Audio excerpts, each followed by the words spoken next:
today for the fourth edition of the UfM Trade and Investment Forum. We would like to thank you all for being here today. The past couple of years have been very interesting for the entire globe, and the upcoming years are even more important in multiple aspects that we need to develop common solutions for our common bottlenecks. We have seen with the recent crisis that the importance of value chains and market systems need to be resilient and sustainable. To be able to enable this, we, in our very multilateral and integrated world, we need to ensure the resilience of these supply chains, value chains, and market systems. A way of doing it, a very solid way of doing it, is regionalization. And today, we are gathered here to talk about how the regionalization of trade and investment is to impact the Mediterranean region in general. My name is Ceren Gökçe, and I will be co-moderating the session today with my colleague Jonathan. Günaydın, Spahier. Bonjour. Good morning also from my side. Looking forward to meet you. We will present you the ordre du jour, what we are going to do in detail after the keynotes in a moment from now.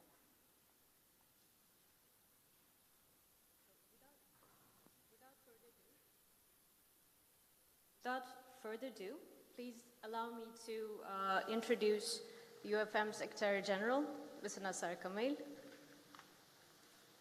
Yep. Yes, please.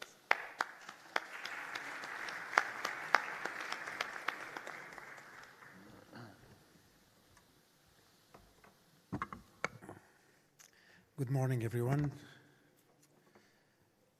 Pleasure to be in this splendid city and splendid venue. I'm really very glad to welcome all of you to this year's edition of the UfM Trade and Investment Forum. This one is actually the fourth that we have co-organized with our long-term and I hope permanent partners of the German Development Cooperation over the past 4 years. This is in itself is actually a strong statement on the extent which we prioritize trade facilitation, investment promotion in our agenda. Our agenda in trade in a region that I believe is still punches way below its weight in terms of trade integration and investment. Out of those four, actually, we did two, the first one and this one physical, and unfortunately we had to do two editions online because, of course, of the condition of the pandemic. So very pleased to be doing it again in physical format and having you all around with us today. I'd like to also seize the opportunity to extend my deep gratitude for the government of Turkey, namely Minister Mush, for having this edition of the forum under his auspices. And all the support actually we have been receiving from the Ministry of Trade of Turkey and the Turkish Expert Association throughout the process leading to the day event. And as usual, I need and I have to thank and express my gratitude to our partner from the German Development Cooperation and also OECD for making this important gathering possible. Ladies and gentlemen, over the past 3 years, the world is looking very different every single year, as the repercussions of several political, economic, and humanitarian crises manifest themselves clearly in the region. Meanwhile, with all those emergency and crises, the clock of climate change and environmental degradation is ticking, and ticking quite fast, I have to say. But the good news is that more than ever, there is more awareness, determination, and the UfM agenda and work program attest clearly to this fact. But before I talk about the future, I would like to anchor to the present. As you know, the UfM region remains to be economically fragmented, making it even more vulnerable to the successive global disruptions. I believe you would agree with me when I say that trade and financial market integration are not an end in itself, or in themselves to be more accurate, but rather a means to greater end, namely stability, security, and economic prosperity, which form the acquis, as we say in our jargon, of the Barcelona process. Trade integration calls not only for the elimination of non-tariff barriers and doing away with red tape, but also for industrial diversification, integrating more countries in agreements on trade in services, regulatory cooperation, and infrastructure connectivity, with an increasing share of e-commerce in global trade. There is definitely a pressing need to promote digital transformation and digital skills development to bridge the gap between and within both shores of our common sea, the Mediterranean. As for investments and financial integration, and as our progress report on regional integration shows, more effort must be invested into lifting foreign direct investment restriction. And I do say restrictions because they still exist in our region, and facilitating the flow of remittances, which account for a considerable share of income and foreign currency flows to our countries. Much remains to be done to improve investment attractiveness and boost investors' confidence. This is what we will hear from you during the deliberation of today and the three panels that will be watching very carefully. Now let me share with you a glimpse of our strategic orientation towards promoting trade and investment integration in our region. Just last May, the UfM Ministers of Employment and Labor gathered for the UfM Ministerial on Labor in Marrakesh. They welcomed the launch of the new UfM Hub for Jobs, Trade, Investment, whose objective is to strengthen regional cooperation in the area of employment, trade, and investment, obviously, in particular through moderating dialogue and providing impetus to policy making as a knowledge resource to our UfM member states. This hub is perfectly aligned with the Team Europe initiative, which is called Job Through Trade and Investment for the Southern Neighborhood, which attests to the convergence of vision and efforts between the UfM and our partners in the EU. In parallel, and following the successful closing of the first ever UfM grant scheme for employment promotion, which in its first phase has benefited 18,000 people in 7 UfM countries, we are in the process of launching 2 new UfM grant schemes focused on employment promotion and on inclusive digital trade, which is extremely important, both of which largely target young people and women in the region, who are obviously and naturally at the heart of all our initiatives. Within our efforts to promote women empowerment also, we held our ministerial on strengthening the role of women in society in Madrid just a few days ago, on the 26th of October. And here I would like to stress that in a region with a population of 800 million people, untapping the full potential of women would bring significant socio-economic benefits. This is also aligned with our firm commitment to building back better and, as we say, leaving no one behind. Beyond trade, investment, and employment, the COP27 will host a Mediterranean pavilion. This initiative is led by the UfM together with the United Nations Environment Programme and the Prima Foundation, and we seek together to highlight both the urgent challenges the region is currently facing, but also the very innovative climate and energy solution, including what we call impact investment, that have been developed throughout the Mediterranean in the last few years. And we happen to be a leading region when it comes to mitigation and adaptation. Next year is already filling up with very promising events. And I would like to confirm that our member states have agreed and welcomed Spain's hosting the upcoming Union for the Mediterranean Ministerial on Trade that will take place during the last quarter of 2023, which I hope the dear Minister will be able to attend, and that would be during the Spanish presidency of the Council of the European Union. This and many other UfM initiatives are underway, thanks in no minor part to our partners and also to our stakeholders, with whom we have been further consolidating our collaboration and entering new phases of partnership in a win-win commitment for the region.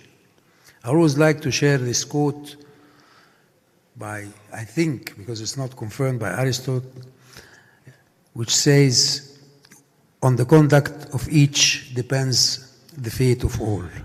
This is part of the DNA of the UfM Secretariat, and it's perfectly embodied in our multi-stakeholder approach.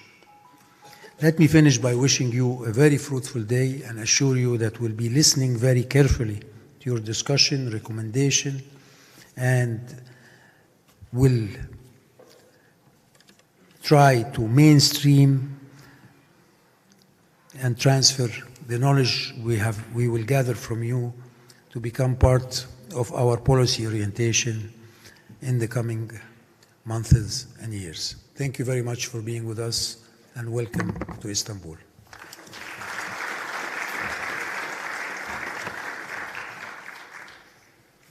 Thank you, Excellency.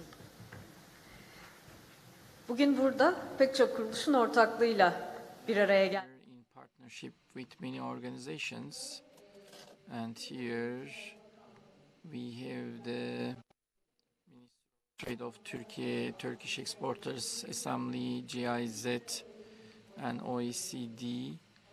So among our partners, on behalf of Turkish Exporters Union, Mr. Mustafa will be talking, our president.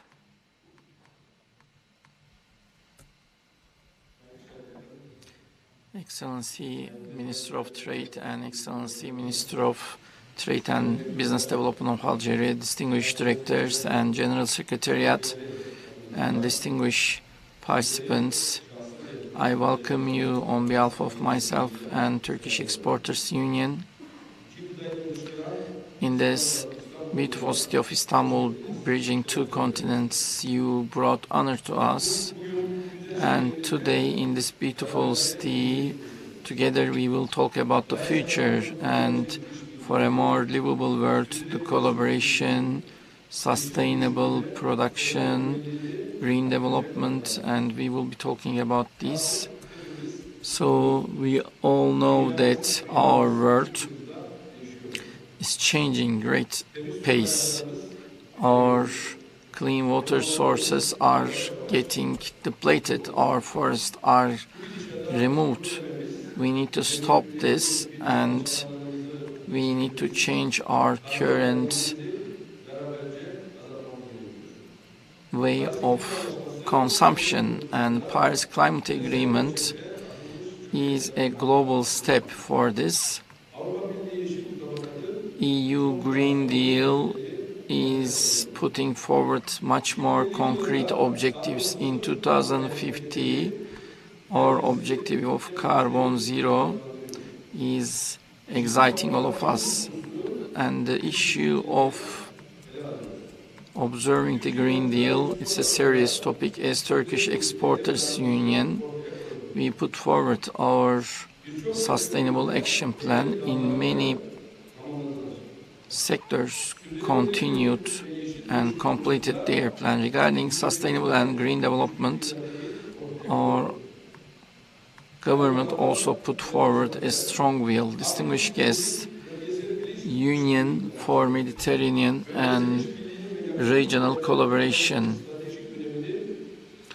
So we saw the strategic importance of the regional collaboration during pandemic. At that time, Turkey showed and proved that it is a stable and reliable supply country. We want to improve it. Turkey has a lot of potential both for our production diversity and capacity is increasing, especially in the last 20 years with our renewed transportation infrastructure. We put forward the advantages. The Union in Mediterranean is an important partner for Turkey. In 2021, the Union countries, the total export is $150 million, and from the same countries, $93 billion export. And this year, similar picture, the data of 10 month,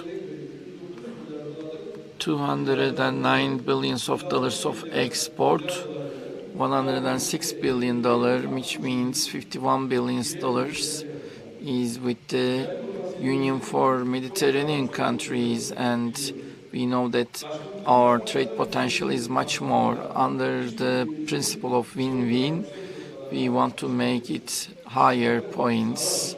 The issues of pandemic or conflict or regional problems are infecting the social life and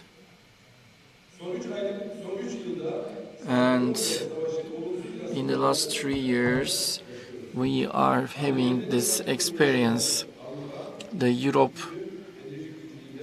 having in pandemic is facing the energy crisis, and we don't know what kind of risks we will have, and we will minimize risks with collaboration.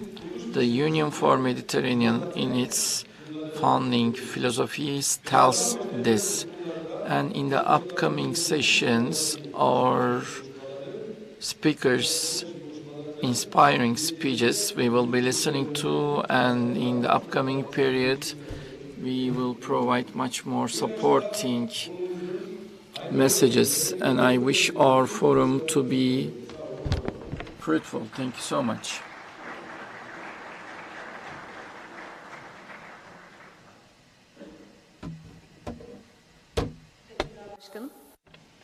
Thank you. Is the Deputy Director and Head of the China Unit at OECD Global Relations and Cooperation Directorate. So, and he's one of the partners for this forum. Please welcome Mr. Daho.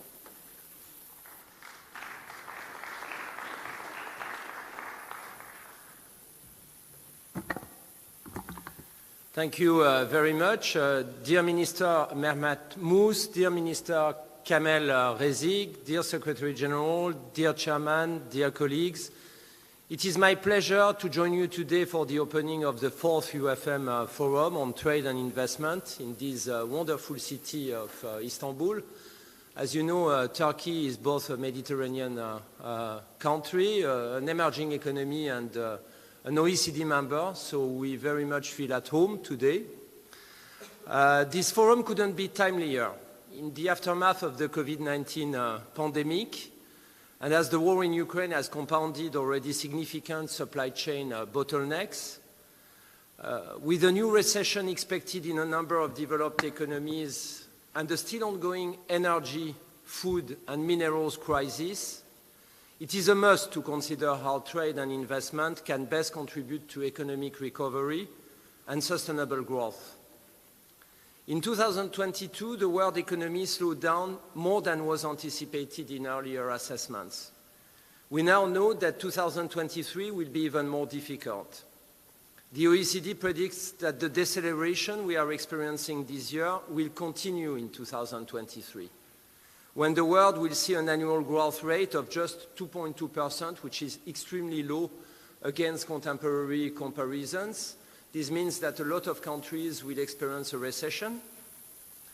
MENA countries are expected themselves to experience in 2022 an uneven but yet positive growth of 5.4%. This is the highest rate since 2016. However, in 2023, most economies of the region will see their prospects lowered as the slowdown of their main economic partners materializes further.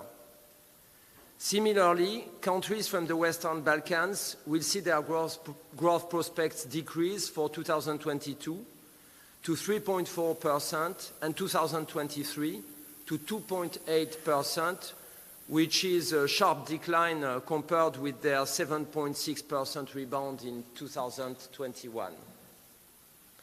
Furthermore, high inflation, in particular for food products and energy, represents a significant challenge for many households of the Euro-Mediterranean region. For example, the World Bank estimates that current trends for food prices and potential disruptions in the supply chains could place over 23 million more people into poverty in the MENA region. Soaring energy and food prices also put strong pressure on current accounts, given that one-third of MENA imports relate to food and fuel. In this light, it seems crucial for countries in the region to continue their path of structural reforms towards more diversified and competitive economies. This will contribute to ensuring more resilient energy and agri-food supply chains, with a view to achieve inclusive and sustainable growth in the Mediterranean region. The OECD can assist UfM countries in their efforts to enhance trade and investment regimes for more growth and decent job creation. The OECD, through its Southeast Europe Regional Programme and the MENA OECD Initiative on Governance and Competitiveness for Development, stand by your side to support your reform efforts. Our approach combines sound international data, comparative analysis, exchange of best practices, policy advice, and a strong convening power. You're probably aware of some of our trade and investment tools which can help upgrade activities along value chains, but I would like to mention a few. In particular, our TIVA tool, our database on trade in value added, which helps measure backward and forward linkages in value chains, and also the level of local value added that is associated with international trade. Our Services Trade Restrictiveness Index, STRI, it scores a number of countries and help understand how relatively open or restricted they are to services trade. And we all know the growing importance that services play in both production and competitiveness, especially backbone services such as network industries and the financial services. I would like also to mention the policy framework for investment, which is a tool for enhancing policy coherence on investment, but also place particular emphasis on two new tools that we have recently developed, namely, first of all, the OECD 4 Keys to Resilient Supply Chains, which provide guidance for preparedness and responsiveness to face risks and challenges of supply chain disruptions at the national and global level. And secondly, the FDI Qualities Policy Toolkit. This tool offers tailored guidance on priorities for policy and institutional reforms that can enhance the impacts of investment in 4 areas of the Sustainable Development Goals, namely productivity and innovation, job quality and skills, gender equality, and decarbonization. I would like also to mention the OECD's commitment to help the UfM Secretariat and its member states to advance regional integration in the Union for the Mediterranean. In 2022, together with the UfM Secretariat and with the support of the GIZ, we produced a report to monitor the progress of the regional integration in the Mediterranean region. The report contains recommendations of priority actions to be realized by Mediterranean countries to make progress towards market integration at the regional level. This requires further strengthening the institutional capacity of countries to engage in regulatory reforms, but it also requires undertaking more structural reforms that should help create more jobs, promote sustainability, reduce inequality, and create an enabling environment for private sector development. These reforms range from trade and investment, of course, to education, infrastructure development, competition, innovation, and public sector effectiveness. As you may know, the OECD is often presented at the heart of structural reforms. So let me assure you that you can count on the OECD's support to implement the recommended policy actions. I would like to thank you for your attention.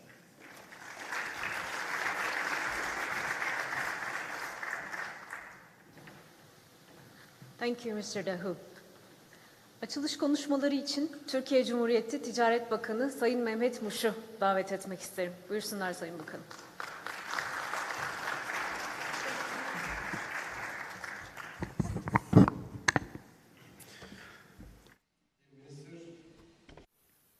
Mr. Secretary General, distinguished guests,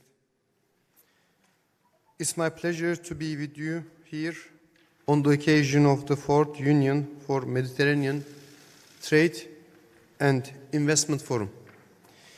The Mediterranean is one of the most gifted places on the earth, with its central geographic position at the crossroads of the ancient civilizations.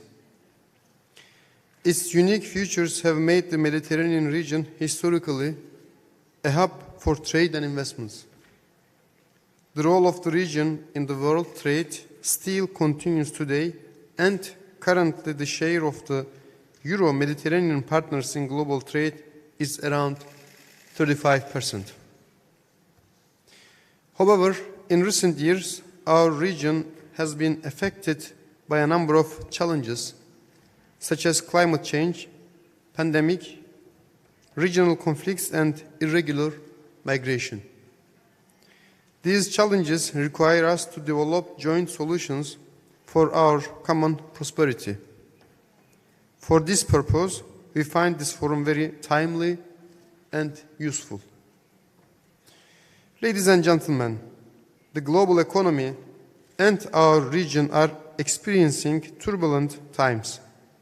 The possibility of a pandemic-related supply chain disruptions continues to be a challenge for global economy. The conflicts within and in the periphery of our region are creating additional risks and uncertainties. The global bottlenecks in the food and energy supply are the most prominent economic repercussions of these conflicts. In the last years, disruptions in the supply of raw materials and key production components, delays at border crossings, increasing transportation costs, as well as limits in the mobility of human resources, have put the economic activity in our region in danger. To mitigate the social and economic effects of these turbulences, it is urgent to implement strategies to achieve food and energy security, resilient supply chains, and sustainable agriculture. A restructuring of the value chain becomes inevitable. The need to regionalize them to ensure supply security is also a priority. The search for alternative suppliers and regionalization trends have highlighted the geographical advantage of our region in global supply chains. By unleashing the potential of the region through reshoring and nearshoring of the value chains, the long-desired economic growth and industrial transformation, both on the northern and southern coast of the Mediterranean, would easily be reached. As governments in the region, we should also increase our cooperation and take all necessary measures to ease doing business and investments. If we want to make Mediterranean basin an attractive investment destination, We should adjust our industries for more overseas collaboration, strengthen laws and regulations, and introduce prosperous policy incentives. We believe that only active participation in international value chains and trade can break the cycle of prosperity, create welfare, and promote job creation in the Mediterranean area. For this purpose, removing all trade and investment barriers within the Mediterranean should be our top priority for grasping benefits envisaged through the Barcelona process. As you all know, only 1/3 of the Mediterranean's international trade is between Euromed partners. Among southern Mediterranean countries, this rate goes down to 6%. This means that there are still many rooms for the development of intra-Mediterranean trade by redistributing global and regional supply chains in favor of Mediterranean countries. At this point, I would like to bring to your attention a few figures regarding Turkey's trade with the region. The trade volume between Turkey and the countries in the region was $167 billion in 2020, and it reached $211 billion last year, with an increase of 26%. This year, we expect to reach to $240 billion. With its open economy, Turkey has emerged once again as an important alternative for Euro-Mediterranean investors in terms of its geographical proximity, dynamic production structure, logistic capabilities, and high-skilled human resources. I believe that extending this success to the whole Mediterranean would bring greater wealth and prosperity to our region. Distinguished guests, Turkey recognizes the creation of a Euro-Mediterranean free trade area as the right path to peace and prosperity, and thus encourages all Mediterranean partners to complete the chain of free trade agreements. Currently, Turkey's trade with 3 Euromed partners, namely Algeria, Lebanon, and Jordan, is being done on non-preferential basis under the WTO terms. It is our wish to implement with all Euromed countries fully fledged free trade agreements to complete our free trade network in our region. Turkey is also ready to refurbish its existing free trade agreements with its Mediterranean partners, expanding and deepening the current free trade agreements for further trade facilitation and liberalization of trade in services would be to the benefit of all Euromed partners. Temperature of the Mediterranean basin is 1.1 centigrade degree, above the globe average. Reduction in rains, loss of fertile soil, increase in the sea temperatures, and acidity threaten sustainable development, agriculture, fishery, much more than other parts of the world. Therefore, in the upcoming period, another vital issue that needs international and regional cooperation is climate policies. In this respect, we support the targets of major economic actors to zero carbon emissions by the middle of the century. Turkey is also committed to take its part in the process for an effective combat against the climate change. For this purpose, Turkey has approved the Paris Agreement on climate change last year and has set the target of 2053 for the carbon neutrality of its economy. However, it's also important that the efforts against climate change do not turn into protectionist tools such as carbon tax or other technical obstacles at the border for the Mediterranean countries. In drafting our climate policies, we need to actively cooperate and should create rules and regulations in close coordination. For this, we also have to prepare our businesses for the new period and work together to generate more financial resources to advance our strategies. Distinguished guests, ladies and gentlemen, the Mediterranean basin deserves a larger share of global trade and investments. The Euro-Mediterranean region should embrace a new sustainable development model based on promoting innovation and digitalization, renewable energy, green and blue economies, as well as participation of women and youth in the economy. Within this respect and perspective, I would like to express our pleasure in hosting you today here in Istanbul and would like to wish you a successful forum. Thank you.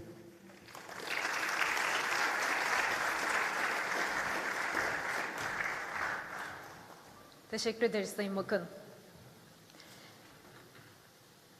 Now I would like to invite His Excellency Kamal Rezik for his keynote speech, the Minister of Trade and Export Promotion from People's Democratic Republic of Algeria.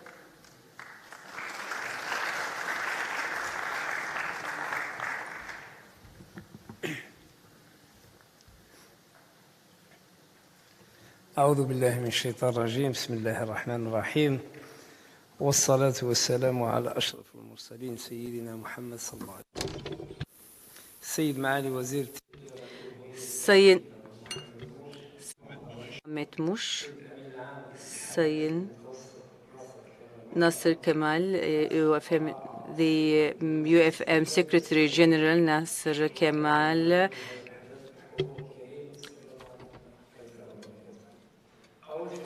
I would like, first of all, to mention my appreciation to the people of Turkey for their organizational skills, and thank you very much for actually creating this fourth UfM Trade and Investment Forum. I would like also to thank the organization committee who created this very important meeting and forum, and also thank you. I would like to thank the Union Presidency for the Mediterranean Union for Mediterranean to create who created this, who are trying to actually to create this interactivity between the entities to create the best way of actually collaboration between the different parties. Participation of Algeria in this Mediterranean meeting shows how important the importance that we are giving to this event to develop the relationship between the Union of the Mediterranean members and increasing the trade for their countries. Because we know the importance of our country, strategically speaking, and the horizons that it carries for a better investment. Dear participants, people, we are actually seeing a lot of turbulences during the last few years, socially, geopolitical problems, and also this affected a lot of regions more than the others in the prosperity of the families and the chain of value, internationally speaking. And this actually was felt, and we are thinking that it will continue, and this creates challenges for the normal growth expected.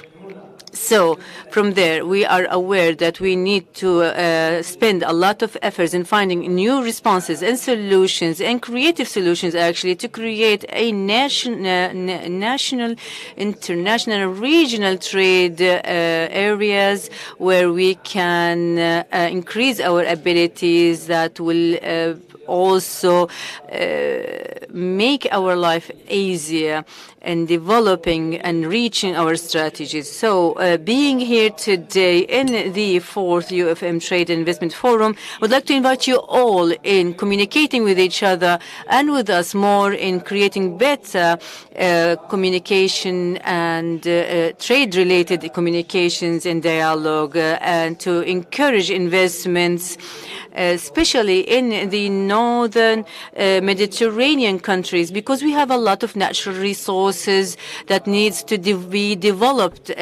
hugely and massively. And the knowledge transfer is needed there as well. The green transformation is needed there as well. So I would like to show you that we are really keen in creating relationship between us and all different countries in this region, especially that we have very close communications and relations with the neighboring countries and the countries of the Mediterranean. We have developed a lot, especially in the areas of green transformation. We are very active related to the trade strategies and collaborations. We are creating new dynamics and trying to actually reach the strategies and the solutions to have a lot of varieties in our industries. And we are actually reviewing the policies in the neighboring countries to make sure that we are in compliance with these policies. We are looking for a better economic growth in the way of creating our reforms. Very important and radical and structural reforms have been taken in Algeria, because we believe that we need that to create the economic growth sought after, and to be able to be integrated in the international trade systems.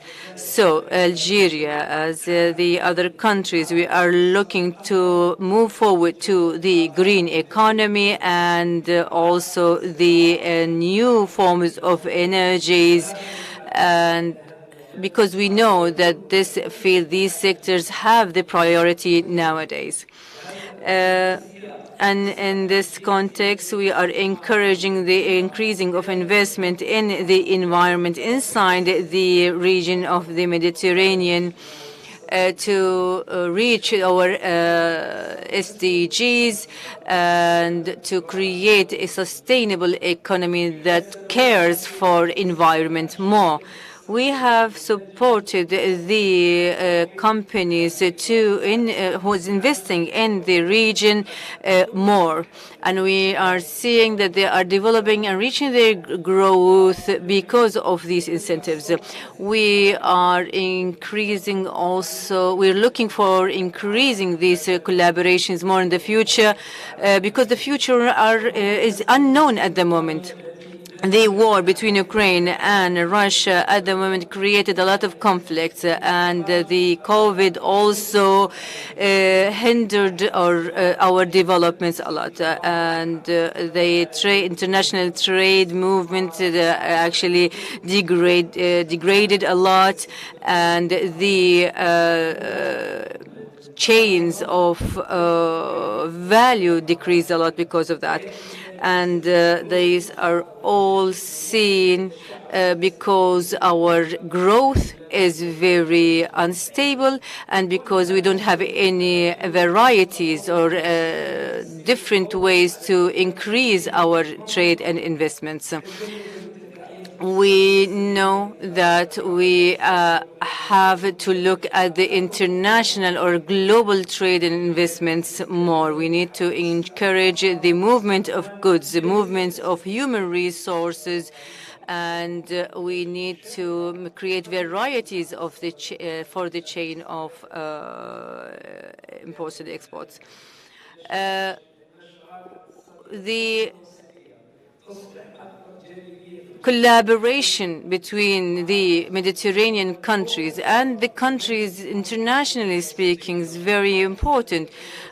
We need to create an economic integration between Asia and our countries and the Americas. We need to give priority to the not the countries far away, but actually to the countries that are neighboring us or in our same region. So to at least meet the needs of the basic needs in the country.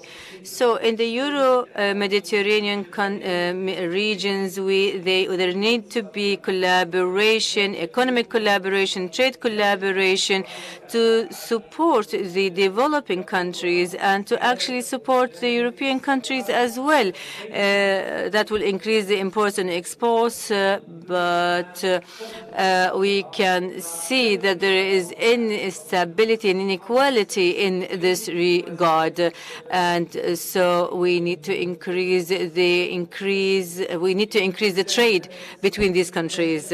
The developing countries are facing most of the time an indirect condition that hinders it from reaching the international markets because of the competitiveness strategies or because of different investment environments that are unsuitable for them, and because the other countries have very stable and transparent strategies and structures that makes it more stronger than the developing countries. And despite the fact that there are a lot of benefits in trading with the developing countries, still it's very important to look at this issue internationally in a global manner. Otherwise, we will not be able to develop. It's necessary to create the right policies, not only from our side, but also internationally, to help the developing countries to develop and restructure their systems in a way enables the collaborations between all entities.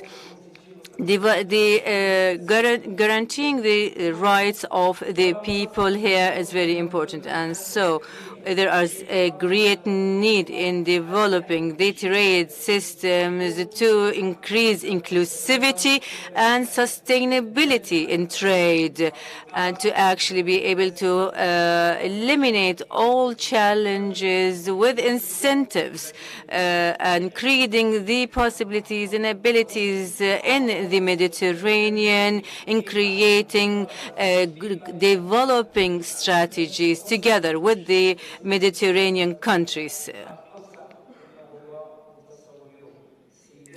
Ladies and gentlemen, allow me to mention that this nature needs to adopt the strategic directions that will be a working map for our countries to increase the efficiencies of chains of value and also the movements of goods in a very harmonic way. Developing the logistical systems is very crucial as well.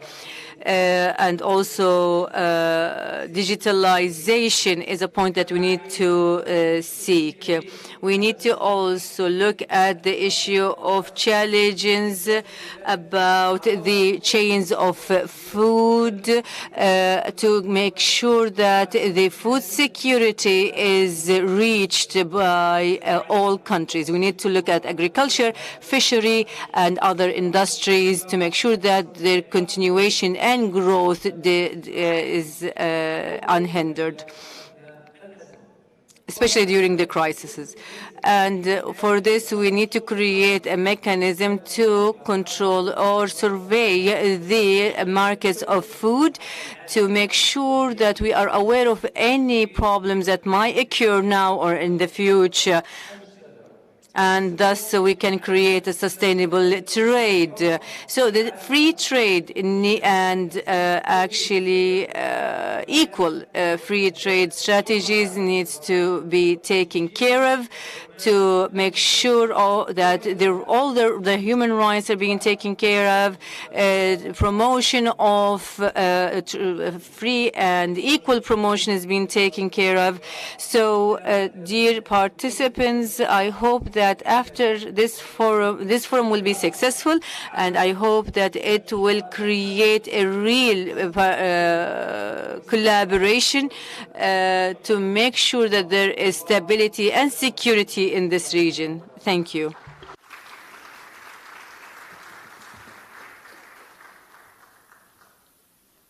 Thank you, Excellency. Some of our keynote speakers will need to leave us very soon, but not yet. Before they do, I would like to invite all of you over here, please, for a family photo, for a quick family photo. Thank you. No, I think it was a misunderstanding. It was only the picture of our keynote speakers. Sorry. And not Apologies. all of Apologies, us. Like, no, please stay seated. Apologies. Please stay seated. We'll take the key family so far.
Stay seated. This is not the break yet. We will continue in a moment after our dear excellencies left the stage.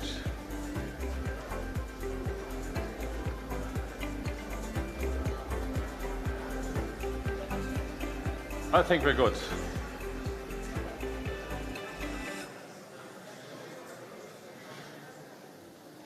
Ladies and gentlemen, again, from our side, good morning and very happy to have you here.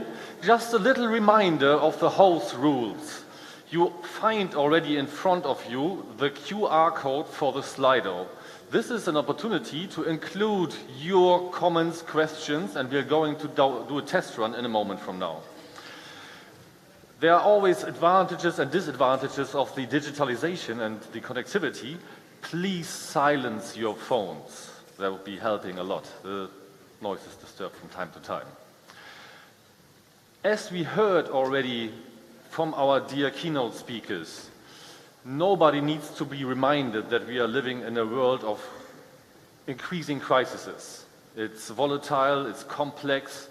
We are kind of moving from a world where we thought that we could design the world as we wish to rather ecosystemic approach, meaning that also that the global crisis like climate cannot be addressed by individual countries, but by a common effort. And also the younger generation, as we can see recently in the news, they are demanding a new way of production and a new way of production, of the way of how we consume and how we see the world. Today's agenda is quite packed, and we have three main panels trying to address the current challenges, the global challenges, but particularly in the Mediterranean area. The first panel will start with a rather general approach, looking at what are the general conditions of green trade, agreements, how we do this. The second panel will look closer at value chains, while the third panel will look at how green trade and regional trade can act as a cushion against global disruptions. So the objectives of today's forum, as you all know, it's not yet the ministerial. Nevertheless, the results of today will feed into the ministerial next year, as well as the regional meeting later in December. Today we want to exchange, to learn from each other, to understand the different perspectives of international organizations, of the different states, of the private sector, of course, civil society organizations, and learn more. As we go ahead, and we want to also get your feedback from time to time. Did you already try the Slido? Because we would like to throw a first question at you. And that is, what are your hopes for today's forum meeting? Just try to scan the QR code, and if it works, you should be able to enter a short text. Rather, use just one or two keywords, not a longer text, because this is going to produce a word cloud, and if you write a longer phrase, that will probably exceed the space of it.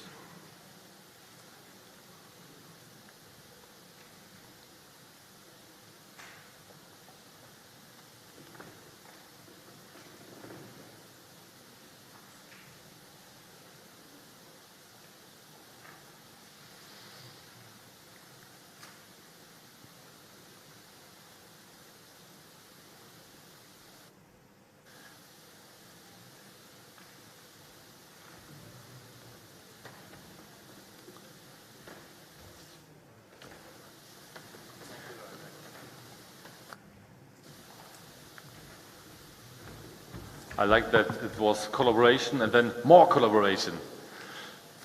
Understanding each other, of course. Learning, commitment for action. Concrete conclusions.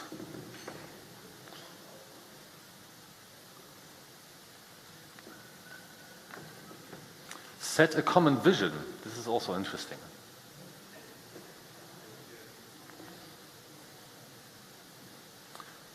So it seems to be working already, which is good to know.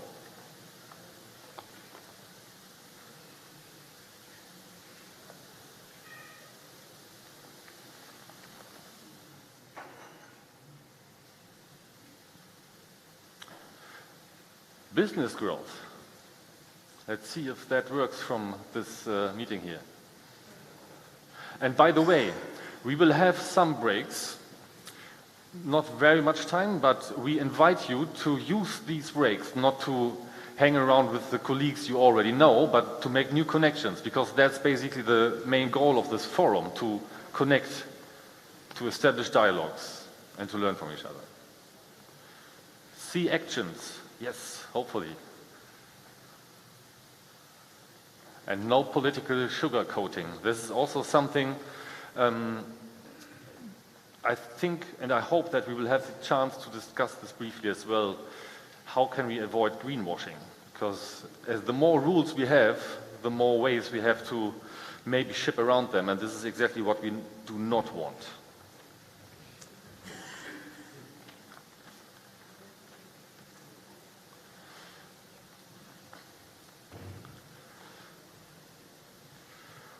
Okay, we'll keep it for a moment. I think this is fine so far, and we'll hope to meet your expectations. Let us start off with the first panel. We are really delighted to have an interesting mix of panelists, and also by doing so, getting together a lot of experience here. Can I please ask you to join me on the stage? Hando Tinjak, from Bosnia-Herzegovina, the Secretary of the Ministry of Foreign Trade and Economic Relations in Bosnia and Herzegovina. Welcome, thank you very much. Also, we have with us Dr. Ahmed Kamali, the Deputy Minister of Planning and Economic Development of the Arab Republic of Egypt. Welcome. We also have with us Fatih Özkade, the Head of Environment and Climate Change Working Group, TÜSİAD, and as well as in his function as the Chairman in the Green Deal Thematic Committee of BusinessNet. Welcome on the stage. Thank you very much for coming. Also, we have Ebru Dilda Edin, the Chair of BCSD Türkiye, which is the, I have it here, Business Council of Sustainable Development. Welcome, thank you very much for being with us. Last but not least, joining us is Aurélien Pastoret from the European Commission, the Direction General NEAR, which is the Southern Neighborhood Enlargement, or you will explain it anyway. Welcome to the stage, please. The Regional Cooperation Neighborhood South Economic Investment Plan. Before we want to start off, you will directly and immediately have the second chance to use the Slido part, because before entering, we will try to make it from general to the particular part. What is green trade in the end? What makes trade green? Share, please, with us your thoughts. Let us have a look at what could be this, because we know that there are several dimensions of green trade. Green trade is not only one of the, or not, trade in general is a big emitter or producer of emissions, but it could also be a part of the solution. So let's see what the audience is throwing at us when it comes to what green trade is, or what makes trade green. Of course, reducing carbon emissions, reducing the footprint, innovation. This goes probably into the direction of maybe we just find technological solutions and everything will be fine. Liberalization of trading green goods and services. Ah, that's an interesting one. Commerce durable, bien sûr. Environment-friendly trade, tackling the impact, indeed. Decarbonization of supply chains.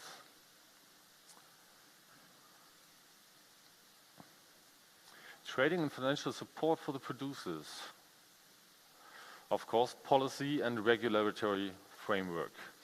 Could I ask our dear panelists to give us a very quick take on, for you, what is green trade? What makes trade green?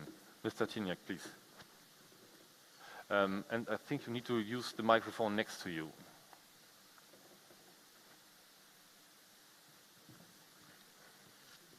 Does it work? Yes. Yeah, okay, thank you. When it comes to the green trade, for me, if I have to be within the 20 seconds or 40 seconds, it's a trade of the products that are produced under the renewable electricity, that are produced within the circular economy, and growth, if we are speaking about agriculture, growth on the pure, decontaminated, depolluted, and clean soil. Thank you. Dr. Kamali, what is your take on it?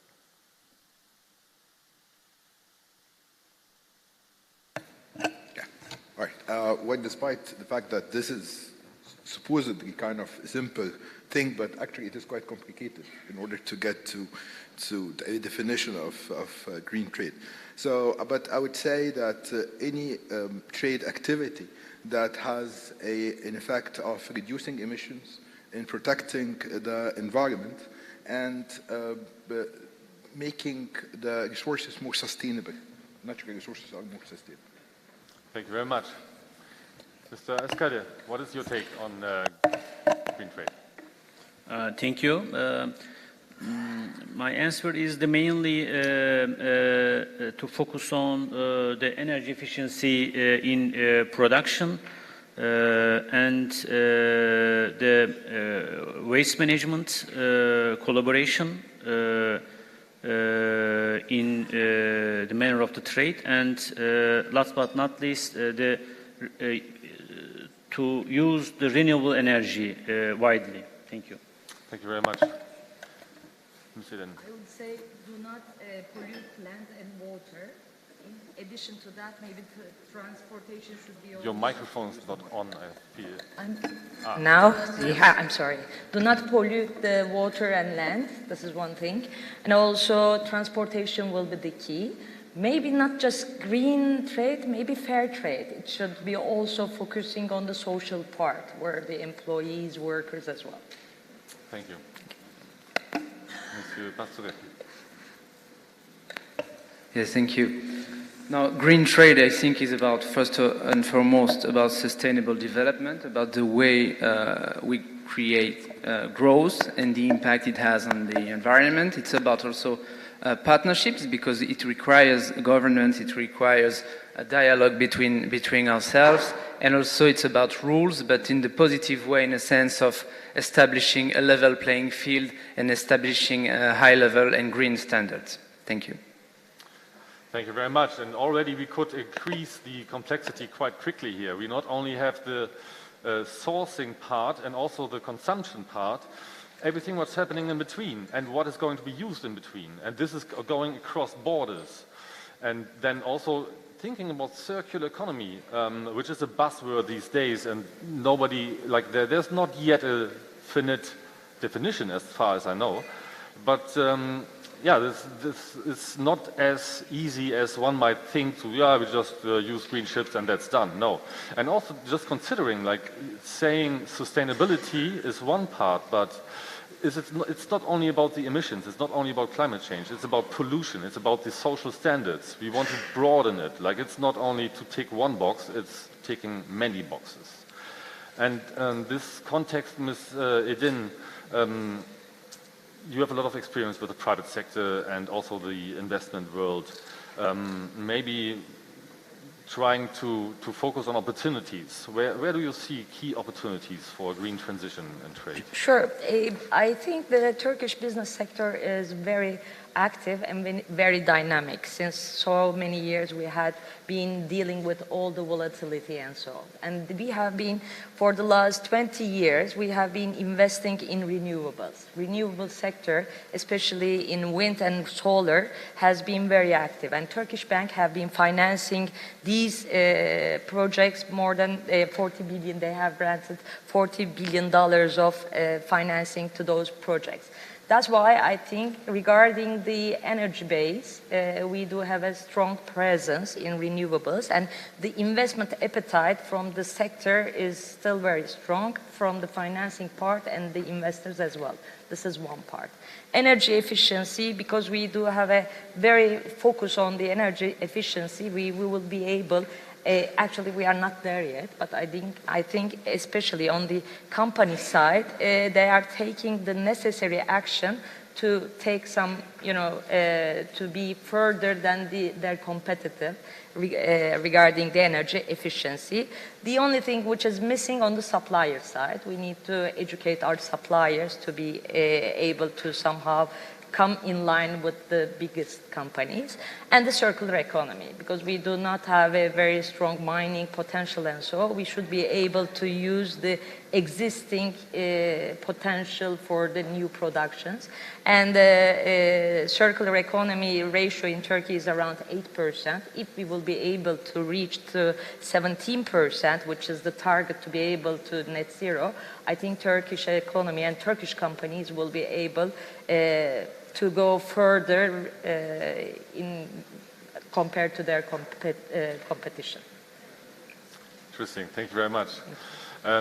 Dr. Kamali, from the governmental perspective, it's not all that easy to implement and to develop. What would you say, where do you see the key threats and opportunities when it comes to finding opportunities for regional sustainable trade in the Mediterranean? Where would you see the key threats, the threats and risks rather than opportunities? Like what chains do we need to break?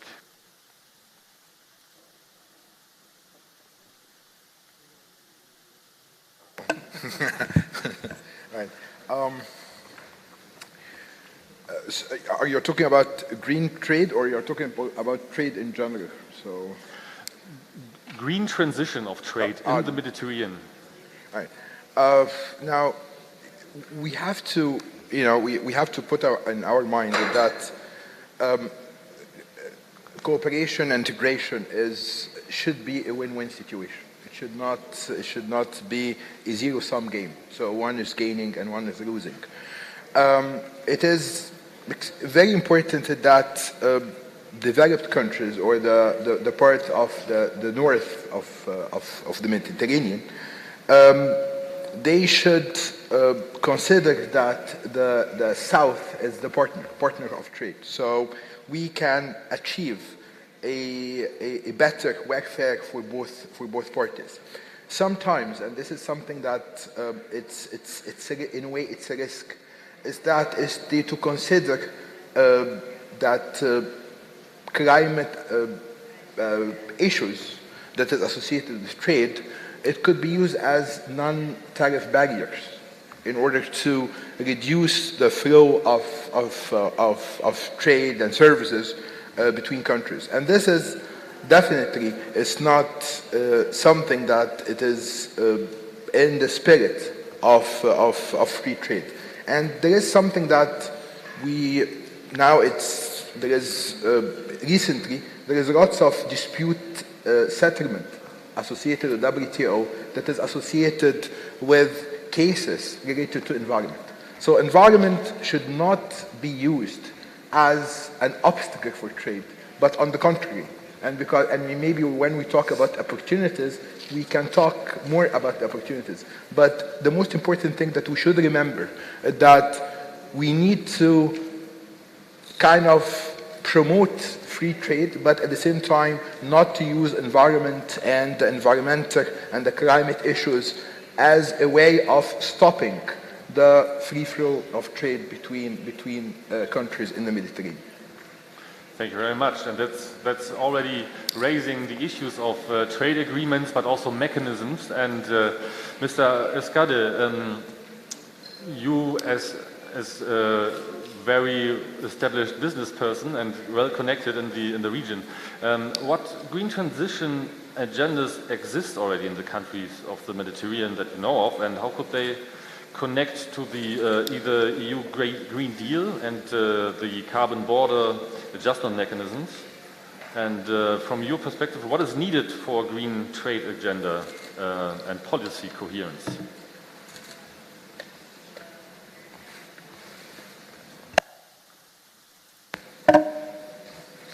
Okay, it is not so easy to manage the microphone. Thank you for your question, Jonathan. The most of the other regions of the world, the Mediterranean countries differ in the advancement in the definition of their green transition agenda. Even though the Mediterranean is heavily impacted by the climate change, the pledges and the long-term emission strategies have been made and the issued by the several the Mediterranean countries, such as the Malta, the Portugal, France, Lebanon, Egypt, the Tunisia, Jordan, Turkey. But nevertheless, a common and comprehensive approach is not yet in place due to the fact that the collaboration, even for the standardization and the regulation, is necessary. What we, however, see across the Mediterranean countries is the joint recognition in the importance of achieving the carbon neutrality. The European countries, along with the countries applying the ETS, the emission trading the system, are bound to facilitate it in their trade. And in the near future, we can use these muscle already developed in Europe. Hence, a coordination on the definition and implementation of the ETS link to the EU is the essential to ensure that all the European the countries work hand in hand and the green trade within the Mediterranean countries is enhanced. Thank you. Thank you very much.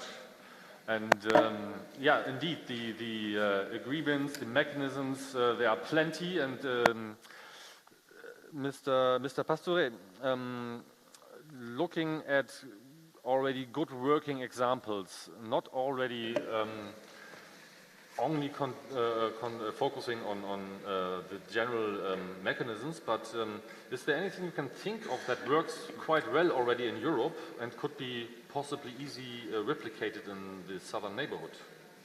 Yeah, thank you for your question. So we adopted last year, as you know, the new agenda for the Mediterranean and its economic and investment plan, which proposes a range of actions along policy priorities such as the green transition, sustainable and inclusive development.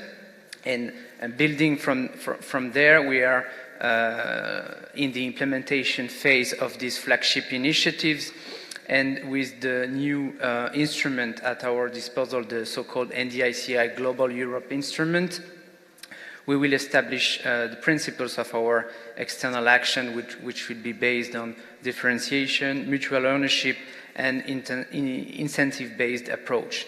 And we will mobilize the new full EU toolbox at our disposal, and the new European Fund for Sustainable Development Plus, the EFSD Plus, which will allow us to deploy grants, technical assistance, innovative financial instruments, budgetary guarantees, and blending operations so that you, the business community, the private sector, can crowd in. And we remain committed to modernizing trade and investment relations with EU-Southern partners. And for this, we need to work together, for example, on non-tariff measures and on reducing the cost of trading. Just to mention also our climate ambition, we stay committed to accompany your efforts to implement the green transition through the EU Green Deal, and having the COP27 in Egypt in the coming days is a unique opportunity. And just to finish, let me mention our trade and sustainable development chapters, the TSD chapters in our FTAs, with explicit commitments to ratify and implement multilateral environmental agreements on, amongst other, climate, biodiversity, chemicals, sustainable fishing, respect of labor rights. So our agreements, our FTAs, contain a binding commitment not to lower environmental standards to attract trade and investment. Thank you. Thank you very much.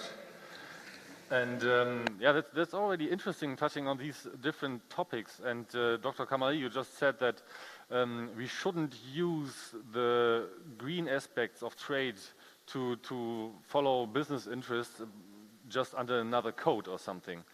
And Mr. Tignac, I'm curious, you've been main negotiator of several trade agreements, so you know a bit the cornerstones and the edge points of negotiating trade agreements.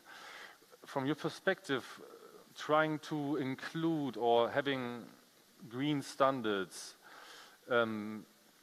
let me ask a rather simplified question, but do you see any chance of having some sort of a fast track? Is there any chance of these complex agreements, they are already existing, and how, like, is there any way to include green sustainability standards in this? And yeah, how problematic do you see this whole agreement part?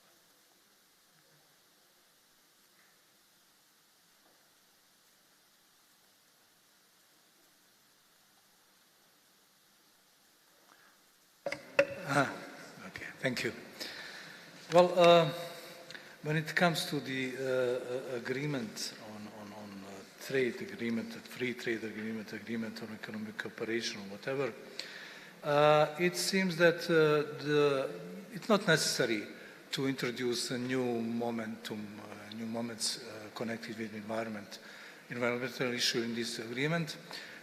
I think that the environmental issue prevails, environmental legislation prevails on a global level, for example, as the Paris Agreement, that all of us has agreed with its goals. That means automatically that we have to work on these issues. No matter do we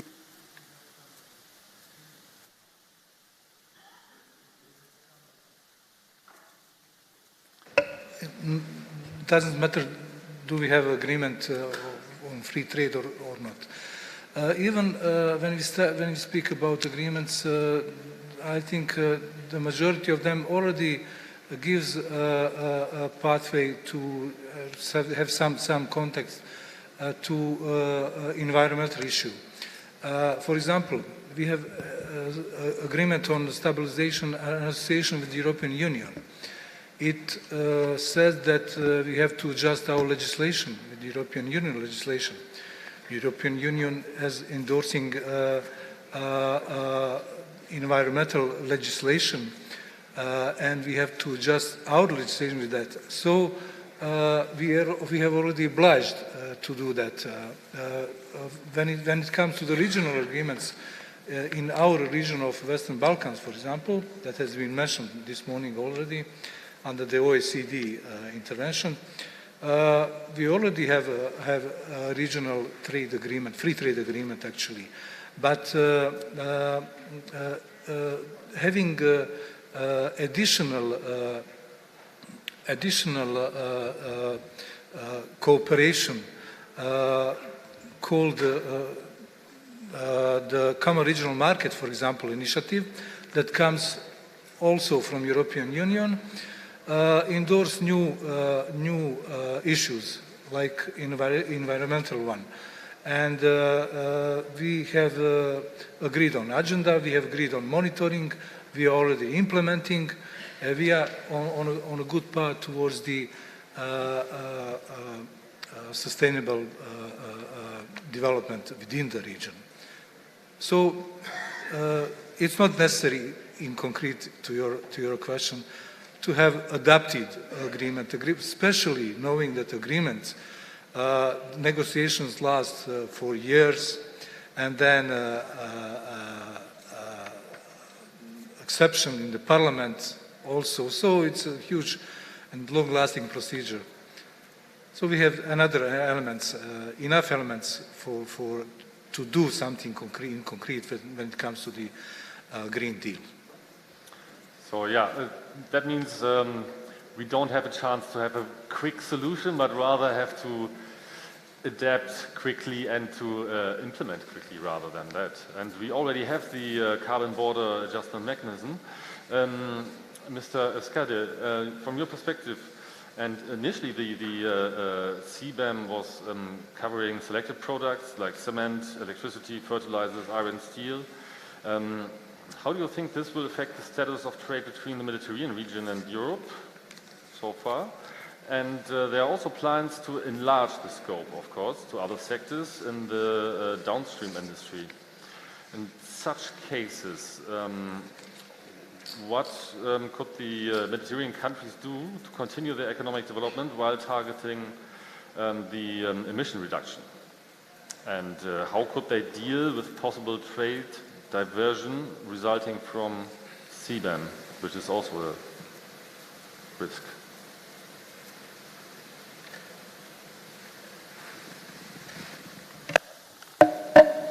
Okay. Thank you for the question. First of all, I want to explain that the STUSIAD we follow the developments very closely through the separate the entities. I mean, the environment, the climate change, energy issues, and as you said, the Green Deal, the task force, and of course, one of the other important one is the energy efficiency. The Green Deal, the adaptation, the process, and we work closely in the context, in the Green Deal, the action plan in Turkey, which is coordinated by the Ministry of the Trade, will undoubtedly play an important role. And we believe that as TÜSİAD, it will be the critical to ensure the long-term strategies for the timeline of the Green Deal and, as you said, the CBAM.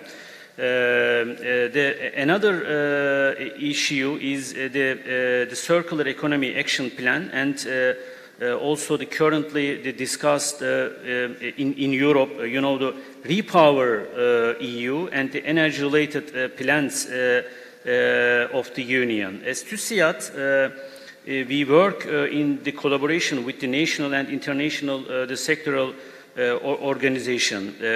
Regarding the CBAM, we as TÜSİAD believe that it shouldn't be missing the opportunities.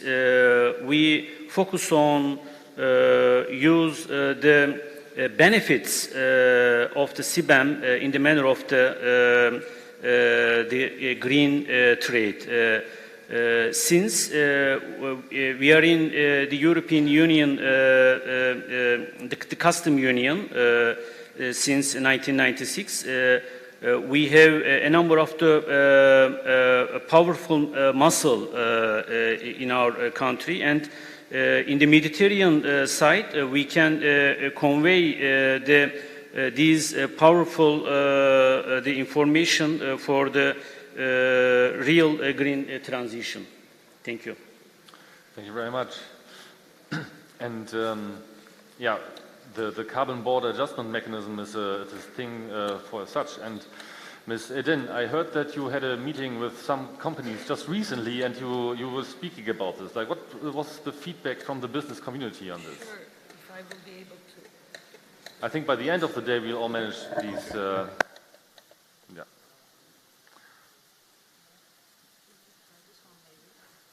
Maybe if you just press it a bit longer. Is there any way to use these? It on? Okay, perfect. Thank you so much. So yes, just let me remind you the numbers for Turkey. You know, because of according to European Commission study, Turkey will be among the 3 countries who will be most affected by this practice. And the impact on Turkey with the existing carbon prices will be around 750 million euros.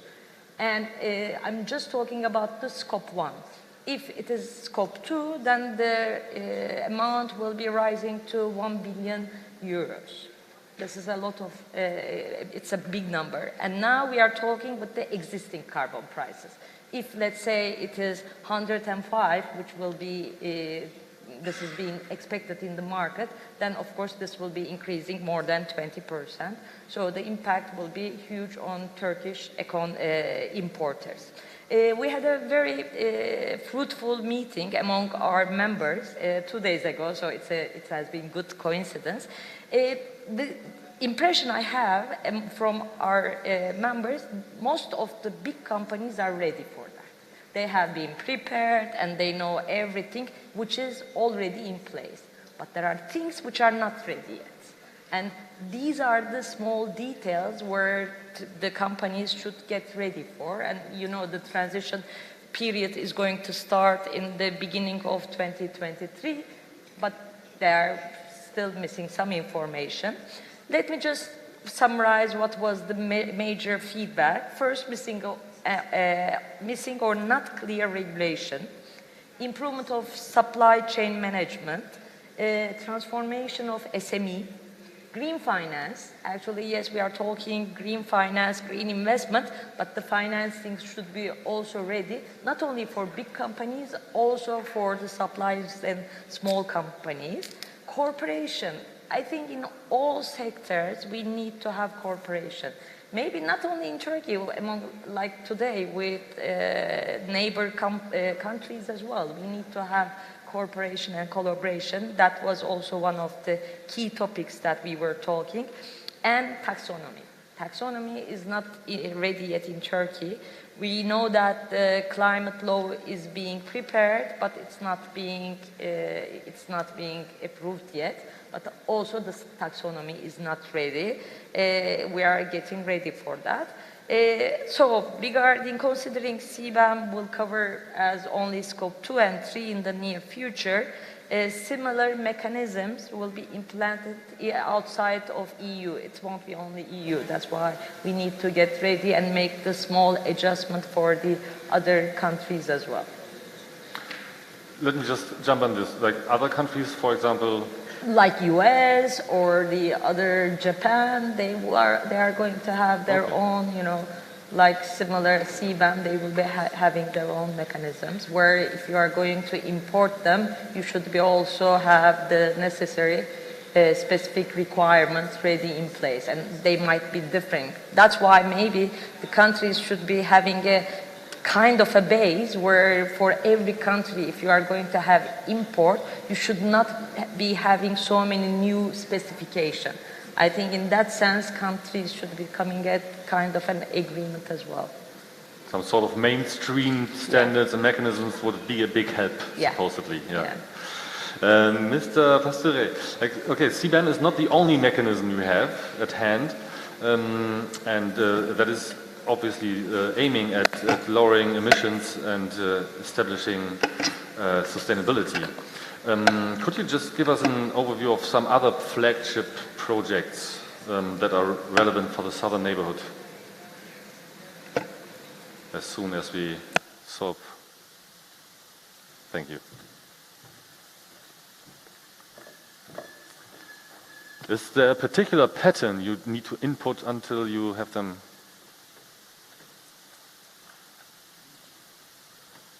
Like 3 times short, 1 time long, and then 5 times short again? Very interesting.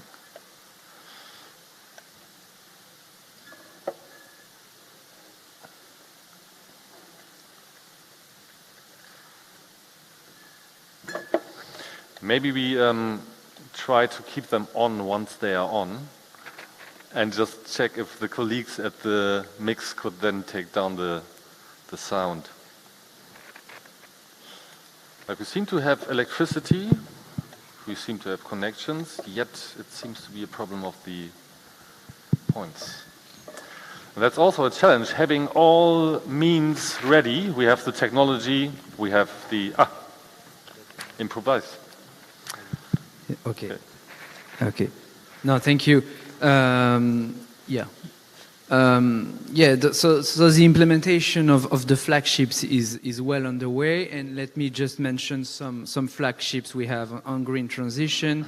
We have, for example, in Morocco, we have the EU-Morocco Green Partnership, with substantial funding provided through Team Europe initiative to cover the development of green economy, green energy, and the reduction of energy consumption.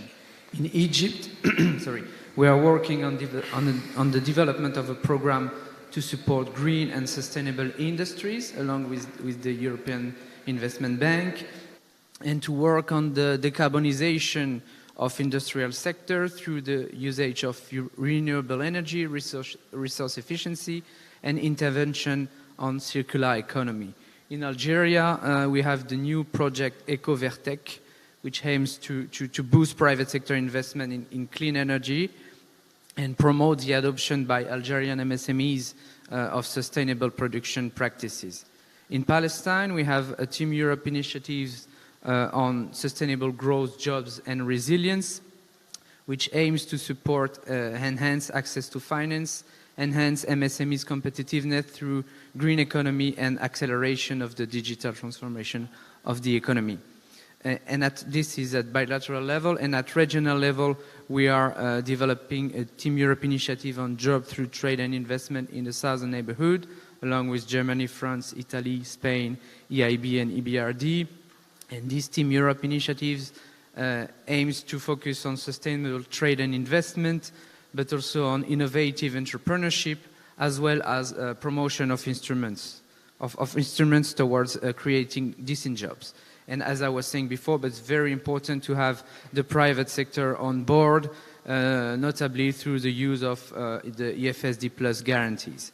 And also, I will finish there, at regional level we are launching now a green economy package for next year, and it will be based on 3 levels: macro, meso and micro levels, with support to the policy level, support to business support organization at meso level, and at micro level a huge support to SMEs in that green and circular economy transition.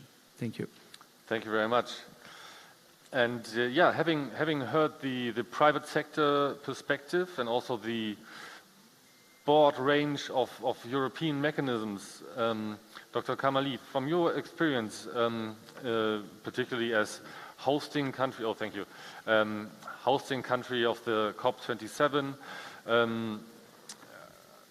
what is your take on hearing the private sector and hearing the European Commission opportunities, and Egypt being between the African trade area as well and the southern neighborhood of the Mediterranean?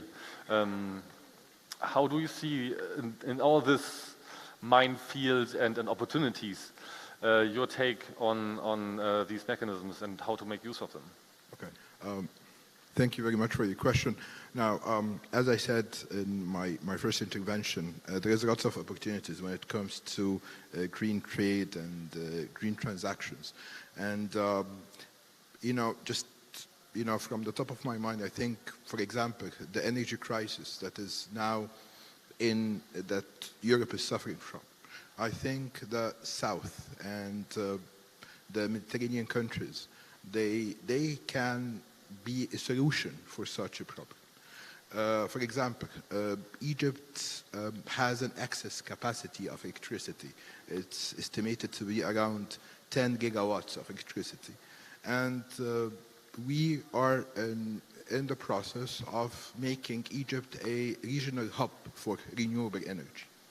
And it's not, by the way, when I'm talking about energy, I'm not talking about the government or the public sector. I'm talking about a projects with the private sector, with the different financial institutions.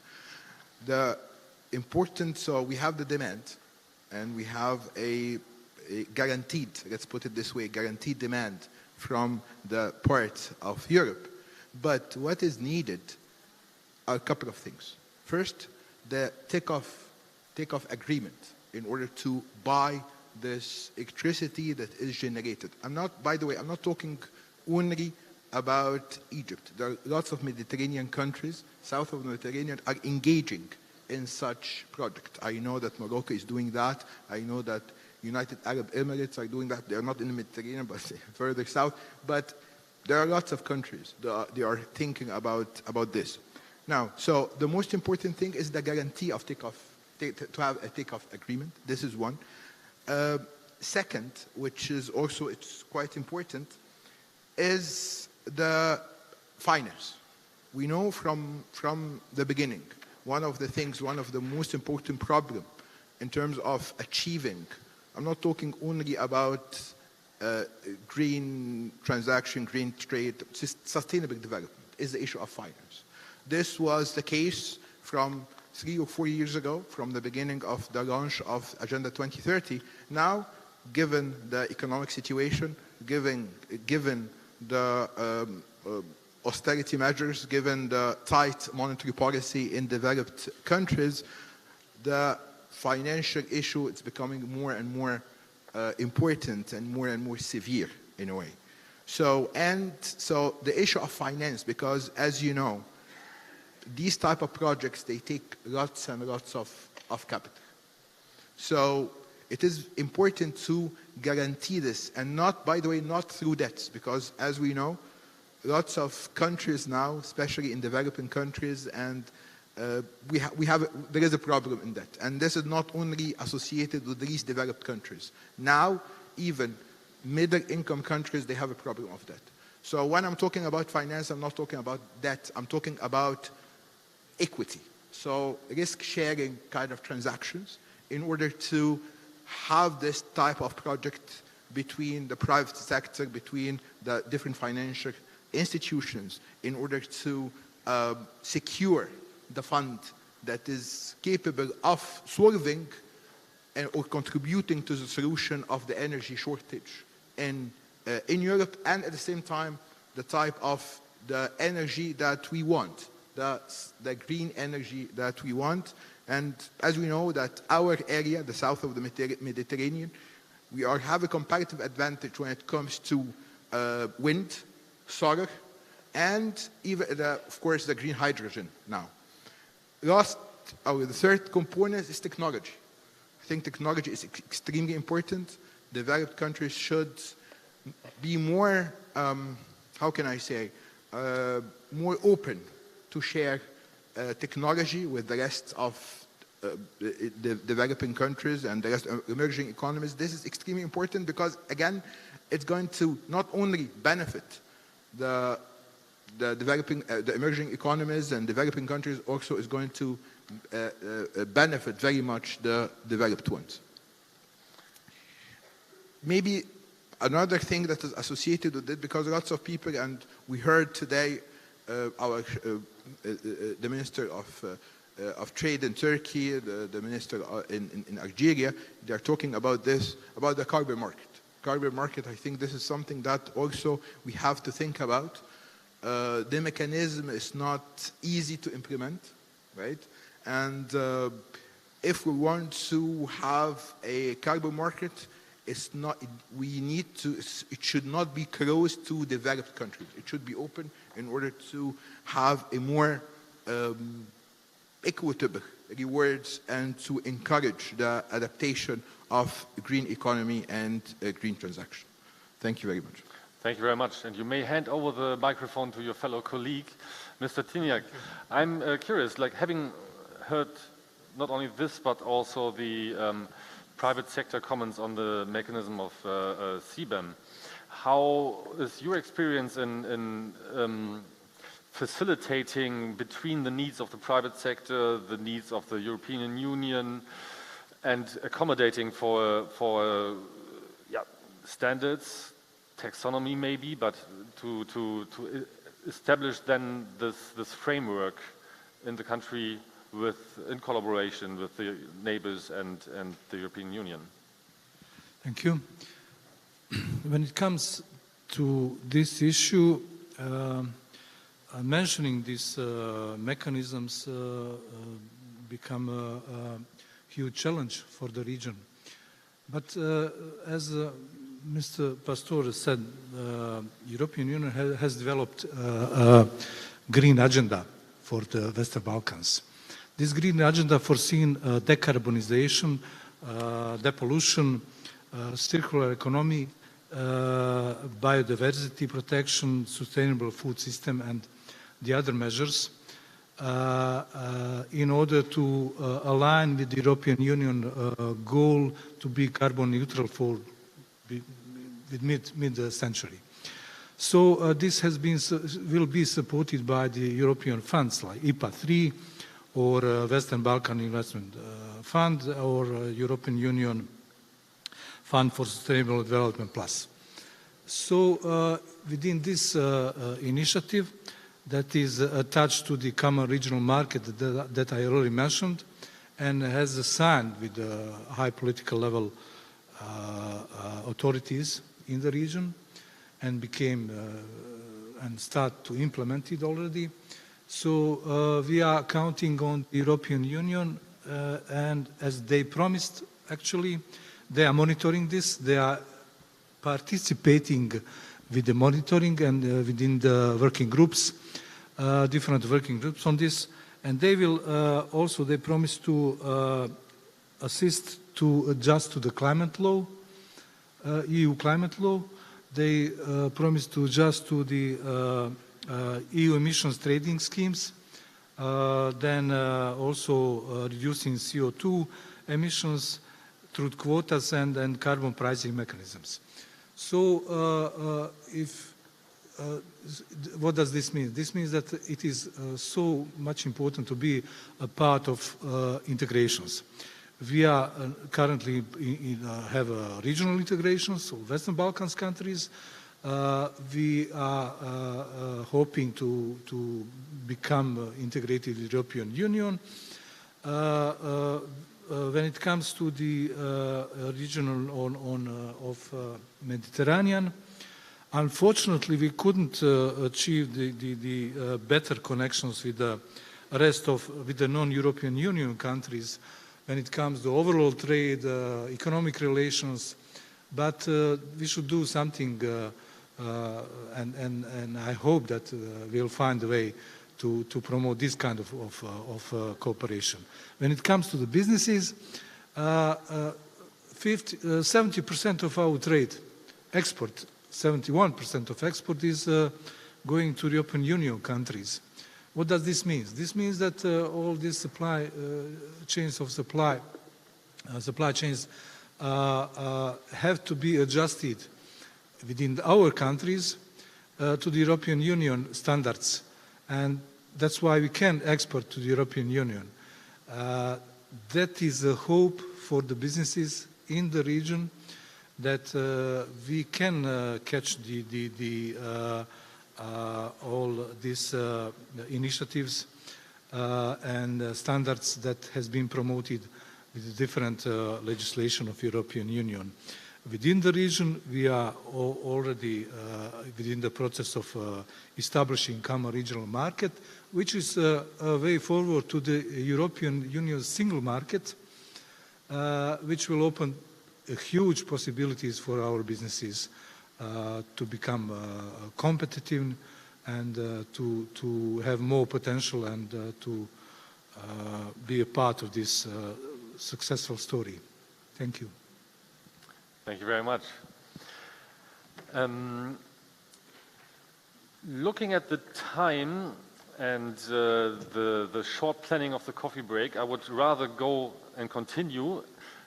At the panel 3, we will definitely have a bit more time for question and answers, and don't worry, we will include you as the audience as well as much as possible.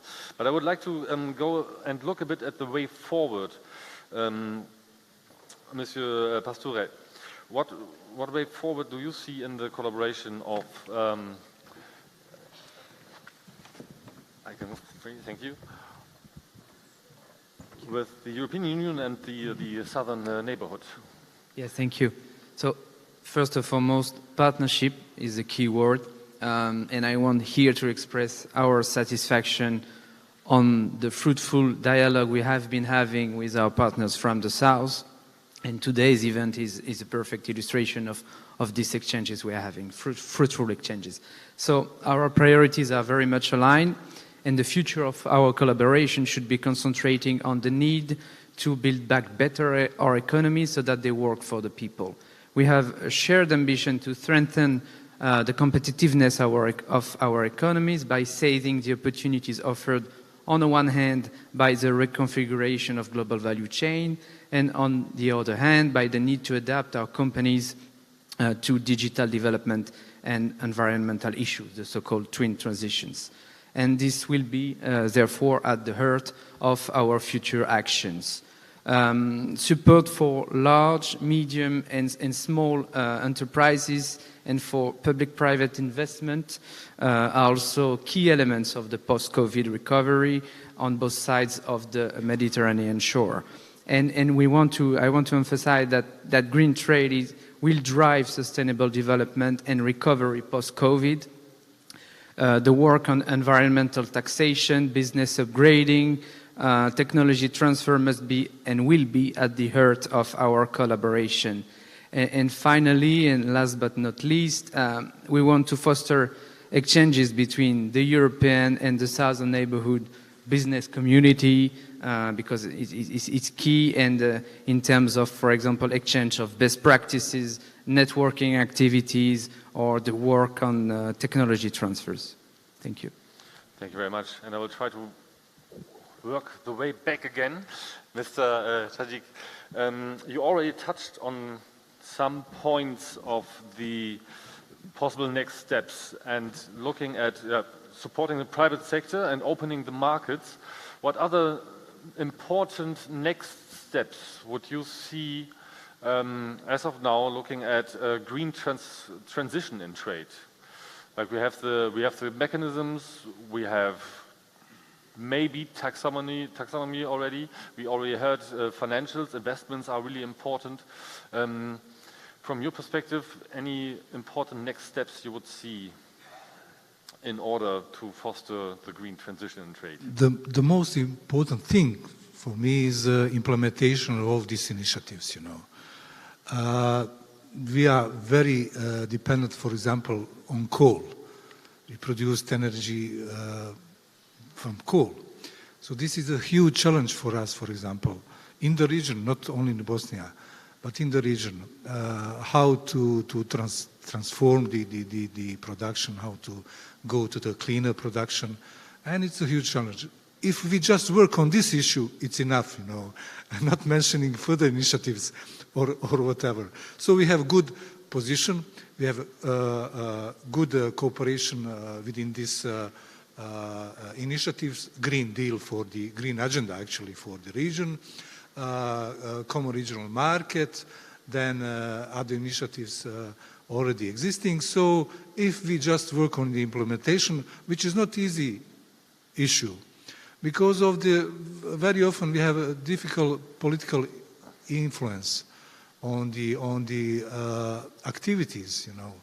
And if you have not support, full support of the politics towards the implementation, then we stuck.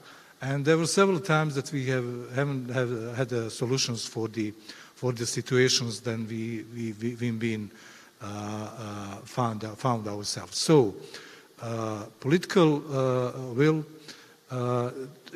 speaking about that and the region, just today within in Berlin we have another meeting of the high political level authorities under the so-called Berlin Initiative for the Western Balkan region, and we hoping for the further integration initiatives for the region. So just implementation, and then without political influence, then we can hope for the better for all the region. Thank you very much. Dr. Kamali, I would like to jump on this topic of the AFCFTA, as you being part of both worlds, so to say, and what potential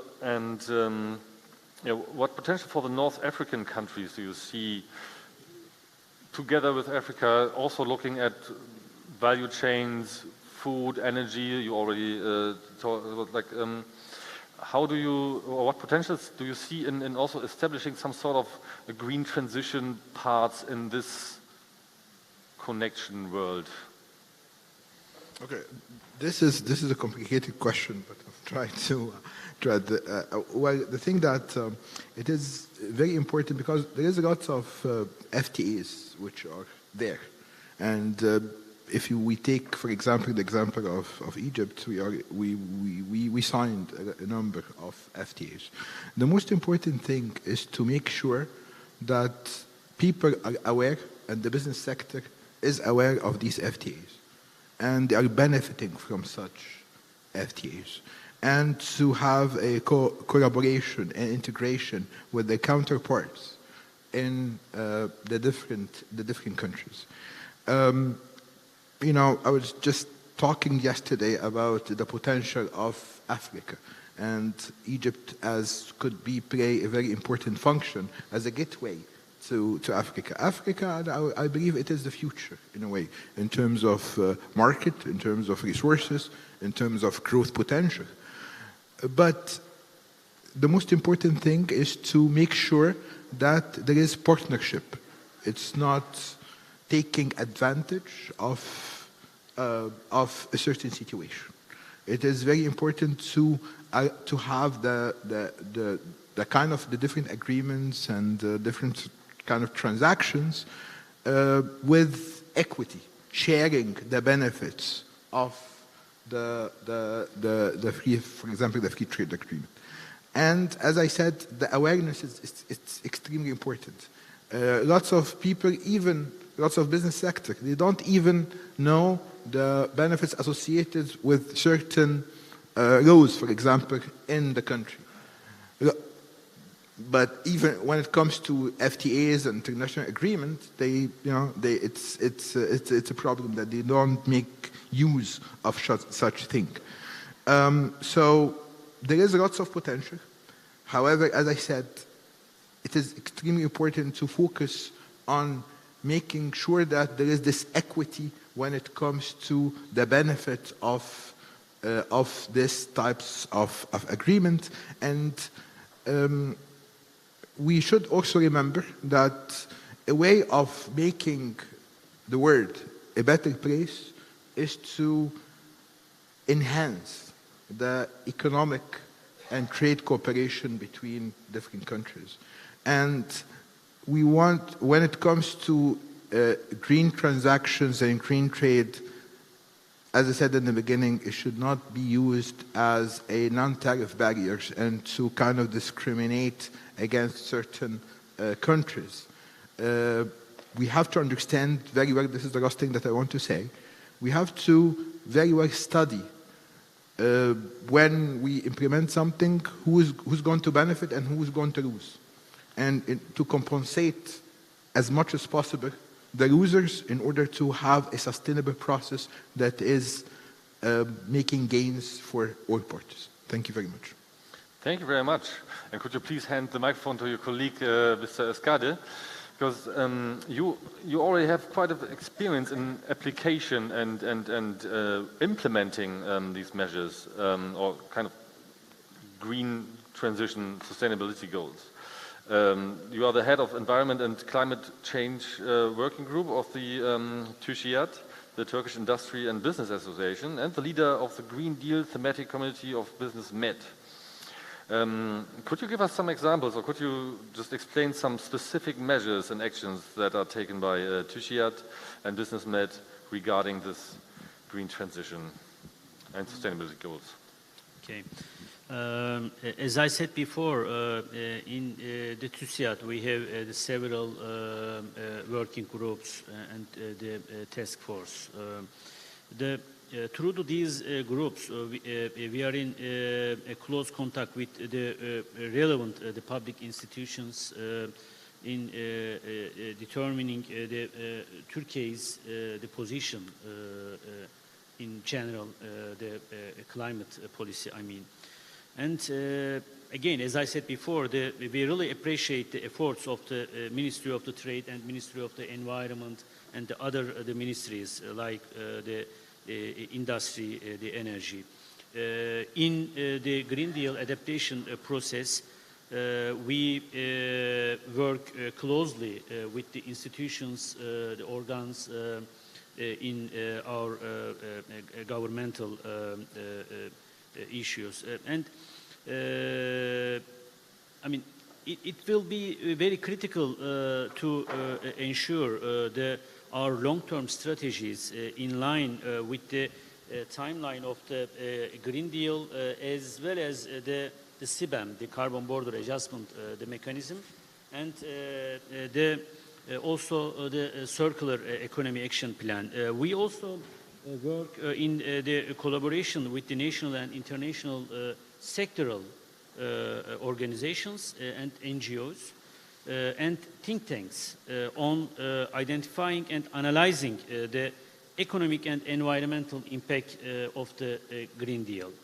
As TÜSİAD, we are also organizing the comprehensive trainings, the education programs for our members on significant issues under the name of the 360 degrees Green Deal training the seminars. We have currently covered the topics like digital product passport, you know, which is very, very important at the moment, and the EU taxonomy by the inviting the experts. from Bruegel and the other think tank the organizations. And as a member of the Business Europe, the Confederation of European Businesses and the one of the major actors in the EU supply chain, we contribute the identification of the opportunities and the challenges for the European business community and the policy making processes at the European level. We closely follow the EU agenda and prepare the position papers and to convey our views to the relevant European and the Turkish the authorities, mainly the ministries, I mean. And as TÜSİAD, we organize the high-level webinars in order to increase the awareness on the Green Deal among the Turkish private sector and to draw the attention to the risk and the opportunities of the different components of the Green Deal. I think in the near future we can continue these efforts in the Mediterranean region. We are ready to share our existing know-how, etc. And we discuss many aspects of the green transformation, such as circular economy, energy, foreign trade, digitization, and finance. We will continue our efforts to determine the necessities and the responsibilities of the Turkish industry. And as a remark, through our the comprehensive work, we aim to contribute not only the alignment of the Turkish legislative framework in the Green Deal, but also the European and the global debate, such as with our work in Confederation of the European Business and the Business Europe B20. Within this framework, we highly valued our meeting with the Mr. Diederik Samson, head of the Executive Vice President Timmermans' cabinet, and the Director General of Taxation and the Custom Union DG, Mr. Gerasimos Thomas. These, the information, I believe that will be very helpful for the Mediterranean region. Thank you. Thank you very much. And indeed, sharing experiences and giving others the opportunities to learn and to apply would be one thing we would like to do, not only with this forum, but also in general. Ms. Edin, you work, actually we can use these now, as it seems. Okay. Yeah. Dr. Kamali already raised the issue of investments. And you seem to have quite some experience in this. Looking at green investments, necessary investments, but also hindrances. Could you share some of your insights? Sure. Let me start first the energy renewable investments. This is definitely what is needed for the green trade, especially in the coming future. We did that, but it's not enough. Let me give you one example. If in Turkey, the renewable projects are generating 37% of the electricity in Turkey, 37. It's a good number, getting better and better. But the installed capacity in Turkey of solar power projects are 8,500 megawatts. Whereas in Germany, it is 59,000 megawatts. Compare the solar power potential of Germany and Turkey. So that shows the potential growth of Turkey, especially in renewable projects. This is one subject. Second is the energy efficiency. Yes, we are talking a lot about the energy efficiency, but the realization is not as much as we want to have, especially on the buildings, households, and on infrastructure, on the roads and so. So we need to have a big major plan so that, I don't know, maybe in cities like smart cities, where the city is going to focus on the energy efficiency, especially on the transportation as well. This is the second thing. Wastewater. and also water efficiency. We are not talking so much about that, but that will be also very important in the near future. And finally, we are, as a Turkey, we are also one of the biggest agriculture producer, food producer in the region as well. In the near term, maybe it's not right now on the cover of the CBAM, but I think that will be also very important in the near future as well. That's why irrigation projects, as well as the efficiency in agriculture, will be also the key. What about the financing of these projects? It's going to be needed big financing, and I don't think that only the local financing institutions capacity will be enough for that. That's why we need to have kind of a funding from different resources. That should be focused, that we will be doing in the near future. That's also another thing I just want to mention. And yeah, so far. It would be interesting because obviously we are not lacking the money worldwide, but rather the willingness to invest.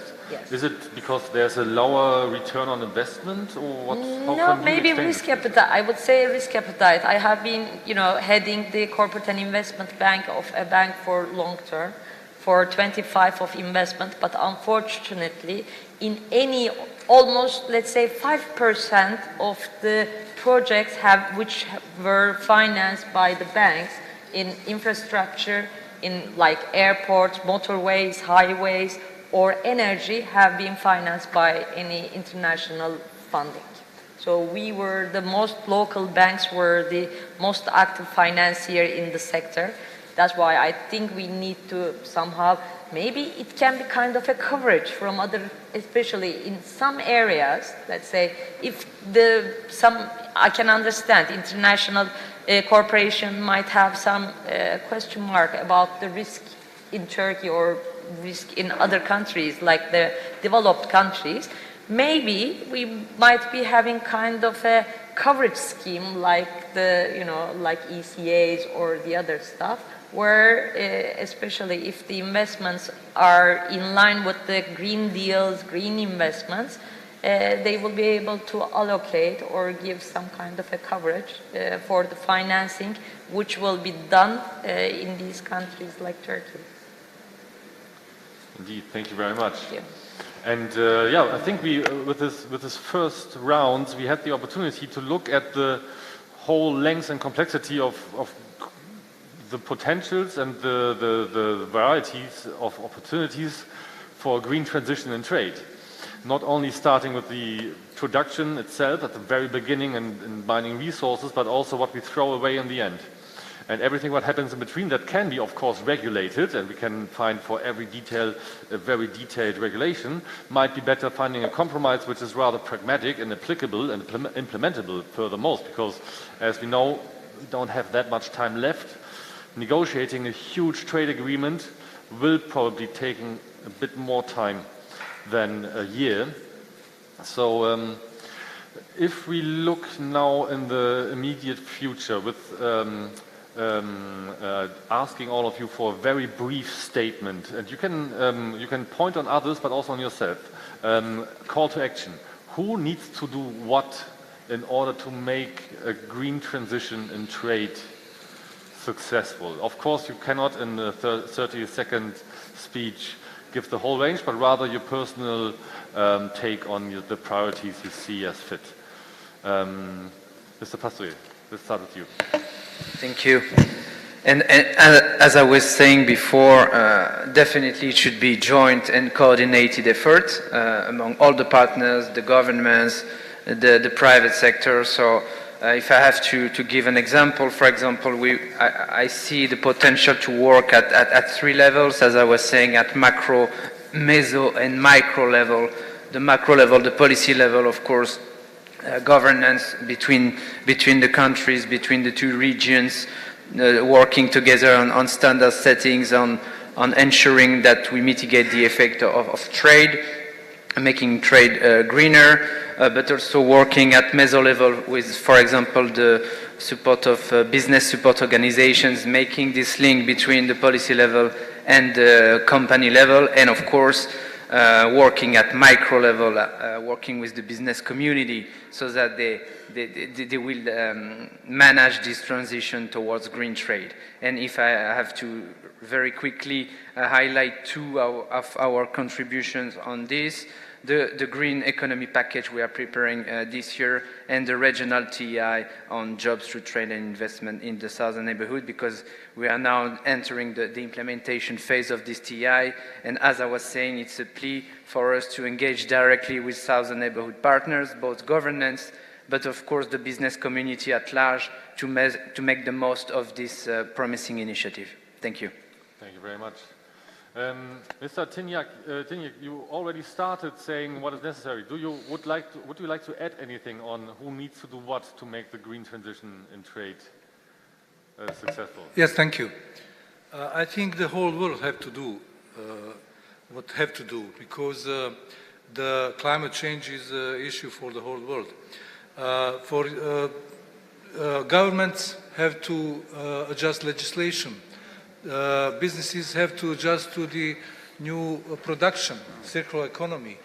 Then the neighbors have to do with its neighbors, have to have agreement, have to cooperate, because issues of environment are not issues of one country.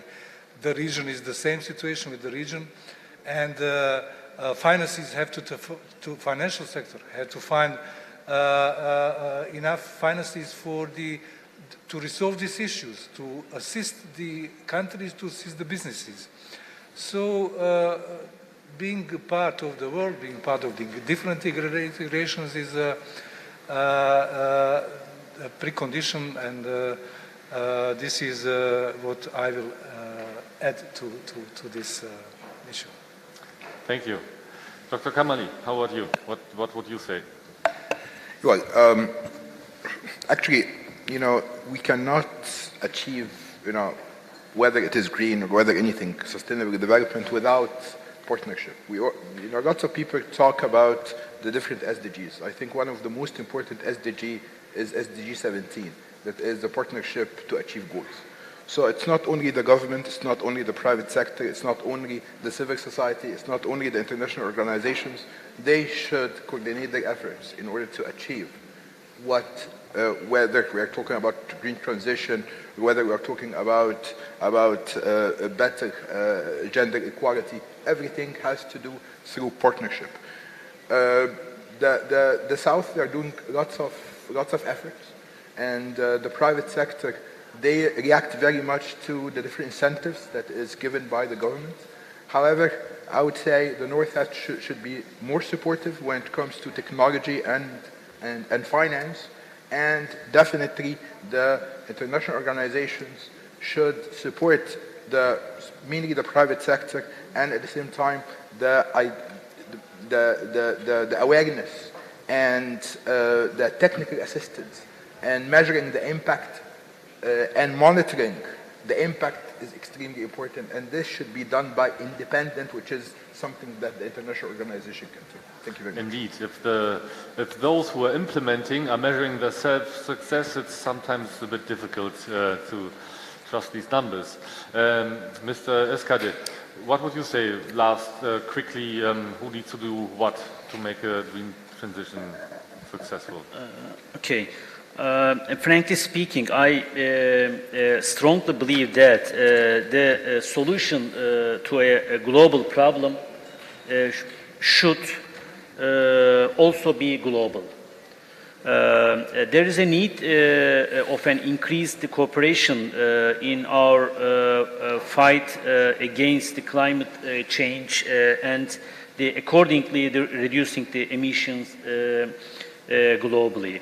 The one point is extremely important: the access to finance, which is essential to survive, and the information sharing are critical for the transformation of underdeveloped and developing countries. and we need to reduce the emissions collectively, and this needs global cooperation more than ever. Our region consists of both EU and non-EU countries that formed strong cultural, social, and economic ties for a long time. The scope and scale of the challenge faced by Euro-Mediterranean region, ranging from security to climate change, require more than ever before to address through a comprehensive, balanced, and concerted approach. Thank you. Thank you very much. Indeed, and again, the finance question. Mrs. Eden, last but not least. Yeah. Actually, first, everybody should understand the problem. This is the new world, and we need to adapt us accordingly. This is the first thing. There is no way to go back. Second, all institutions, all parties has to start to work for that. It's not only the business world problem. It's all our problem. This is the second. And then cooperation, collaboration, and partnership. This is what is needed in the region, in the country, in the world. And that's all. Thank you. Thank you very much. Yeah, so there are of course no easy solutions for a complex problem, and we would like to also hear from you, dear audience, what are your takeaways from this first panel? As I already announced, as we go on later in the day today, we will also have questions from the audience. We will have some more Slido questions, and we will now have on Slido the opportunity that you can share with us your key takeaways of this first panel, where we try to broaden the look on the complexity we're facing. And as Ms. Eden already pointed out, the most important is really that everybody understands this is not another structural problem we can deal with the ways that created them. Like, this is a new situation, and we all have to move towards another direction. And of course, making it implementable and agreeing on a taxonomy which is serving the complexity, but at the same time is applicable and implementable. While you, in a moment, have the opportunity to enjoy a quick coffee, and it's really a quick coffee, take the time and share with us your takeaways from this panel. Please do so, and we'll take it. We'll keep it with the Union for Mediterranean. As it was already said, we will have the ministerial in end of next year. Ideas of this forum will feed into this. Dear panelists, thank you very much for being with us today. I enjoyed this very much. Dear colleagues, we will be now having a quick coffee break, and it's really only 20 minutes. Please be back here at 12:15 to continue. Let's make a deal 12:20 to keep the timing in the very end. Dear panelists, thank you very much. See you again here at 12:15. Thank you, colleagues.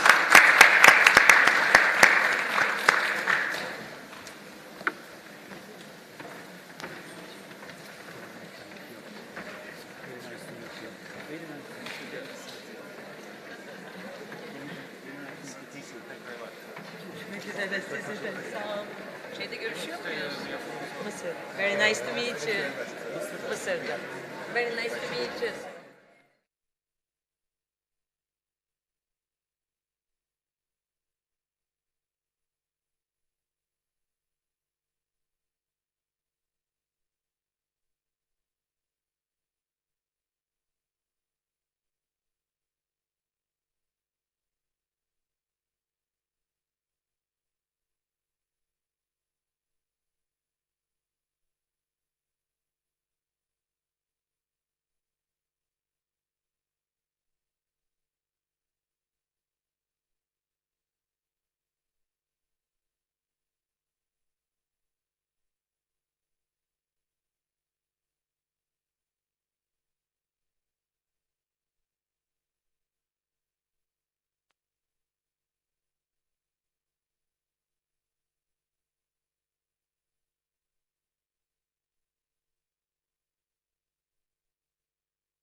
Hello again, and welcome to the second panel of the fourth edition of the UfM Trade and Investment Forum.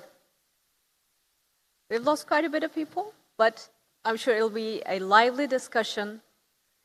And, with the global economic shocks resulting from COVID-19 and severe political crisis have led us to rethink how we trade, how we invest, and it has made it even more important to put an emphasis on resilience of supply chains and market systems. So in this session, we would like to discuss how the reconfiguration of supply chains is going to impact regional trade and also how it can create a multiplier effect for the Mediterranean region. Please allow me to invite our panelists.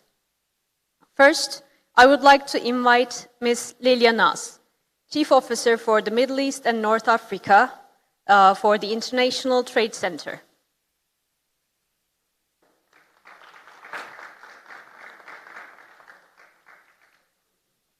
Thank you. And may I now invite Ms. Nilgün Özdemir, Member of Turkish Exporters Assembly, Sustainability and Innovation Committee.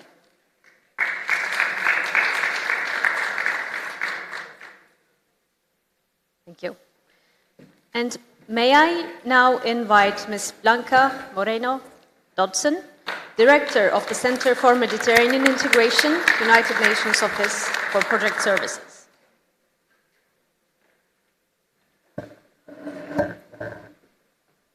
Thank you. In UfM, we have a principle for higher inclusion of women and also gender parity, gender equity. So we have the principle of no women, no panel. So I'm very proud and glad to be a part of this panel. Yes, big claps, big claps. Thank you. So to start our conversation, we have listened to a very lively and very nice discussion in panel 1, and it was quite inspiring.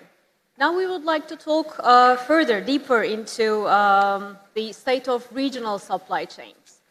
And I would like to ask to all the panelists, how do you see the future of future supply chains, and what do you see the potential risks in the new shoring trend? Can I start with Ms. Naz, please?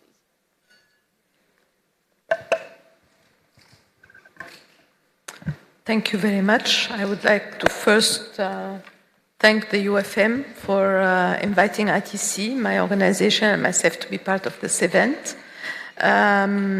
It's very difficult to answer your question because everything, we heard it this morning, everything we are living today or seeing today is a moving target. But definitely with all the many uncertainties and economic shocks that we have experienced during the last few years, definitely global supply chains will be transformed, and it will be, they will drive more resilience, but also more, they will have to be in line with the requirements in terms of environmental sustainability, closeness, adaptability, and on. But we'll get to that later, I guess. Thank you. Thank you. Ms. Özdemir, please. I would also like to thank you for the organization, fruitful meeting I hope we will have today. And the first speakers were already explained what's going on with the new trends, actually.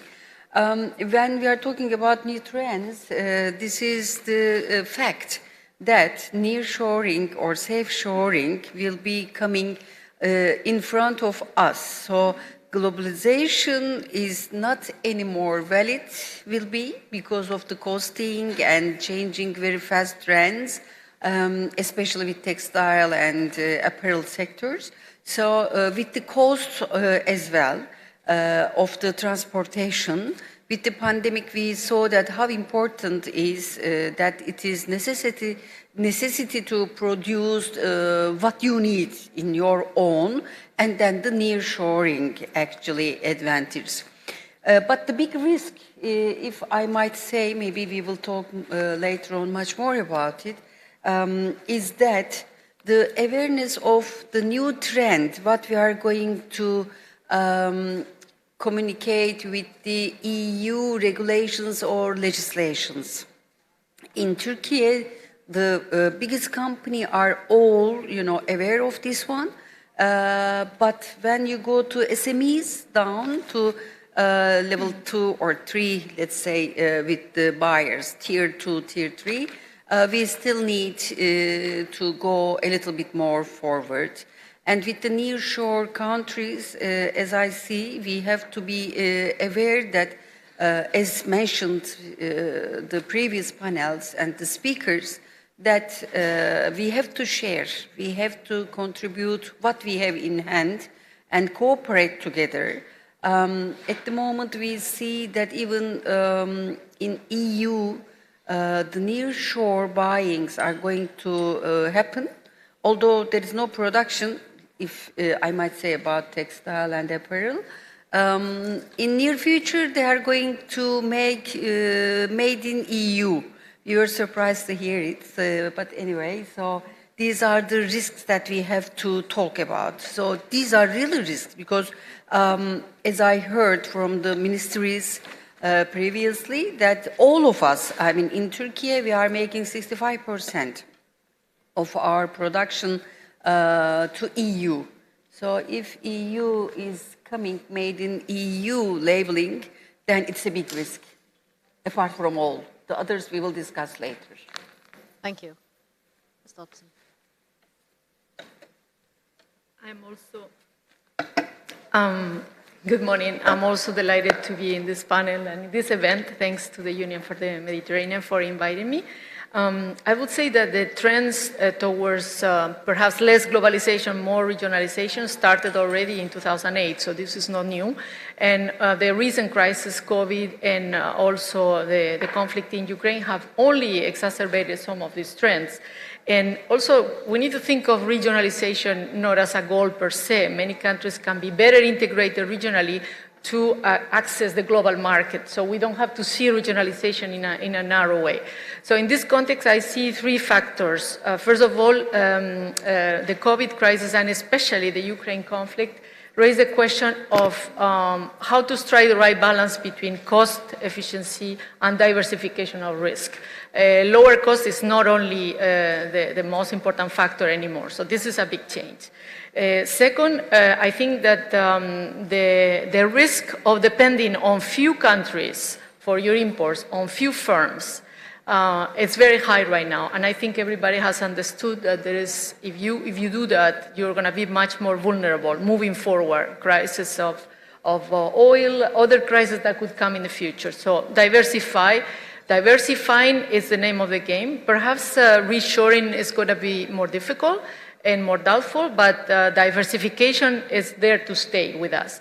And then the third element is the fact that there is much more awareness about the carbon footprint and therefore importing and trading with your neighbors. And for me, when I think of a region, I think of the Euro-Mediterranean region and even connecting with Sub-Saharan Africa. That's the definition of the region that we're talking about here. This need to decarbonize and the commitments of the governments are also there to stay with us. So these are new three elements that we need to take into consideration. Thank you. Thank you. Ms. Nas, I really find it very interesting that you mentioned everything is a moving target. And Ms. Özdemir, I really, my key takeaway from what you said is we need to actually think differently for different sizes of companies. And Ms. Dodson, I really like the fact that you mentioned diversification of supply, of risk. And now I would like to ask you actually, because this is a very critical question, I think, for this panel. What are your opinions? Please, your names and your institutions, and then your opinion or maybe a question for us, please.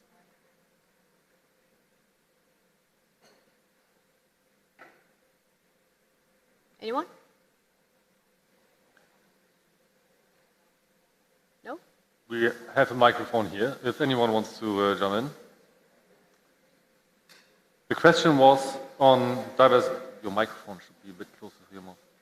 Could you repeat this? So my question to you is, what is your take on the risks of diversification of supply chains, regionalization of trade and investment?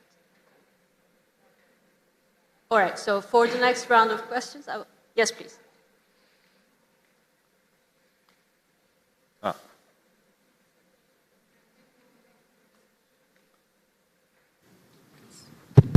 Yeah, thank you for this question. I'm Al-Hifiani. I'm coming from Morocco, representing AMCA, the Association of Purchasing Community in Morocco, and also working for GSK as Procurement Director.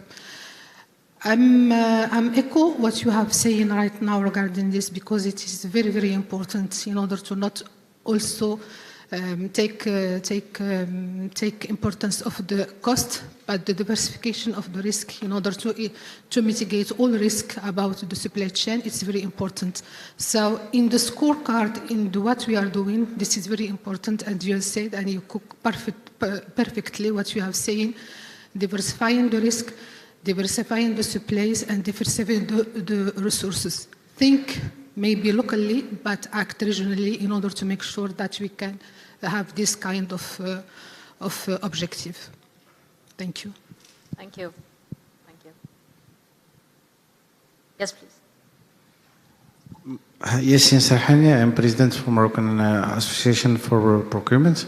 I think there is other item I can talk about. When we diversify our sourcing, we can lose a little bit from our power of negotiation, and to get some advantage for negotiation, everything, prices, conditions.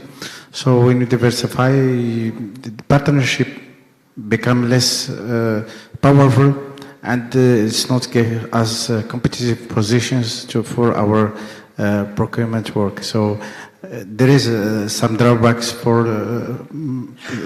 diversifying a lot our sourcing. Thank you. Thank you. Thank you so much. Please.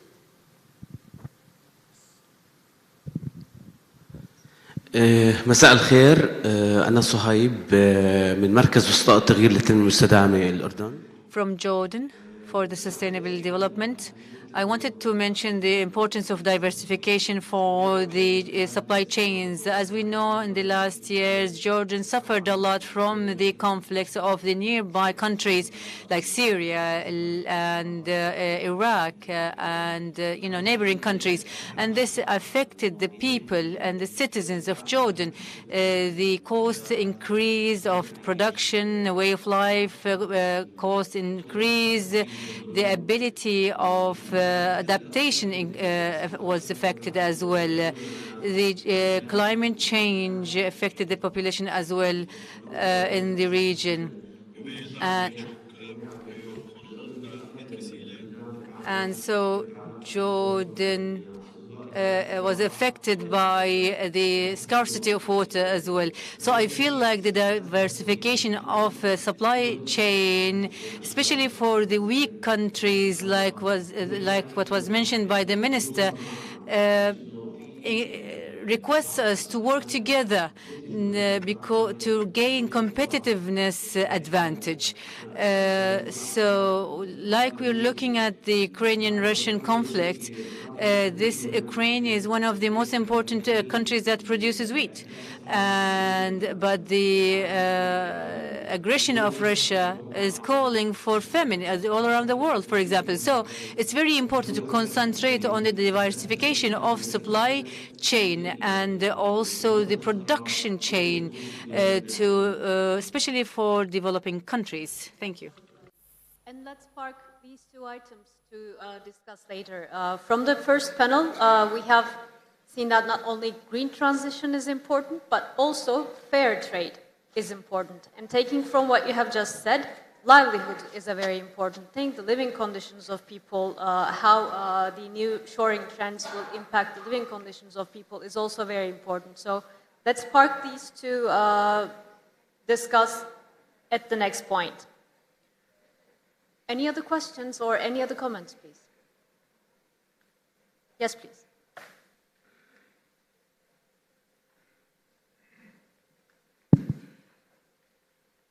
Bonjour tout le monde. Merci. Je voudrais d'abord remercier les organisateurs. I would like to thank the organizers who, Pour un certain nombre d'économies. which is so important for some economies. The question which I wanted to ask to the panelists, and it is not far from the ideas which have been declared during the first panel. It is nice to want to diversify, it is very important, but a balance should be found between diversification and cost optimization. So I don't know if the panelists have some means to realize that it is nice to relocalize everything which is in East Asia, but there should be also some preconditions in the southern part of the Mediterranean, as well as in sub-Saharan Africa, because we are talking now about the integration of the axis Europe-Africa while considering the role played by the Mediterranean as an important space. Are there some actions or some conditions, long-term, short-term, or mid-term actions to find this balance and to convince the industry? Because we shouldn't forget that beyond all hopes we have in the green economy, we should also consider the costs which are which make us determine. So in order for these economic operators to come to this so important region for a good future, we should convince them. How can we convince them? I mean, logos and slogans are not enough. Speaking about green economy, its impact and so forth is not enough. There is a financial impact which should also be considered. Are there some means? Is there something to do in the short term, mid-term, or long term? Thank you. Find out the impact of green transition, the digital transition, the absorption capacities of certain sectors and different kinds of companies, as well as its impact on livelihood. So let's tackle it a bit now. Would any of our panelists like to take this up? Not at the moment. I might comment on it. Actually, we are talking about trade and sustainability and climate change. But the main issue for me, I don't want to make any political things, but we have to, first of all, think about being together, how power it gives to us. So I have to say that there must be political and economical stability in the region. So this political, actually, stability is more important. And actually, I don't want to translate it. I have to say it in Turkish. Mustafa Kemal Atatürk said, "Ülkede sulh, cihanda sulh." So if we can manage to be all together, then we will get really powerful. So this is, for me personally, I'm representing Turkish Exporters Assembly, but with my 42 years background in textile and apparel sector, I have to say first, starting point should be political and social, actually, resident or stability. I don't know if I gave the answer to you. The else is, of course, with the competition, price-wise, of course, everybody has different strategy with their own issues. So with this, actually, if we think all together, not personal, I'm sure we can do everything, right? Thank you. Thank you. Next, I would like to address Ms. Dodson.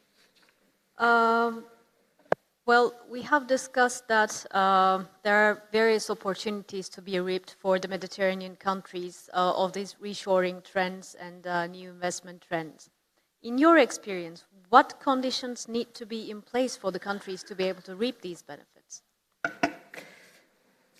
Thank you. In fact, we have to see that within the Mediterranean region, there is great diversity, and not all countries have the same level of governance, the same level of trust vis-à-vis investors, the same levels of macroeconomic stability, inflation. Some countries have 8%, others have up to 80%. So all these are signals that are very different country by country to anyone who wants to invest in the region or who wants to trade with different Mediterranean countries. But there are some common elements. Some of them are negative. The perception of fragility related to conflict, unfortunately, it's been there in the region for a while.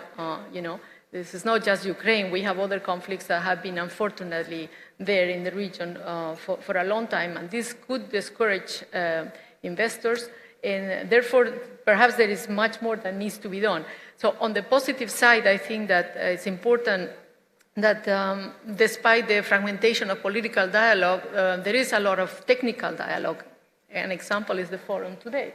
And I think that coordinating, for example, export promotion strategies, coordinating some of the elements of the investment framework, laws and regulations, all that is essential. I don't use the word harmonizing because it's too strong, but at least coordinating is very important.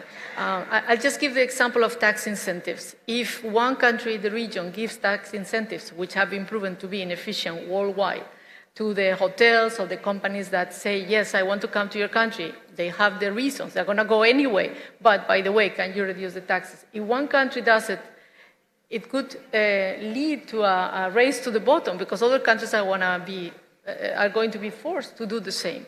So this kind of coordination of strategies, export promotion strategies, some common elements, that's going to be very important to give a regional signal, positive signal to investors about the region. Another element that I think is very critical is the infrastructures, the connectivity, and I don't mean only physical infrastructure, I also mean ICT. The region is lagging behind in terms of the laws for the digitalization, the digital economy, with some exceptions, like Morocco has the best, most comprehensive e-economy law in the region. Lebanon has also introduced a simplified law recently. But in general, a lot of the laws and regulations that are being applied to the e-commerce were designed at the time when there was no technology. So they need to be revised to give trust to the consumers, to protect the data, etc. So this is an area that offers tremendous potential, but there needs to be adequate infrastructure and also the digitalization laws that allow for that. And then one last point, it's improve the project preparation. There are a lot of funds that are ready to be allocated to projects, but sometimes for good reasons, it takes a long time to prepare those good projects. For example, if you want to internalize climate change now and define a project that's sustainable, it's much more difficult than in the past. You need to have some climate contingencies, and preparing good projects, meaning that they will be sustainable, they will be effective, that takes time. So reinforce the capacity of countries to take good projects, because otherwise there is always a risk that the recipients will accept some investments that may come easy to them, and I don't want to mention any names, but that they are not necessarily the most impactful in the country, and maybe they are not the most sustainable either. So it goes back to the capacity and the ownership of the recipients of the investments to decide which ones they want to attract. So I'll stop there, otherwise I'll go beyond my time. Thank you. Thank you so much. This was very important, I think, the absorption capacities of the countries receiving the investment, and also the countries making the investment should be able to trust where they're investing. This takes us to, I think, the social capital, which we seek in every sector. Now we're going to seek it further in the region. And I would also like to ask you, if I may, I would like to take your opinion on how Mediterranean countries can reap the benefits. We have mentioned policy base, we have mentioned institutional capacities, what are the gaps, what are the opportunities? Because we also have heard some good examples in terms of policies. Yes, please.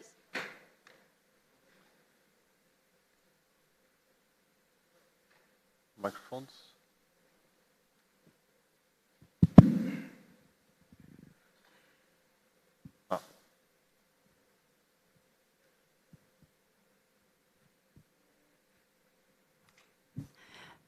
Bonjour, je viens de l'Albanie, Tirana.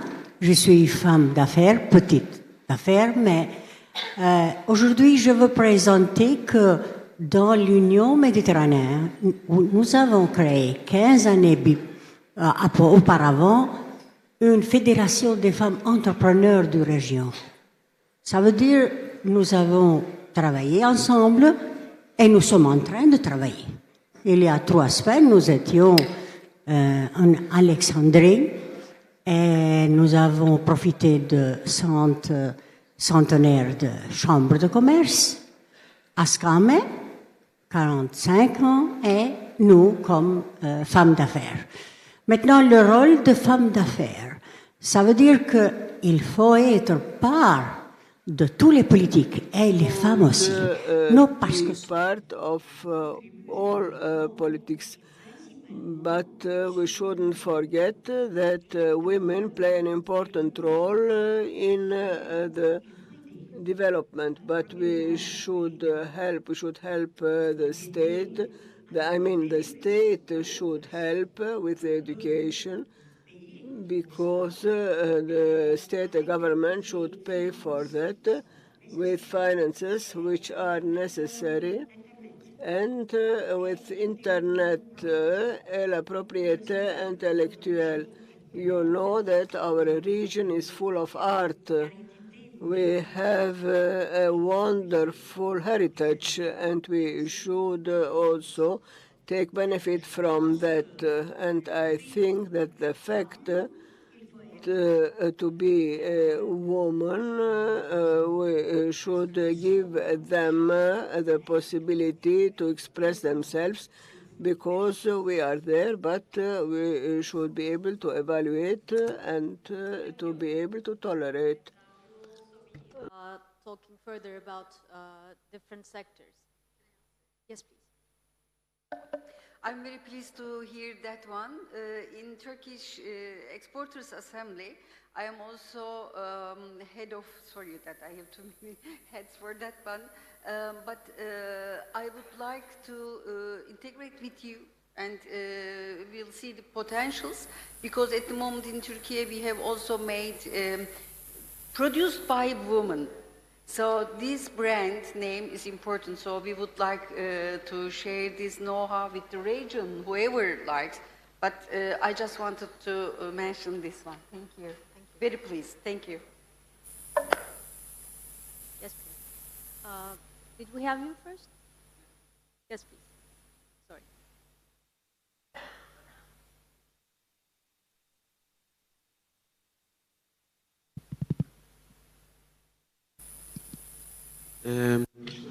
Thank you very much. I have introduced myself before, Sohaib from Jordan. So I wanted to mention what we have talked about before, the benefits to improve the supply chain and investment. We need to work on the national reforms, as mentioned by the lady, and reforms needs to be improved.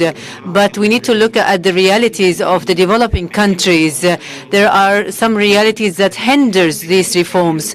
There needs to be to reach incentives for the investments or the investors. There are bureaucracies inside the laws that actually created challenges in creating the reforms.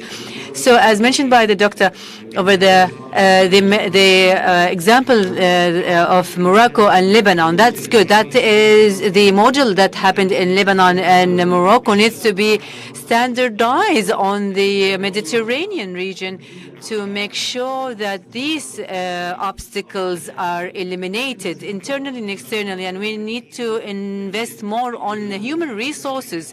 I mean, in Jordan, for example, we have really good examples of investments that reach about billions but were stopped because of bureaucratic problems and some practices that are not in alliance with the governance, for example, and the behaviors of the decision makers, for example. So we need to work on that as well. Thank you.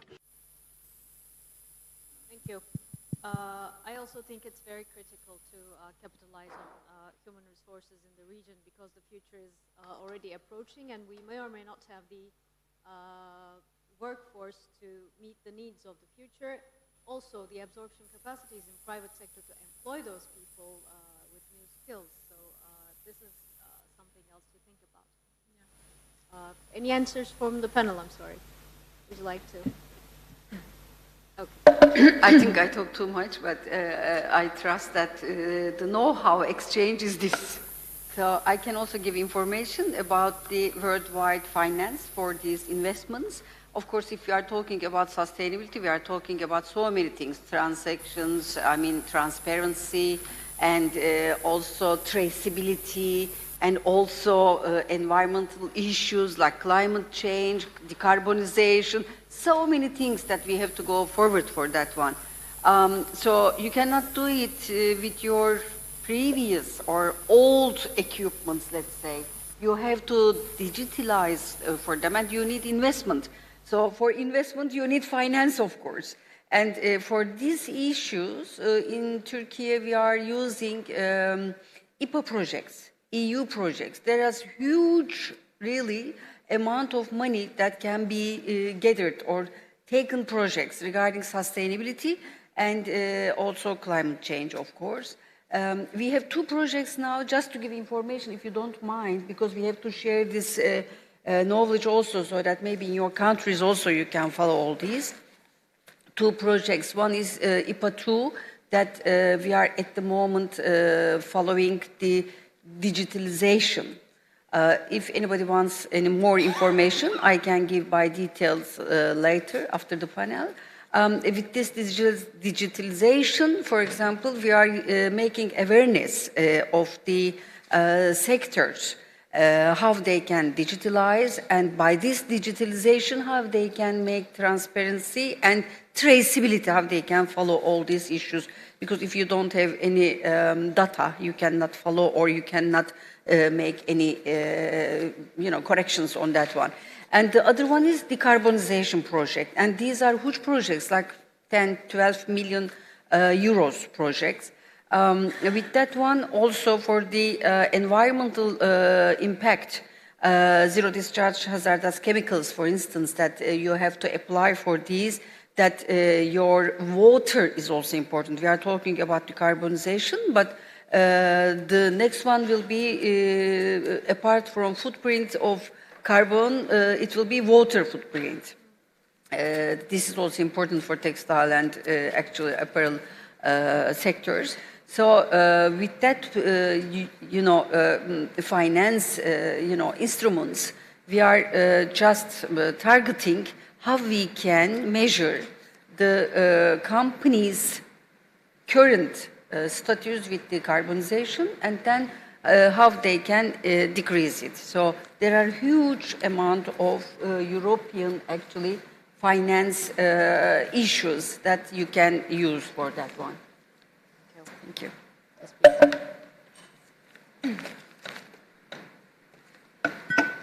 I also wanted to comment on the point on human capital. I think that it's important that there is also coordination in terms of internationalizing the curricula, sharing much more in terms of, for example, technical and professional training capacities across the region, and promoting more the mobility of workers, especially skilled workers, who should not find, who should not need to overcome huge obstacles when they want to work in the neighboring country. I think there is also fragmentation in terms of the labor markets and the mobility of workers, and I don't mean only north-south, but also south-south. So this is another element that could be very important to contribute to the transformation of the region. Thank you. Yes, please. So I can maybe first. So this is part of what you have shared previously regarding how we can work together and enhance our capabilities together in order to meet what's the objective that we have in terms of sustainability and also in terms of making better future for our region. So this is very important for all of us. Deeply, we need to have this best practice sharing. This is what you have done right now. It is perfectly what we need. How we can prepare together masterclass, how we can prepare together, I mean, not knowledge transfer, but at least having some good signal that this is something that have been, I mean, succeed in one country, and this is something that we can transfer to another country with the right capabilities in order not to have only project in slide, but have it concretely with action plan, with the very project plan, and this is something that will help, I mean, a lot of companies in our countries to move on. So this is what I... Thank you. The gentleman to your left, please, first, and then the gentleman at the back, and then yourself, please.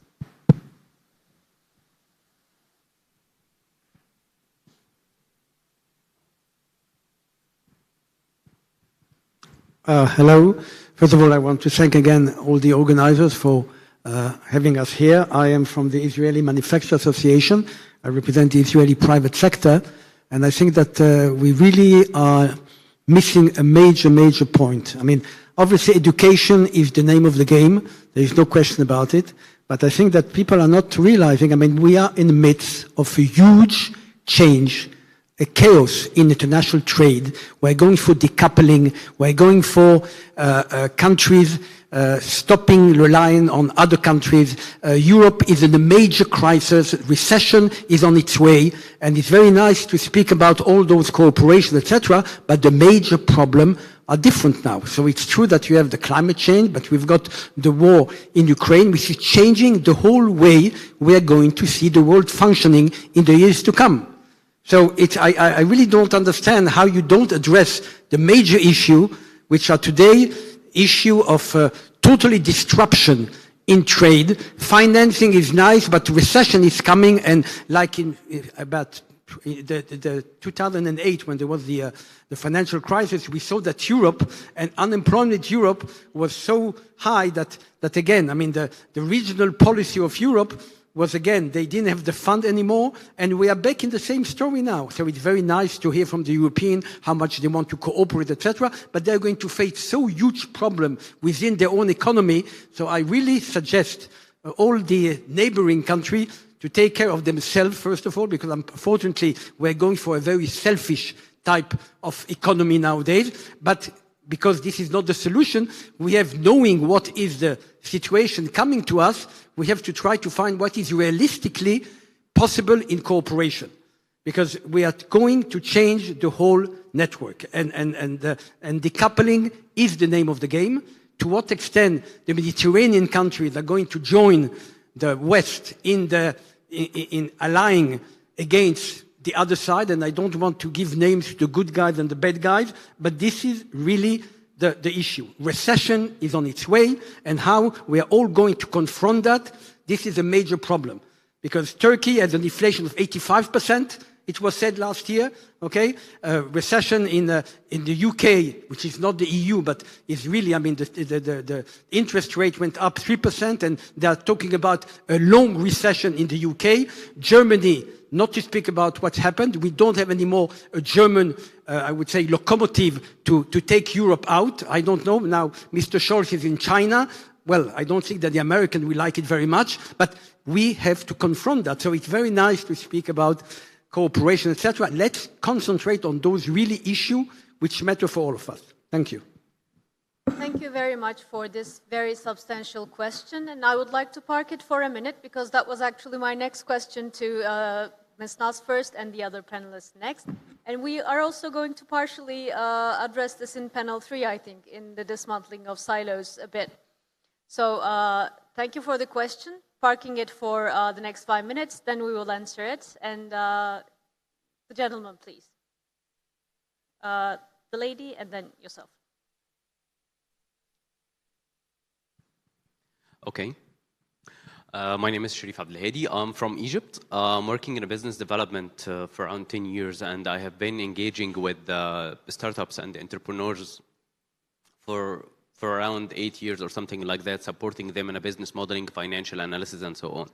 And in the recent years, I've been working, let's say, if we are considering the green technology or the green transition for a business, it will be considered as a very important to, to start to implement and start to pushing them forward. But one of the major challenges for them is about the access to finance, especially in the beginning period of the implementation for their business, because they usually having a challenge in sales and generating more revenue, which reflecting on the sustainability for their business.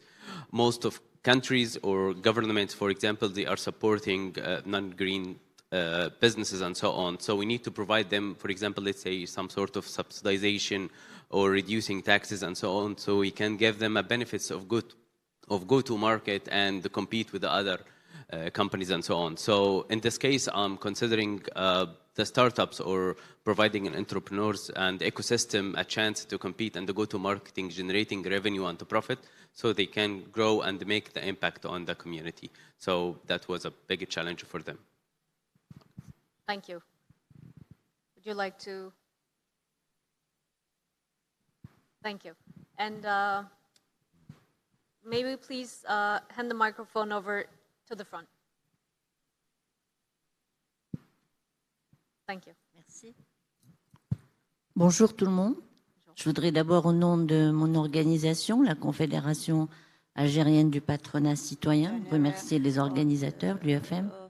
Entrepreneurs, I would like to thank all the organizers for having invited us on this very important topic today. My intervention will be especially a proposal to our panelists. I would like to know if the problem of reinforcing and the economical regional integration, if these questions could become a reality if we go there with an agenda. We saw it during the Barcelona process. We couldn't really succeed.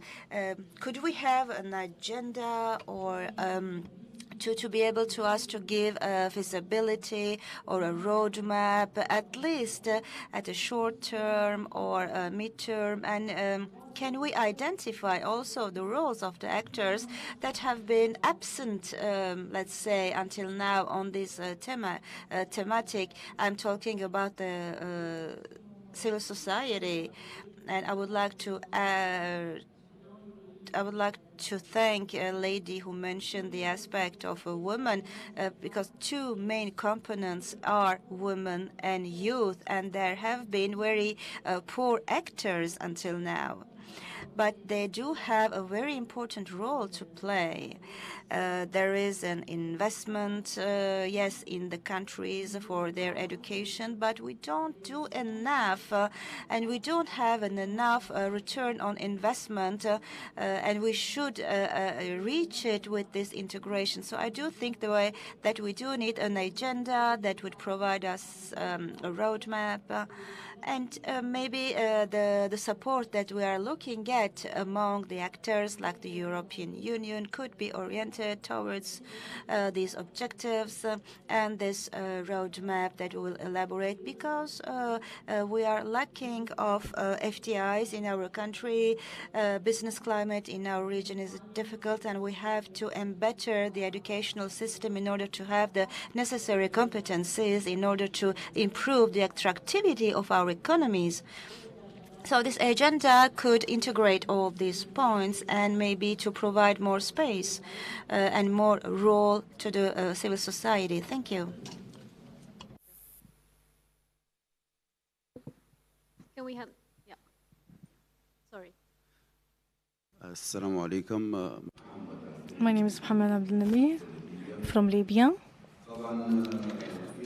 There is an important point that was mentioned as for the economic issues and development issues. We need to be very aware and understand that in order to apply and implement these agreements, that the connection and between all the countries in the region, this relationship should be strong and flexible, that in order to implement such agreements, there are some international intervening, maybe sometimes will hinder the implementation of such agreements in some countries. As for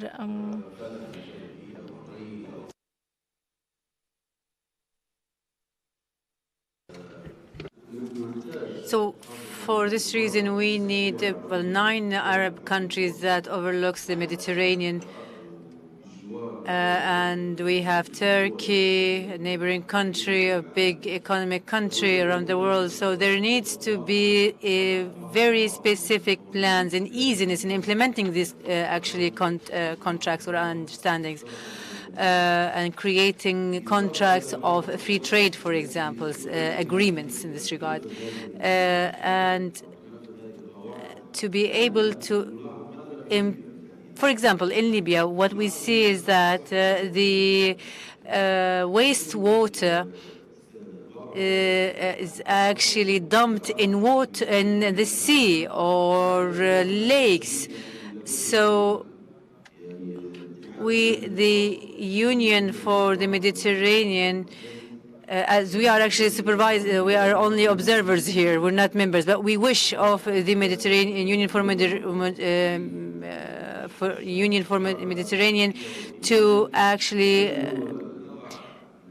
think about creating free trade areas with common understandings and benefits, so that we can use it. And maybe companies can use these areas, free zones, let's say, so small companies can benefit like big companies as well. I am also a member of the Labour Party in Libya, so we care for these things a lot. We need to give the benefit of the citizens as a priority. And also, we need to be in compliance with each other to make the lives of the citizens easier. We need to make sure that the policies that are created do not harm other countries at the same time, like Syria, Libya, Iraq, Yemen, are being neglected in this. When we talk about conflicts, we are actually suffering a lot. And we hope at the end to put recommendations and legislation that actually facilitate the reach of the investors to countries like Libya, because we have problems in terms of the remittances, in terms of capital transfers, like SWIFT, etc. They are unable to invest in Libya because the system of SWIFT is closed in Syria, in Libya, for example. And the authorities in the reality are not pro the development of Libya itself. So please take this into consideration. Thank you very much. Thank you. Any comments from the panel? Okay, thank you. Yes, please. Yes, please.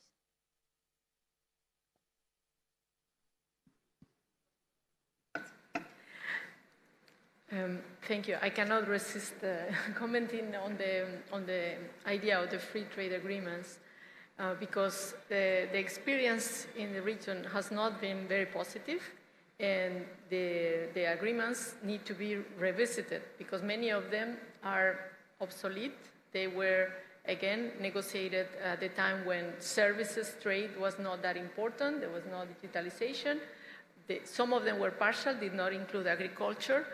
And I was happy to hear this morning about an agreement between Turkey, Jordan, and Algeria. I hope that the new agreements are more institutionalized And I believe that without renewing those agreements, there will continue to be obstacles, both tariffs and non-tariffs, to the trade in the region. So I couldn't agree with you more. But there must be appetite on both sides of the negotiation table. And I agree with you, Madam, that the civil society must be involved in the renegotiations or the expansions of these FTAs.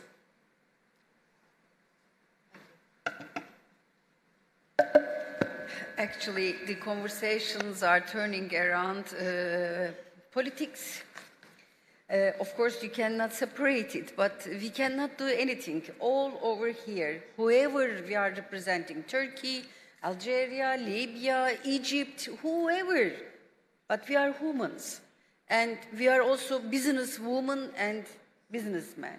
So we have to talk about trade. Maybe we have to give answer later on. I don't know if I can now, because I would very much like, and I can talk about till morning about politics. I don't have any doubt about it personally, but we are not here for that. So sorry that, of course, it's very important that we are women. We cannot support any war. Can we? No. But politicians are doing it, so sorry for that, that we are not mentioning about it, because we are not here for that reason. So many things happening in Libya, so many things happening in Iran or Ukraine or Russia. Whoever is right or wrong, I don't know. But I know that people are dying in everywhere.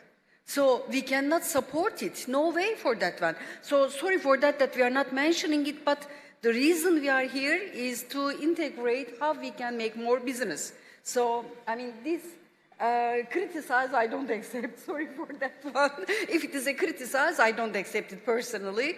I cannot support any war, any conditions, but we are choosing these politicians all in our countries.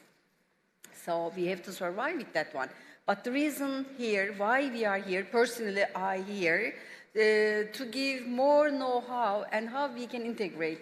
All of our countries have very good potentials to be done. And we have to think about it. Of course, while talking about this integration, implementation of know-how, or whatever we are professional on that one, of course, we have to think our competitiveness as well. But we can choose the sectors which one we don't compete.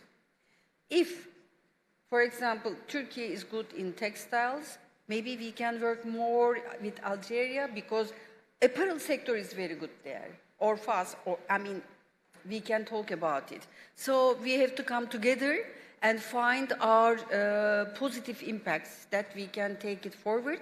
We have very nice tourism, for instance, and we can, in this region, we can go forward with that. And while we are doing with that, of course, the logistics will be involved as well. So the starting point is conversation. So thank you very much for this organization that we are communicating. If we don't communicate, we cannot find where we will start or what we will do. So for the lady, thank you very much for your contribution. You are absolutely right. If there will be any change, sorry for gentlemen, sorry. I'm not, of course, talking about the room now, but in general, because we are also as Turkey, our men sometimes can be egos. We are free of egos, and as you see, all these ladies are sharing their know-hows without expecting anything, without any competition or anything. So we will be the ones to make these politicians or, peace, let's say, peace. I didn't translate the word of Atatürk, but he was telling that peace should be in everywhere. It doesn't mean if it is in your country. It can be your neighbor, and it can affect you as well. So peace is important, but ladies will do it, don't worry. I mean, I have a very good will for that one. And then, of course, we will continue with the business. Thank you.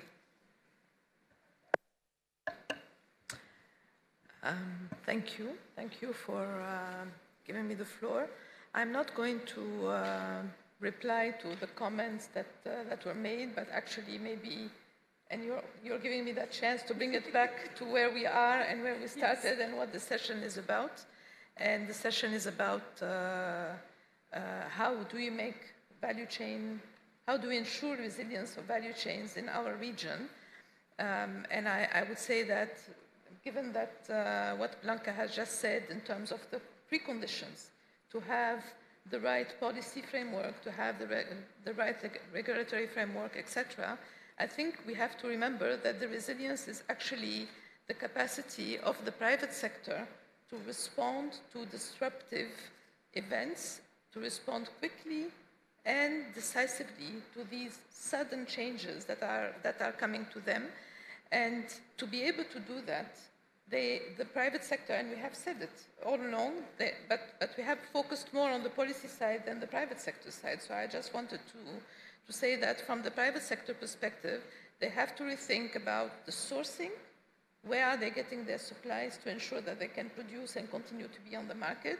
They have to rethink about the management of their inventory. We were, for many, many years, we were on just-in-time. You don't keep any inventory because it costs money. But now we cannot be just-in-time, and we have seen the consequences of the just-in-time on very strategic sectors. So there is a shift to managing the inventory to just-in-case, and to ensure that we have enough of those products, strategic products that we need for our production available so we are not interrupted. And then there's, and we also said that in different times, there's a need to have more analytical capacity and forecasting. We have to predict what's coming up. And I said at the beginning, very difficult to predict because there are so many uncertainties. So having that in mind, I think we have to bring beyond the political scene, we have to bring and provide a message that can bring the stakeholders together around agreed or common priorities. And in that sense, I think the private sector has a key role to play in terms of, how do you align your resources to be able to manage those uncertainties and keep the business going and keep responding to your customers, stakeholders, and shareholders. So we mentioned this morning there are two key areas that provide very important opportunities. These are digitalization and green transformation. And I think the private sector has really a role to play in ensuring that we have the right human resources for that, and that there is an offering for continuous learning and adaptation, so that when there is a sudden change coming to us, they have the resources to actually reply to that. And we have seen during COVID-19 how many businesses have been able to shift from traditional business to e-business. But this has happened because they called on younger generation capabilities. They had to act to be able to generate revenue, etc. So I think this is one side that we can bring the stakeholders around in terms of priority to have and to enable our human resources to respond to these uncertainties. And this will apply partnership between the private sector, the academia, the policy makers, to ensure that we have the right system in place to upgrade and reskill the employees. The second item, and again, we spoke about it a lot, is the investment part. And in terms of investment, we also have to bring, to do it in a way that investment actually supports the resilience of the supply chain and supports the development of trade. And I just wanted to mention one, earlier we spoke about the African Continental Free Trade Area, and I just wanted to mention the work that was done by my institution in this, in operationalizing this free trade area. We have actually used the analysis of the smallest inputs and outputs matrix to see where we can define value chains that are common or that can be created within the continent. Through this work, analyzing trade flows, analyzing input-output metrics, analyzing market access conditions and other criteria, we were able to identify 94 value chains in 23 sectors connecting 33 African countries. So now we are working with the African Union and the AFCFTA Secretariat to look at how do we alleviate the constraints that these value chains are facing? How do we bring in investment into infrastructure, into linking these countries and creating the logistics and all the services around them to make these value chains happen? And maybe we can do the same for the Mediterranean region. Look at where are the complementarities. Can we have, and we are ready to do that, to have this deep analysis of the different segments and the smaller and all the components of any product, and start from there and bring all the stakeholders around a common objective of really creating this resilience. Because at the end of the day, the resilience is not just about moving jobs and companies from Europe to South Mediterranean or from China to South Mediterranean. It's really to have that flexibility to be able to call on different countries or different suppliers if a supplier finds itself in a difficult situation. And the difficult situation can be from any source. It can be because of a natural catastrophe due to climate change. It can be due to the supply of inputs that did not come in, whatever. So I think this is what probably is needed to at least make the private sector function and then ensure that they can have the support around them in terms of investment policy,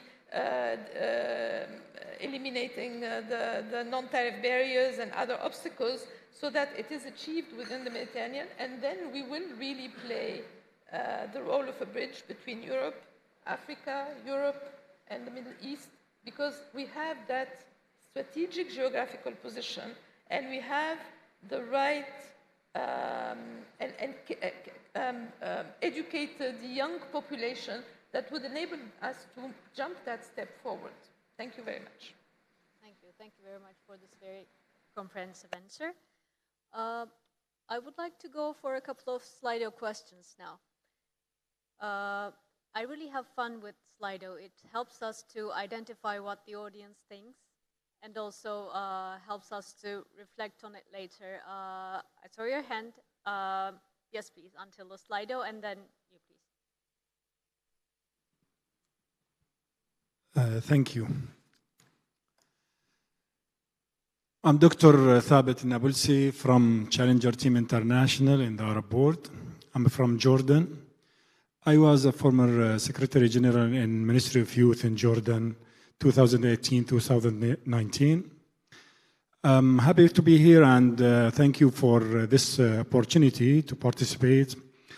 And I have some suggestion and a question at the same time about the economy and developing the economy. The youth now in the region and in the Arab world and in the different countries that we see is the most population. Like in the Arab world, more than 65% under 30. So what we do for this, for the future, for the youth, are we planning on behalf of them or they are planning with us? This is number one. Number two, I believe there's three things that we need to take in consideration for the economy, because I need to start with this topic of the conference. The economy is important. If there is a good economy, there is a good policy, there is a good country, there is a good life. There's three things. The first one, I believe we have to work in regulations. The regulation is very important wherever we go, because if there's a good regulations for the new generation, they will adopt and they will act and they will respond. If the regulation is in the old and the classic platform, we will struggle. The second one, we need to secure the fund, or at least find the path to the fund. Find the way for whomever want to get a fund, there is a very clear track to reach the fund, because we are in a chaos with the fund concept. The third one, we have to protect what we agreed about. If we agreed about something, we have to protect and we have to fight for it and defense about it. The last thing I want to share is very important thing that we need to understand. We want to take the generation for what they want or for what they need. This is very important for planning. If we want to take them for what they want, is something, and if we want to take them for what they need, is something else. Economy is all about the perception of life from everyone. So maybe we are talking now about the future of economy, but the people that will be in the future, they are not here. So what we can do. Thank you. Thank you. Thank you. I think we have addressed some of these gaps in the first session in terms of supply chain management strategies, and also a policy base, and also in terms of interactions. And I think we have just addressed human resources and human capital. About youth employment, youth inclusion, I think you have a point, but I don't think the mean age in the room is that high, and I think we are the people to do the planning and help it trickle down to younger generations. Would you have any comments or inputs? I mean, being so long time in the sector, we have seen that for the youngs especially, if they are educated, of course we have to find the, we have to make a planning. But again, this is something that should be done with the governmental side. I mean, in even Turkey, we had in past, there was a planning, not ministry, but under the minister, sorry, trade ministry, there was a planning, department for that one. So we have to actually maybe not force, but I don't find the correct word for it. We have to fight. I agree, fully agree with you. We have to fight with the what we are supporting for that one, and these are starting from the government side. We have to push them. We have to ask them for the planning. They open universities, but they don't make any planning for, what the young people will do after the university if you don't find jobs for them. So the textile and apparel sector is the best at the moment sector that can be converted to the youths as well. If we can, because this sector is what I actually in past has been already worked for it. But what we are doing for the young now, we are promoting or supporting them in the universities even. For the textile part of the universities, like Istanbul Technical University and also textile engineering universities all over Turkey, we are paying monthly salary, the minimum wage to them, so that we can integrate them to the system. Because while we are educating them in somewhere else sector, on the other side, they are not able to find job because there is no planning for that.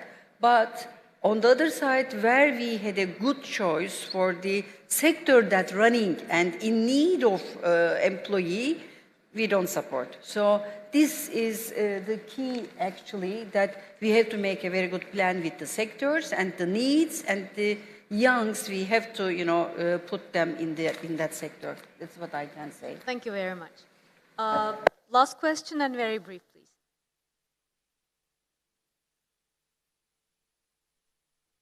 Can we bring the microphone?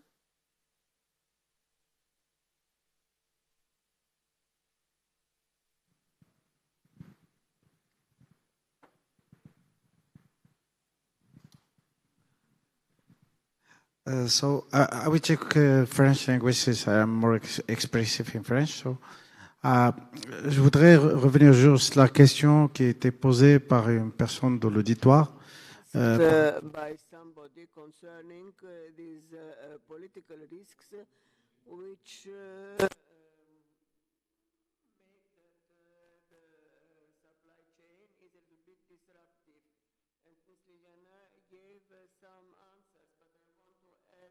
And now we are talking about economic intelligence in enterprises. In Morocco, we have an education in the field of economic intelligence. And there are some open sources all over the world, and Reuters, and there are some agencies which are giving grants, but sometimes we can all the sources through software, through deep web and direct web. So we can go from 4% to 99% with these techniques. They have software. I would like to answer the question because the only thing we have today is that we are the first informed. Unfortunately, we can't think about the future. We don't know. Our environment is quite complex and ambiguous, but we can be the first one who is informed and react. So we have conceived some analysis of data, and there are, of course, preconceived models like strategic stocks, for instance, express partnerships in order to cover the risks. And we are always talking about sourcing problems, but these are instruments which are very strong, which have started in the 90s. But unfortunately, in this environment, it's very difficult to foresee. But if we are the first one to be informed, we can react very quickly and have some competitive advantages. Because you speak about competitivity, this was just a small compliment. And today we have the possibility to have access to the information more than the public. I would like now to answer the question to the moderator. What can we do all together? What should we do with this cooperation? Don't forget that Mediterranean countries, North and South, have a lot of complementarities. Morocco, Algeria, for instance, are full of sun, and these are also proximity countries, and energy transport will be very easy. There is a demographic complementarity, which is very important. We don't speak much about that.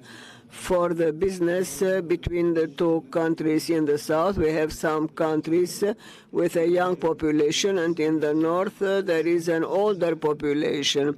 So these are completing each other. We shouldn't also forget that the sourcing which we had in the past has changed.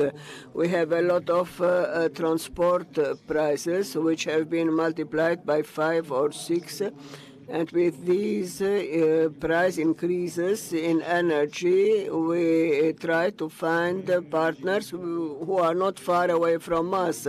This permits a resilience and a more competitive cost. So we should work all together in the Mediterranean region in order to work much better with a big import. May I have, if you have any brief replies from the panel for these valuable comments? Because these were really big to address actually in this panel and in this conference. I think we need a separate session for some of those questions, but yes, please. Thank you. I think I'll reply to 2 comments, the one on youth and the last comment. I think for me, for the youth today, a lot of things changed. And we are still with the same mindset in terms of their education and what. So I like your question, are we deciding for them or are they part of the decision? I think they are automatically part of the decision because they need and they expect a totally different approach to work, to collaboration, to education, etc. And as I said earlier, I think during COVID-19, it was very clear that many companies have requested or have worked with younger generation because they were faced with a situation where they did not face before, and they did not have the skills for. So what I'm trying to say is that even though the youth, they have their space today, and they are working and they are contributing, they will automatically influence the way education will be done and the way learning will be provided. But what is important is to ensure that there is the partnership, that you have the academia, the private sector, and the public sector working together to ensure that whatever is given as professional training or university training is actually something that fits with the industries, that fits with the needs, but that is also sustainable, that will respond to the future, not how it was before. So I think they are all part of all the decisions, and we don't have to have people that are 10 years old or 15 or 20 years old to make sure that they are part of it. They are part of our life and daily life, not necessarily in the conference. In terms of what the person talked about for supply chains, I totally agree that being the first informed help decision-making, but to be first informed, you have to have the system, an analytical system, to search for that information and use it. What I was trying to say is that based on that, we need to have a number of common goals and common objectives, maybe the roadmap that Madame talked about, which is, we agree between, I think there is a need for the private sector and the public sector to agree what are the priorities, what are the common areas, and then build around that the full supportive ecosystem that aligns with the priorities of today. And even if the private sector can move on its own, and individually, and find the responses, at one point in time, definitely you will face some difficulties, you will face a constraint, you will face a policy that is not favorable. So I think the full ecosystem should be together and should work hand in hand. But we cannot solve all the problems all at the same time. So if we define the priorities for the region and we take as an objective to increase regional integration, then I think there are solutions that we can work on and implement as we move to make sure that we increase collaboration between ourselves and that we can also be the effective and efficient link between different regions in the world, including Europe, including Africa, including the Middle East. Thank you. Thank you. Thank you very much. Regarding the question of the transportation, logistics, actually, Mediterranean region is more advantage. Because of this decarbonization, the brands especially started with the containers. Even in Turkey, in the Aegean Sea, we have some, ports that moving to Spain. One of the biggest, brand is Inditex, buying also huge quantities from Turkey. And so you have to use that one. But for the data, digitalization is very important, of course.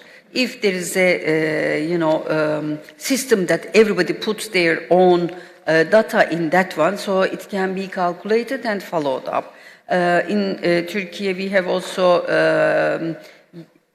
UND, we say UND, where all the transporters has a union for that one.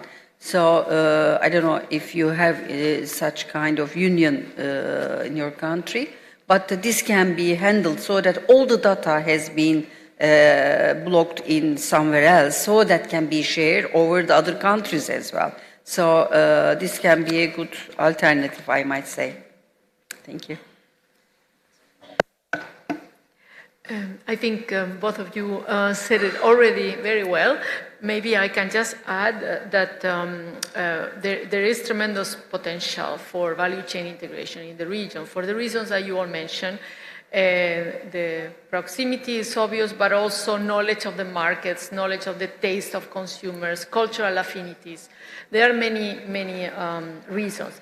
And also, there are already countries that have proven some kind of a comparative advantage, and there are some sectors that have already shown progress. For example, pharmaceuticals in Tunisia, in Egypt, the automotive industry in Morocco.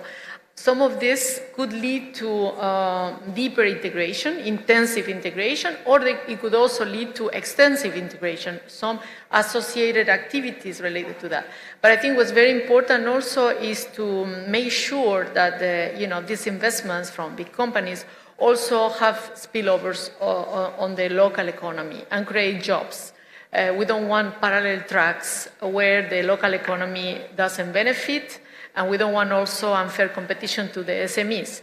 So I think this transfer of know-how from the big companies, associating the SMEs, and having, again, a goal, which is the recipient country must respect of creating jobs, how many jobs this investment is going to bring for the local economy. All that is very important for these regional value chains to continue growing. So I just wanted to add that point. Thank you very much. I would like to give the chance to our panelists to give us some information briefly about how their organizations actually address these issues, because I know that most of the region counts on sectoral organizations for solutions and support and pathways. So I would like to start with Ms. Nas, and then Ms. Özdemir, and then Ms. Dodson, please. Thank you for, I'm part of ITC, International Trade Center, which is a UN specialized agency, and our focus is really to promote international trade and ensure that there is the right ecosystem for international trade, for SMEs to enter the international markets. So the way we can help, or we help even right now through specific projects, is to ensure that you have the right ecosystem for SMEs to be more competitive and be able to position an international market, and also to collaborate with other SMEs. So this is through technical assistance, through capacity building, with training and coaching and advisory services directly with the SMEs, but also linking with the potential market and potential buyers. For example, I can give an example of a project we have in the region. It's a project on textile and clothing in Egypt, Morocco, Tunisia, and Jordan. And this project not only works with the SMEs in those countries specifically to ensure that they are aligned with the needs of potential markets, whether it's in Europe or outside of Europe, and that they have the mechanism and the procedures in place to be able to meet those requirements. It also focuses on finding specific ways to increase value addition, local value addition, so that there is the potential to create more employment and more wealth within the country and the sector, and to provide the right skills. We work with the academia to provide the right skills, and then we also help those companies to go to those markets and really connect with the buyers. But we are also working on integration across the 4 countries at regional level.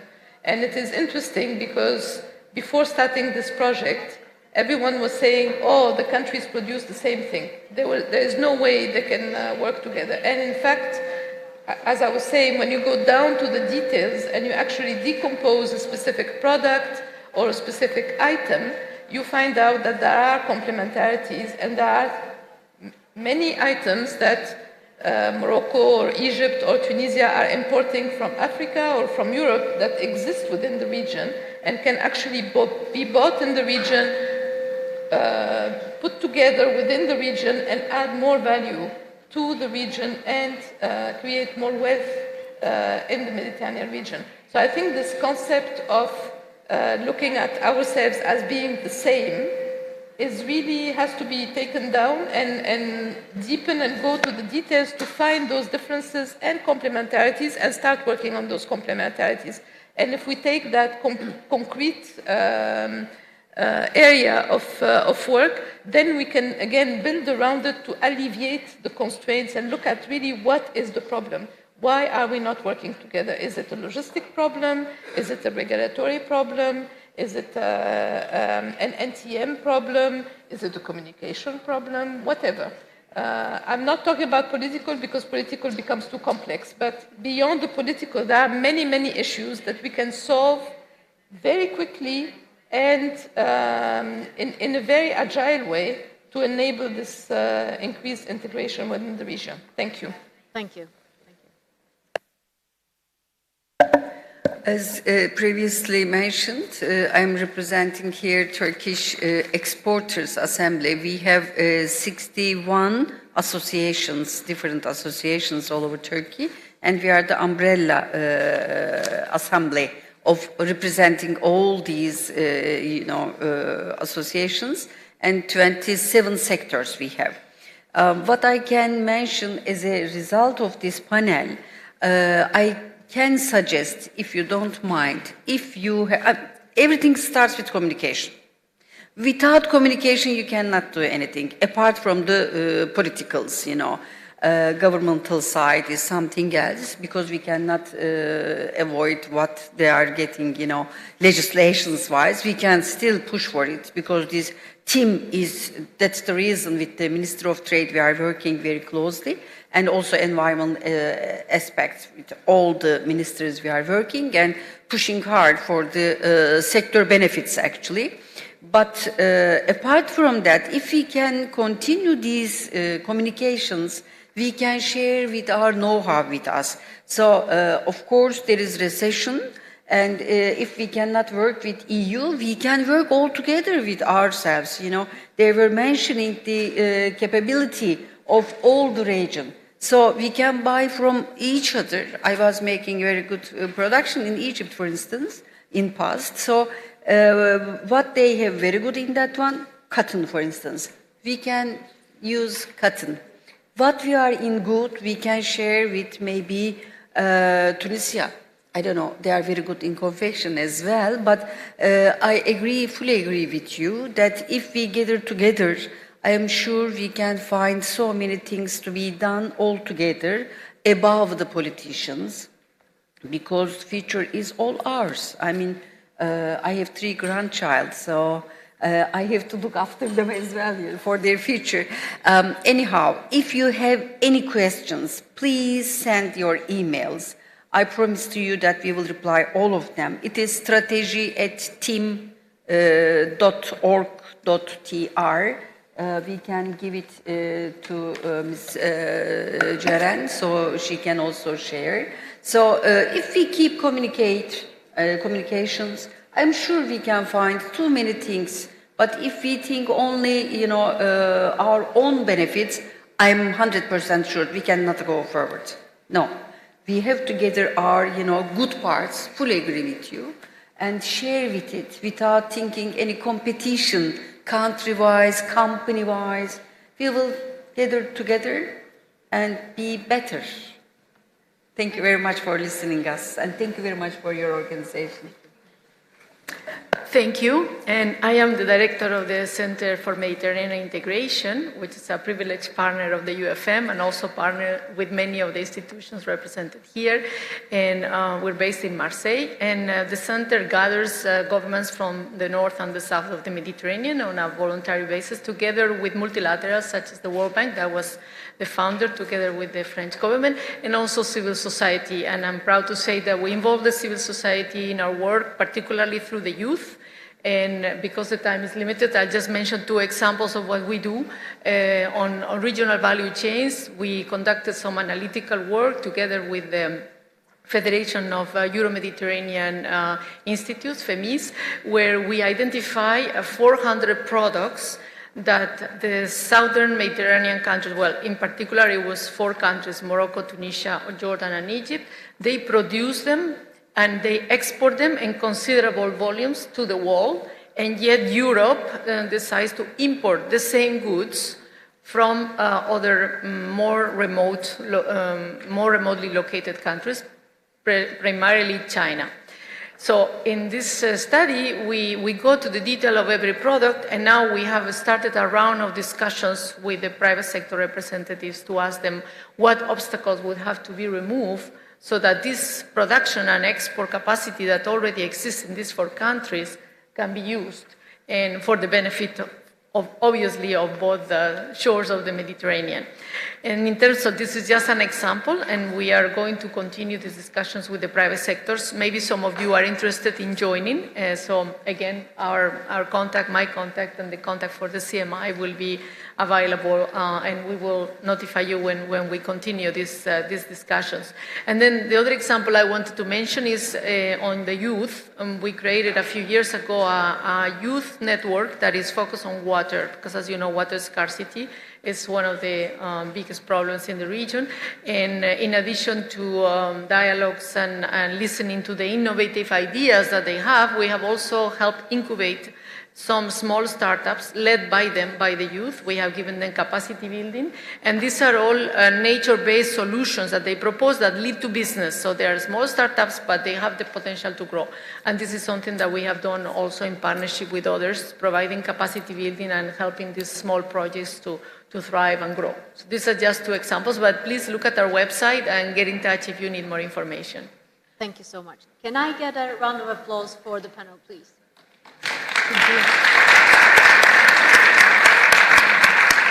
So we're a tad over time, and I'm glad we are, because this was a very nice discussion. I enjoyed it a lot, and I hope you did too. Can I just get the screen back up and wrap the session up for the last Slido? We have asked you what sectors you think are the most prominent, most important sectors for the region in terms of regionalization of supply chains. What you have told us are all the key sectors actually in the area, and I agree with the panel that cooperations, collaborations, communication with the sectoral bodies and among yourselves will be the key for us to step forward, step to a better future altogether. So moving over to lunch in the next room, please sit with people you haven't met before, you haven't spoken before, make new networks, take advantage of this session of the forum. Thank you, and before you leave, those of you who have airport transfers, please go to the registration desk first before going to lunch, and thank you all for your active participation and for your valuable contributions. Thanks to you. And we'll continue at 3:15. Sorry. Please come back at 3:15 after the lunch.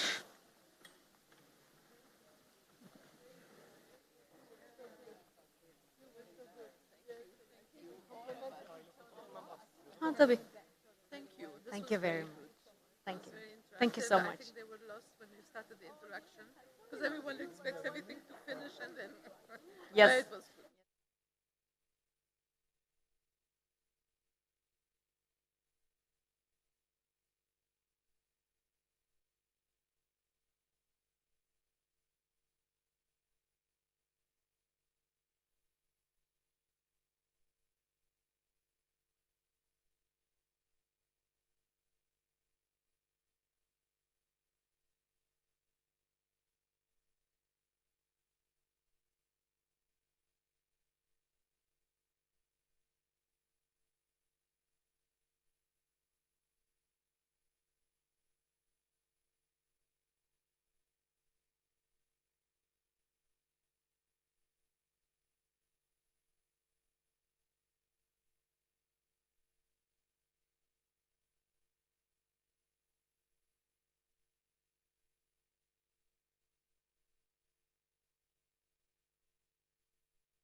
With us.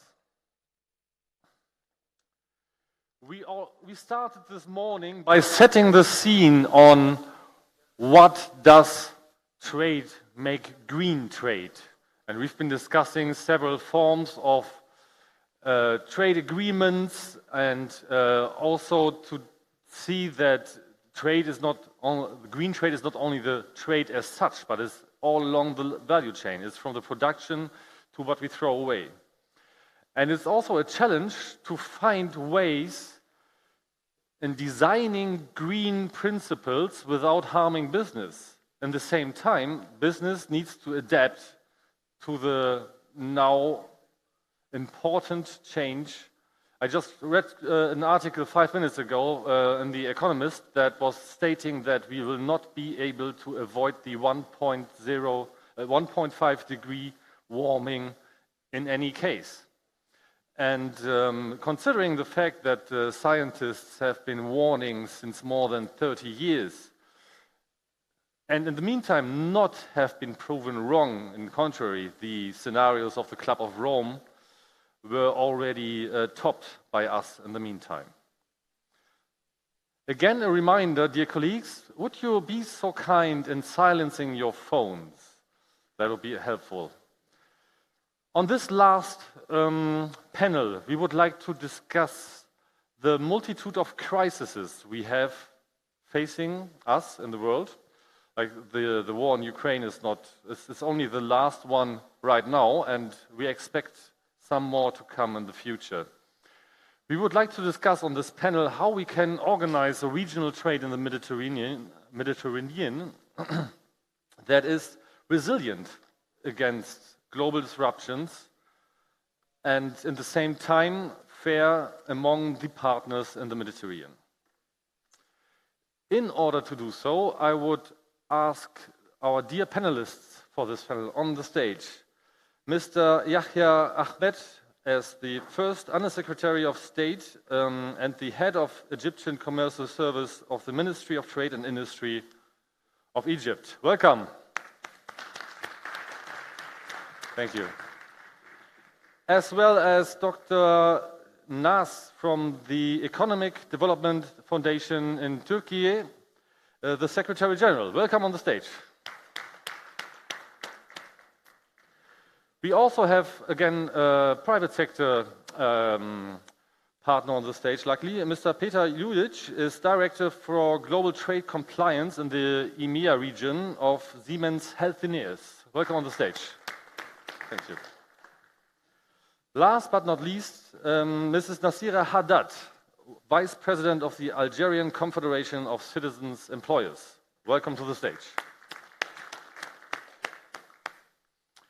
And as we just have been eating, we will try to include you as an audience as fast as possible, promise. Before we start, let us, also considering crises, could you share with us your thoughts on what other crises you see coming on the horizon in the future? We already have had the global disruptions of several value chains and production chains all over the world due to the pandemic.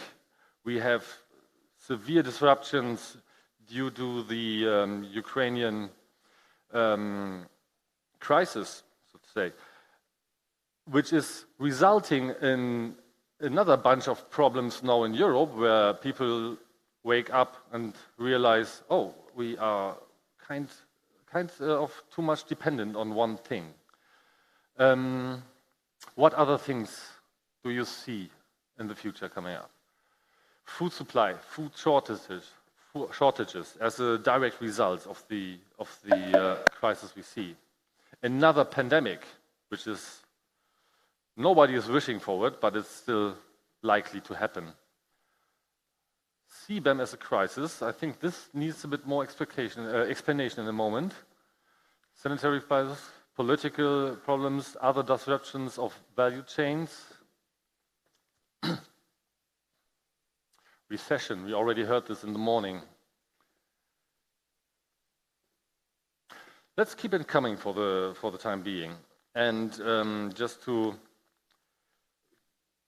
looking at the last panel, when we were asking what sectors do you see as most strong to be a good regional supply chain subject, the most mentioned were e-commerce, tourism, green energy, automotive, and the agri-food industry, which I find quite interesting as potential sectors to work with. Resources shortages, geopolitics, fuel supply, or replacing the fuel. Third World War.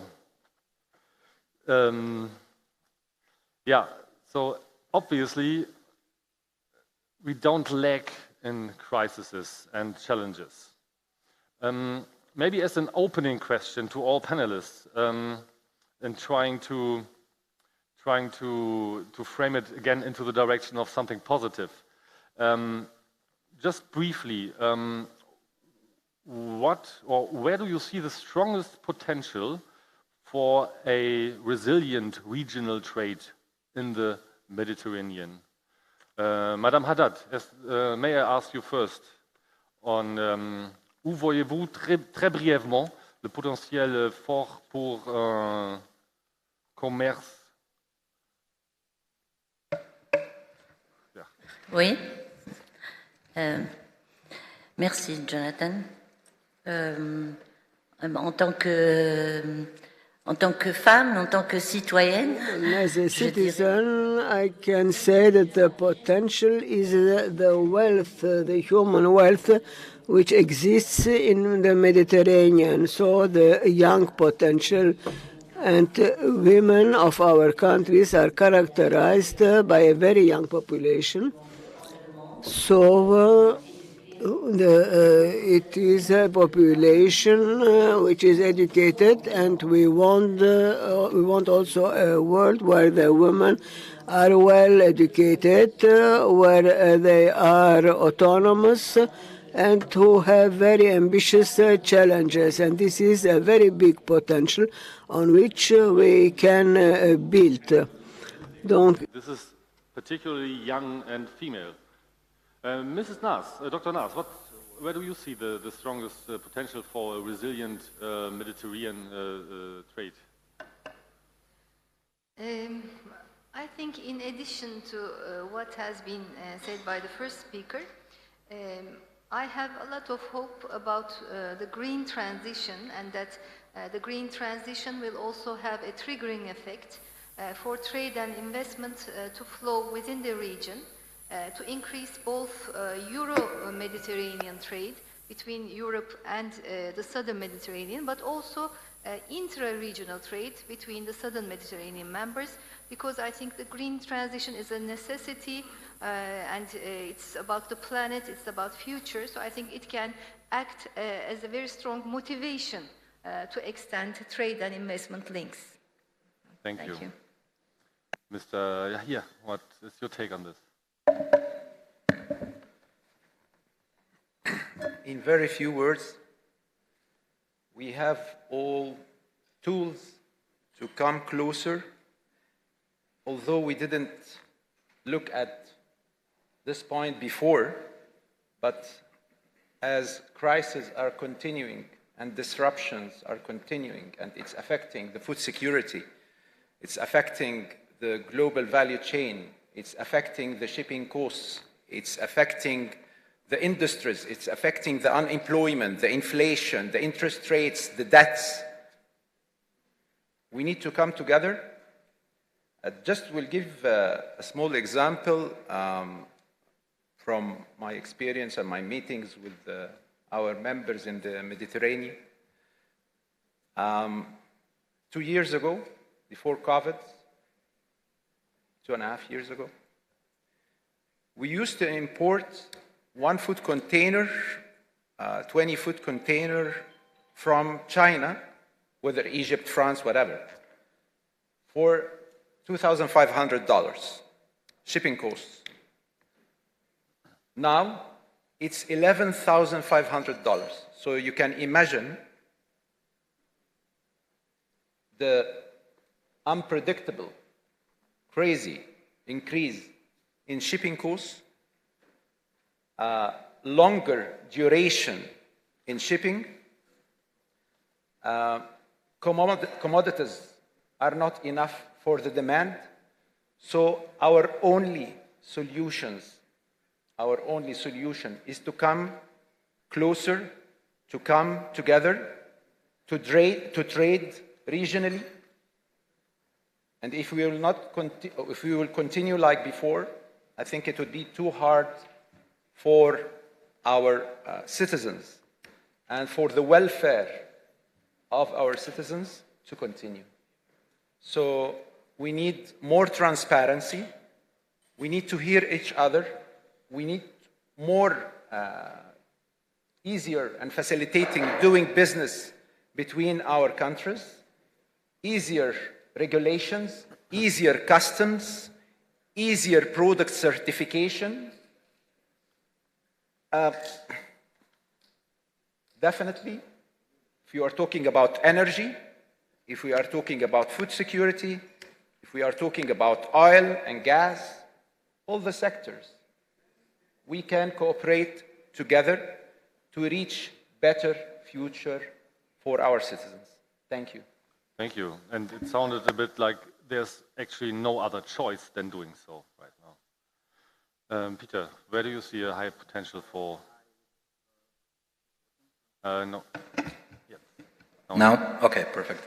I fully concur with the thoughts of my fellow panelists. I think the answer indeed lies in the regional trade integration, and that could be the free trade agreement for the beginning, and that could grow into something like a regional economic partnership. Many countries have those setups in place, and it's very beneficial for the industry and multiple stakeholders, and that in years to come, that partnership can actually grow into a customs union, and that can benefit all the member states in the region, definitely. So that's kind of in a nutshell just my 2 cents.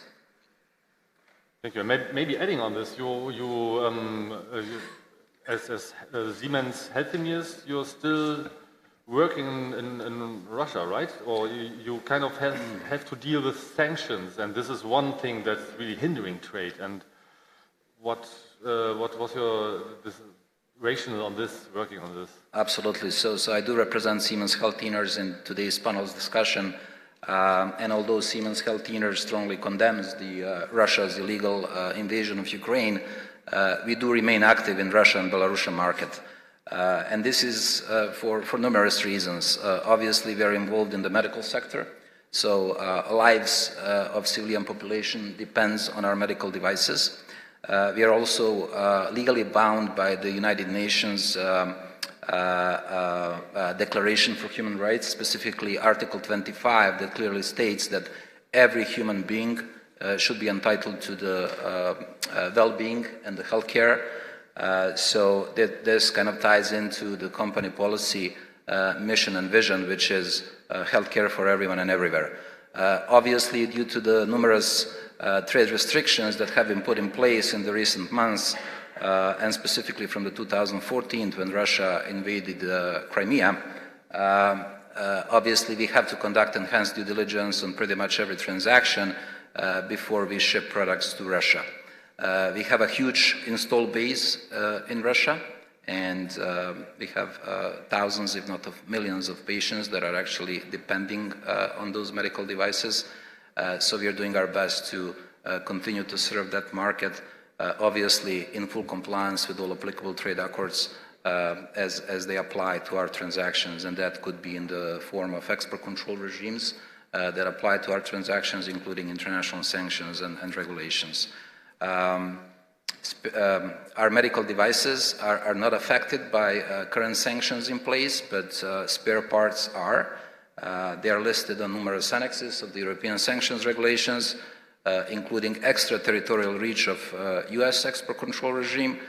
So we are working closely with different governmental bodies, including BAFA, US Department of Commerce, in order to get the necessary licenses to ship those spare parts so that our machines continue to function in a clinical setting. So yeah, like not only that tariffs and customs are a complexity as such, but then adding sanctions and geopolitical uncertainties are even making it much more complicated. And as I just saw on the screen that CBAM was mentioned at least twice as an upcoming risk, I would like to have the colleague person from the audience please develop on that. That would be interesting. Anyone? Please, can we have the microphone over there? Sorry for surprising the colleagues and having the interaction so quickly. And please state your name, institution before, and keep it short. Thank you. Muhammad Abu Haidar, General Director for the Ministry of Economy and Trade in Lebanon. First of all, I would like to seize the opportunity to thank the organizer, as well the OECD, UfM, and for sure the esteemed country and its representative in Turkey. So, as we all know, since 2 years, especially during the pandemic, the whole supply chain was affected. So, there is a lot of demand and few suppliers. The alphabet of economy, c'est supply et demande. So, once we're talking about supply and demand, it's pure economic alphabet. A lot of demand when there is no suppliers. In the same time, so increasing of prices, one. Second, lack of resources, because the whole supply chain is affected. During pandemic, our first target was the food industry. So everyone during quarantine, donc durant le confinement, our target was based on to get food. In the same time, on fiscal policy worldwide, the banks was pushing money for the whole citizens in order to get money and to order foods. So increasing of prices, affections of the whole supply chain. Lately, during the war of Ukraine and Russia, as we all know, 80% from the exports of wheat around the world come from Russia and Ukraine. 80% from the sunflower oil, to 30% from the wheat from both countries, and 20% from the grains for those countries. So the whole sectors and the whole countries are searching another suppliers. Let's, for example, as you all know, after the blast of August in Lebanon, when it was one of the biggest one, we at Ministry of Economy and Trade lost staff and silos, our strategical stock for wheat. So 81% from our import become from Ukraine and 14% from Russia. So now 95% of during the war was affected. In the same time, as they mentioned, increasing of the insurance, first of all, for the whole vessels, in the same time increasing of the fuel, in the same time devaluation in our Lebanese currency, it means decreasing in our purchasing power for the whole citizens. As per the latest statistics of ESCWA, 80% poverty rate in Lebanon. Grosso modo, my question now, what can we do in the same time, as we all know, with my full respect for sure for the whole countries, during the affections, for example, to prevent and to their own food security, most of countries stop exporting some grains, some sunflower oils and wheat to other countries, and this is what affected in Lebanon. For example, 63% from our sugar became from Algeria. For the first week, 2 weeks, they tried to do their own stability and safety measures. Turkey, 34% from our packets oil, sunflower from Turkey. For the first 2 weeks, the 3 weeks, also they did the same. What we are looking forward, what can we do all as a countries to preserve this food security measures in order to be a union in every word? Thank you. Exactly, thank you. There was not quite a reference to the CBAM part, but it's okay for that. I think that's a holistic view regarding that topic, since you gave me the permission to go for it. Thank you again. Thank you again. Does any panelist want to jump on that? It is a complex topic with this food security question, and it is quite clear that we need to increase production in the region in order to make sure that the demand is also covered by the supply in the region, and not only some players are working. We have one more colleague here.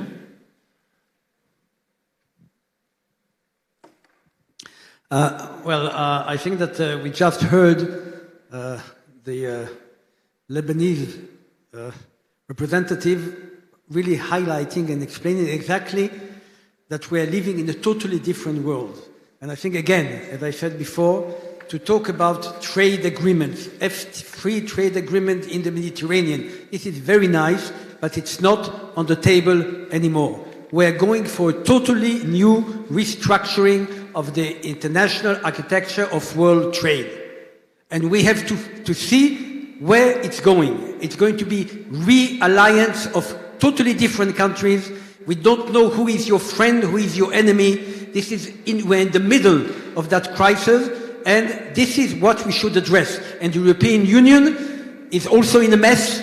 The other Mediterranean countries are all in a mess, and we have to try to see what do we want to achieve. I think that food security is the basic thing to guarantee that people will continue to live. That's the first thing, and it should be mobilizing everybody on that side. And what's happening in Lebanon, which is our northern neighbor, and we saw that even we reach an agreement now on the gas, which is excellent. I hope it's a beginning of maybe something, but we have to really try to create from the private sector, from the civil society, to push the governments to sit together and to decide how to act together to guarantee the basics. What our Egyptian friend told us about the price of maritime transport, he didn't tell you that 6 months ago it wasn't 11,000, it was 40,000. It came down, okay? And we don't know what's going to happen, because what's happening in China nowadays, God knows when the next crisis will happen with China. And the dependence on China is also something that we have to look at it and to see whether we want it, we don't want it, what are the consequences of that, how we actually face the problem of China, because we cannot not talk about China, it's the elephant in the room also. And again, let's try to see all those, the energy is definitely the something that we should concentrate on, those issues which are vital for the existence of the country in the short run. The long run, as Keynes said once, anyway, in the long run, we're all dead. Thank you. Thank you very much. And indeed, there needs to be a revision of how we trade in the Mediterranean. And one comment on this, I assume. مساء الخير. أنا اسمي سهى عوض الله من وزارة الاقتصاد الوطني في فلسطين. طبعا سعيدة جدا بالمشاركة في هذا المنتدى، وأشكر طبعا UfM countries والاتحاد الأوروبي والGIZ على عقد هذا countries and institutions for their support. I would like to talk first of all about the trade and integration in the region. And we're talking here about two steps. The first one before COVID-19 and the second period after COVID-19. So before the pandemic, the understanding of international trade was different than it is now. The whole of the supply chain was all from the Asian, Far East countries, and now we are moving forward to a different area, regardless of what we need today of liberation, of what we're talking about integration with the neighboring countries and international countries as well. But in truth, in reality, the reality is different, completely different, which is the protection of what we have, and also the we need to protect what we have. We need to talk about decreasing the obstacles, etc. So in this period, we are trying to reinforce our relationship with the neighboring countries. In Palestine, we have a very different, rare situation or unique situation. We're talking about the war in Ukraine and Russia and how important it is to actually abide by the international agreements. And we hope if that's available also in Palestine. We have a lot of initiatives about the free of trading or about investment and encouraging investment, especially the transfer that we talk about, the digitalization, green economy. And now we are trying to, with the EU support, we have created a platform for investment. And from that platform, the $1.6 billion was invested in the Palestinian economy to support the SMEs, to support trading, and to support the transformation to a green economy. But the most important question here for Palestinians, it's a very important question, which is about the facilitation of trade and how important it is for the other parties to actually commit to that. It's an investment in the Palestinian areas. It's a very vibrant region, and as I mentioned, we have this platform from the EU to support trade there. But still, there are a lot of obstacles, Israeli obstacles that actually, not able to reach some areas. There are Israeli obstacles about the access to ports and supporting and facilitating trade.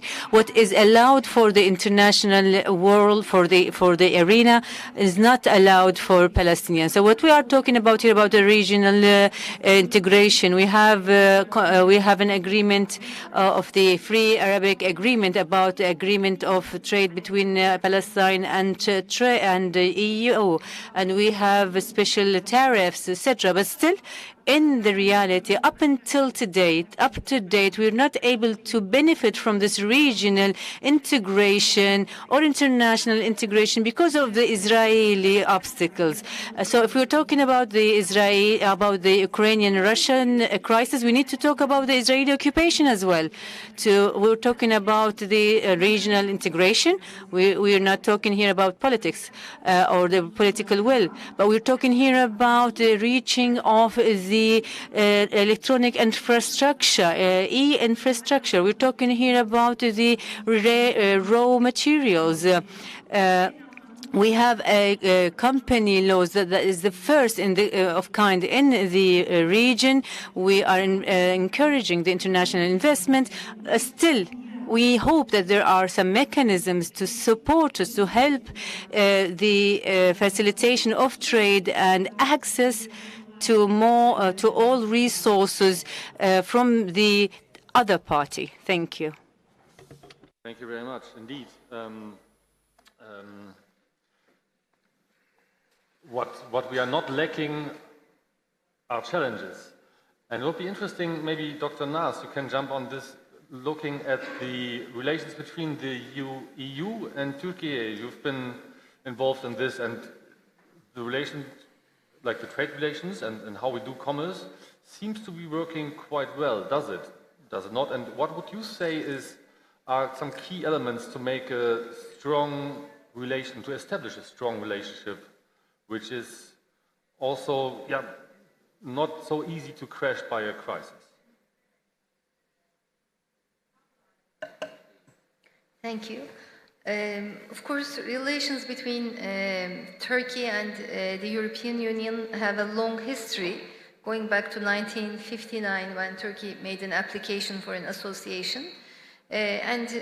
Turkey is also a candidate at the moment. It is still an official candidate. However, the accession negotiations are not proceeding. So there is a de facto freeze of the negotiations.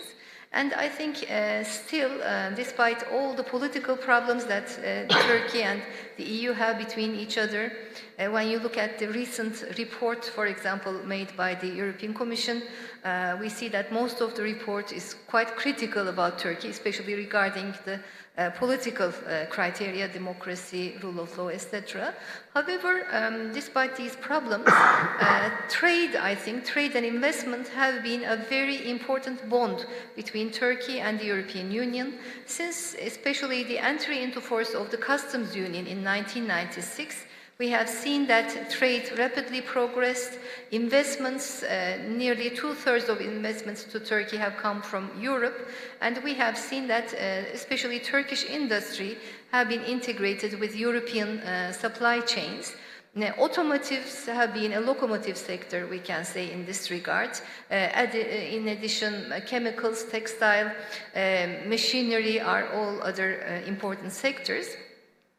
However, of course, we have still some problems. I think these problems are also, I think, felt by the other countries in the southern Mediterranean. And I could just summarize this need with the phrase, the need for modernization and upgrading of this relationship, because the customs union dates back to 1996. When the whole world was very different, when trade was very different, when we didn't talk about digital trade, e-commerce, green transition, all these are new developments. So we are, I think, in a very desperate need to upgrade and modernize this relationship. The inclusion of services is also very important in this Turkey-EU trade and investment relationship. And in addition, of course, digital trade, e-trade, and also logistics, transport issues, all these have to be managed in order to create the grounds for a more liberal, more open trade and investment environment.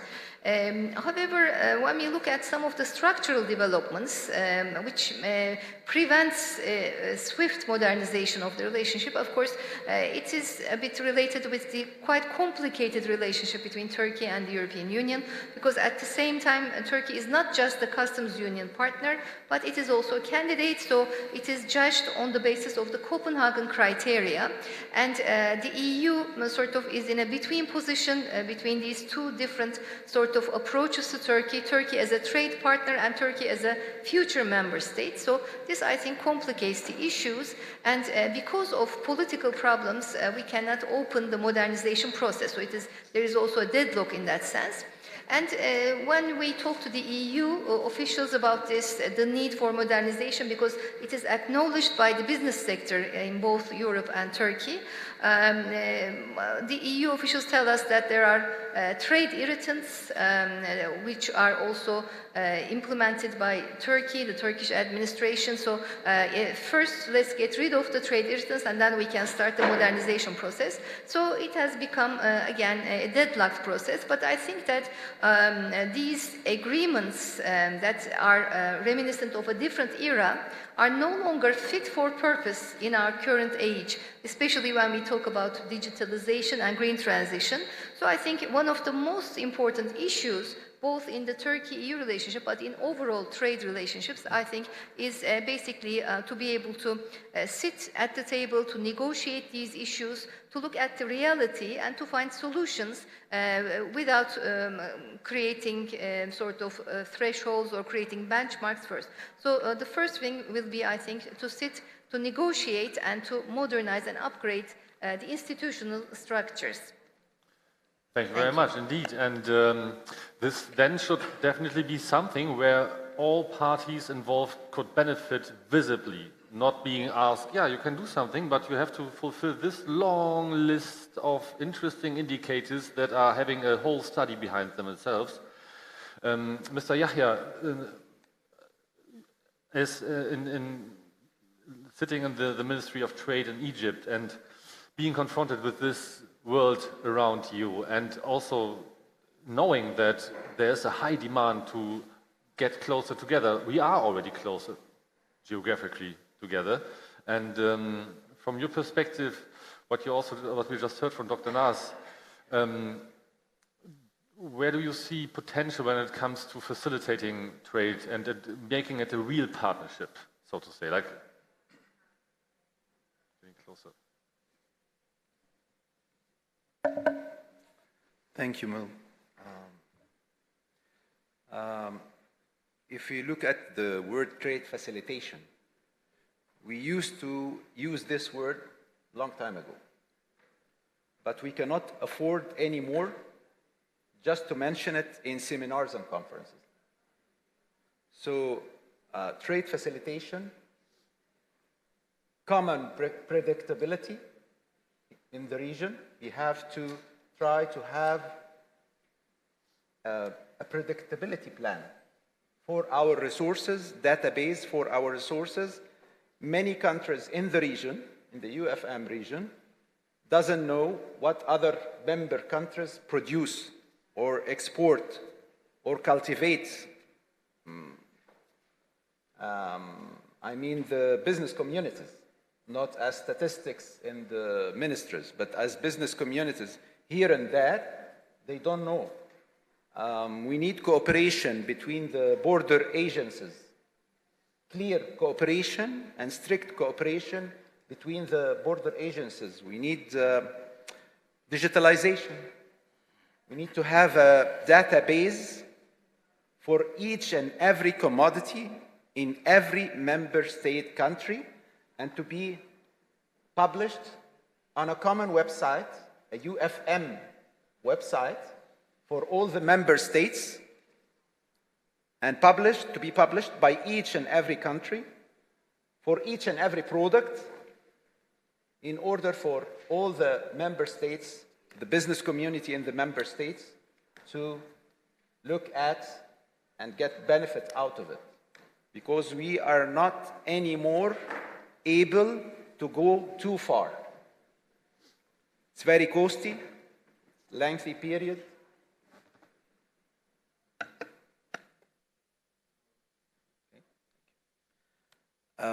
It's very costly, it's a lengthy period, a long way, shipping costs, as I mentioned, disruptions from time to time. You passed the COVID, you started the war, you finished the war. We cannot predict what is coming next. So we need to get a recommendation out of this event to have a common website, to build a website for all the member states, for all their commodities, okay? And also, if possible, the routes, the easiest routes of shipping among our member states. Also, facilitating the product certification, easing, especially in this period, easing a bit the requirements and the legal documents, loads of documents that are asked by each and every country from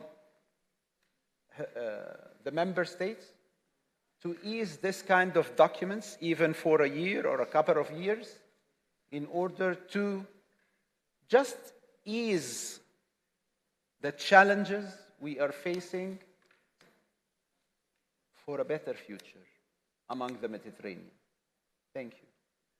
Thank you very much. Indeed, an interesting idea to have a platform, so to say, a new Mediterranean trading platform, having the available resources, and then we would just need to ship it. And transport, as we see, is a very vulnerable business these days. Right. We need to create our own Alibaba. Yeah. You got me? As simple UfM, as that. Alibaba, maybe another name. Or Peter, you have long experience when it comes to customs, tariffs, and easing that. Could you share with us some good practices on how it, like, okay, let's imagine we have a rich Mediterranean region. We just need to get it from here to there. What would you recommend us doing?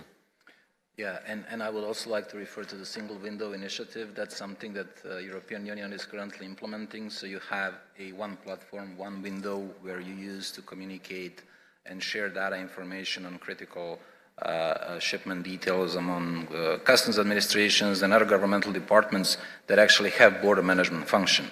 So that will obviously streamline the clearance process, and I think many customs administrations and other governmental departments that have some kind of a border management function are still following the old approach, where each transaction is assessed separately, regardless of who the end user is, who is the shipper.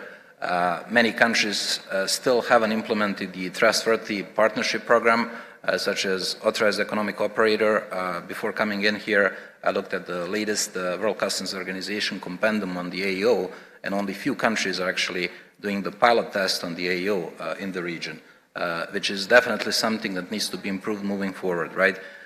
Initiatives are good, but as long as they stay on the paper, nothing will happen, right?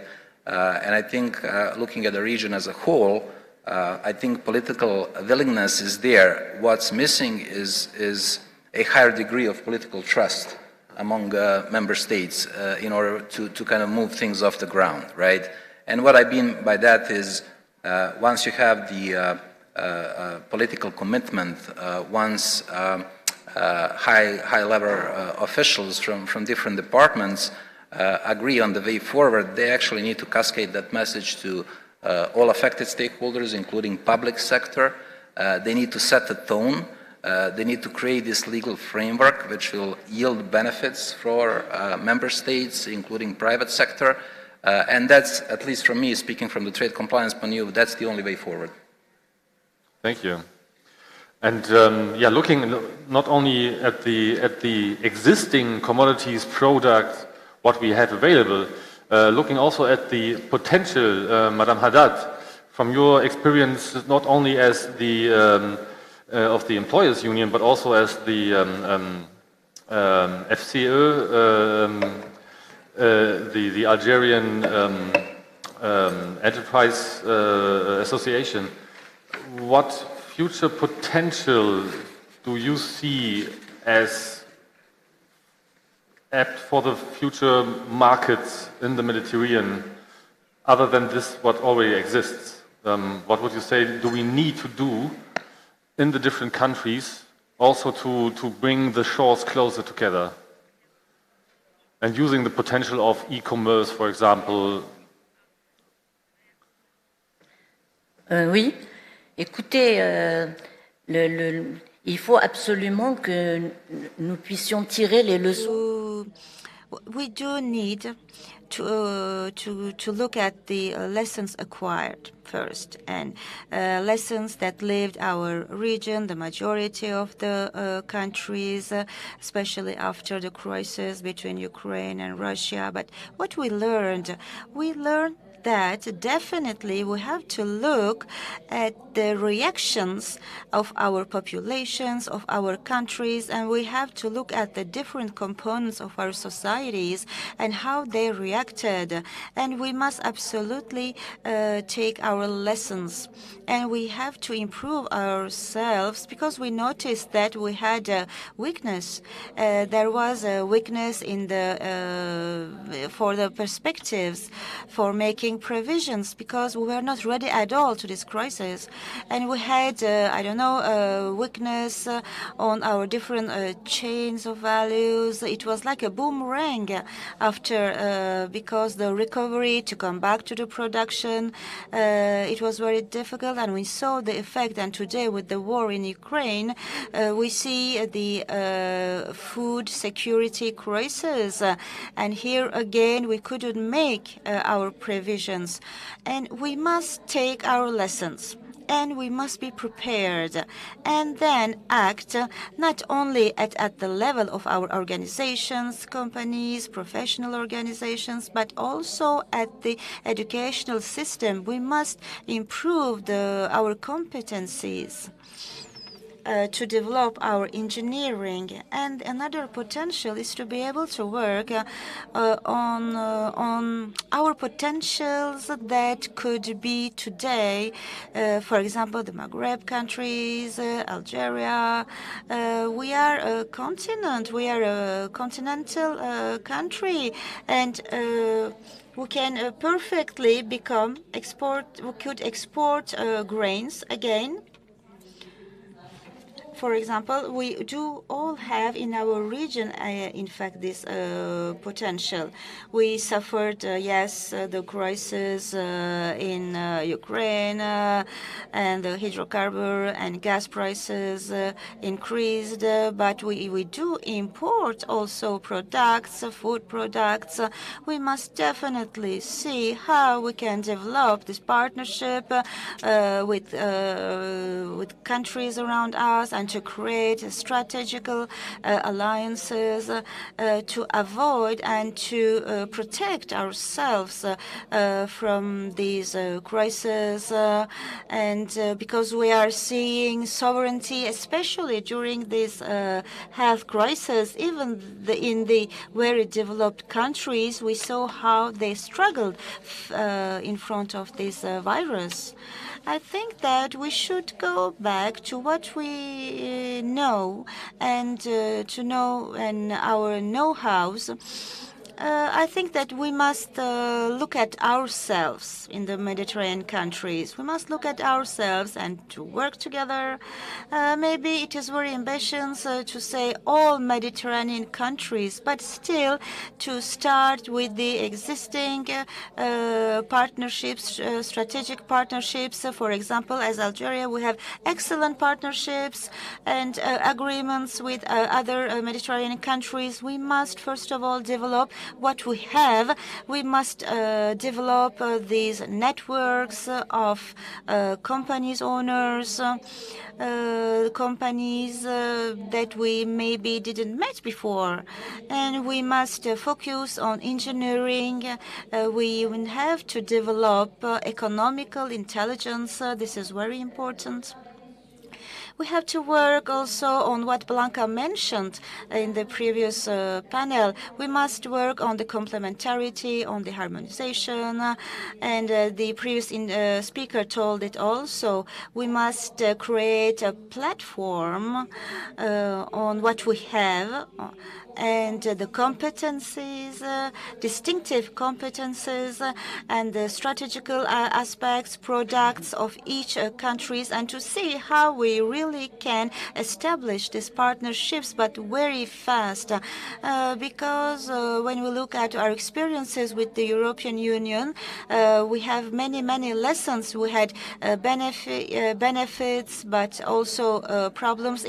But we have a culture, and our institutions are very heavy in their decision procedures.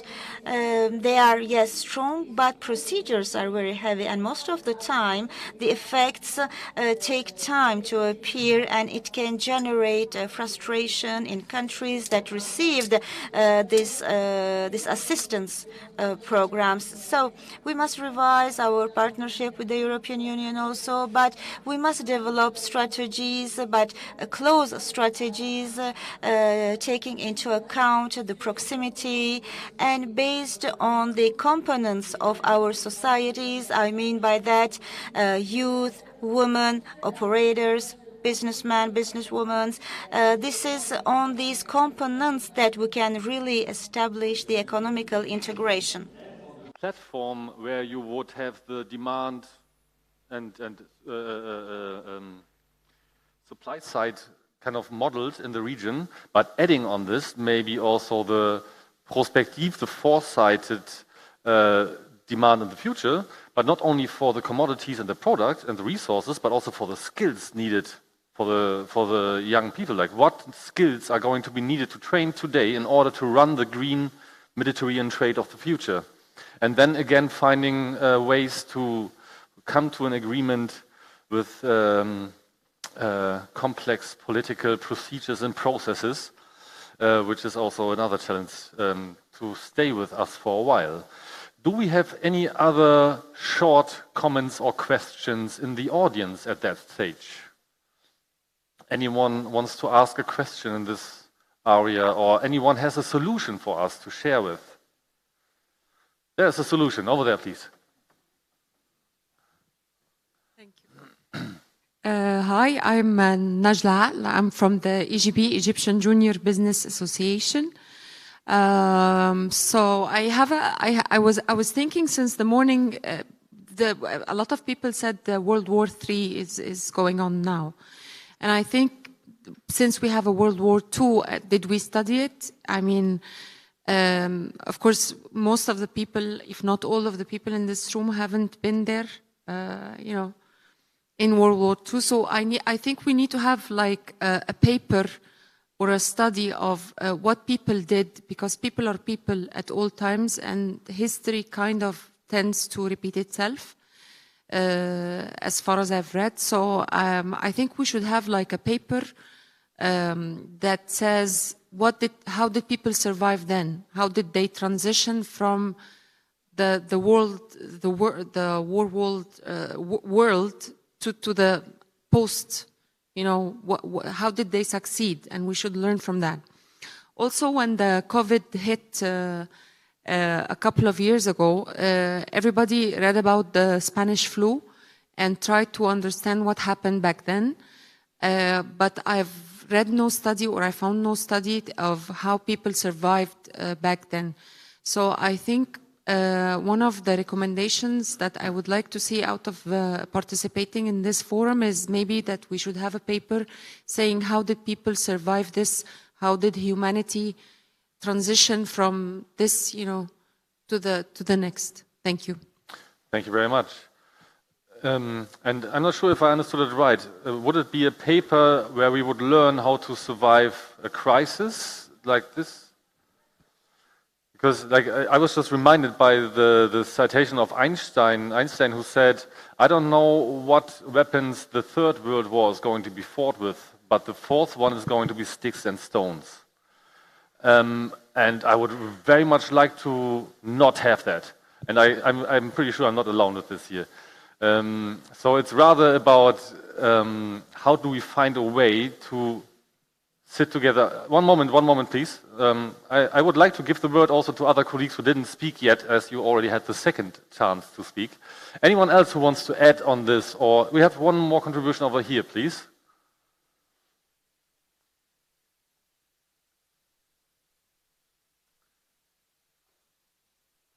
But that would indeed be an indicator of what skills would be needed as well, in addition to those solving the problems. And please, as briefly as you can. Yes, good evening. Manal Yassin from the Ministry of Industry in Lebanon. I would like to thank our hosts and our panelists for the very informative session. And I just want to give a brief information as a SBA coordinator and following up with the EU many level profiles. I would like to share information about the Euromed Trade Help Desk, which we've been informed that it is upgraded right now to have information about the trade and investment opportunities, and also export potential assessment and FDI flows and trade in services statistics, and identifying opportunities for trade and exchange between countries, which is an extra information all our countries can benefit from in this period. Thank you for the opportunity to... Thank you very much for sharing, and thank you for being concise. That's a key skill yet to be trained. Indeed, indeed. One more voice over here, please.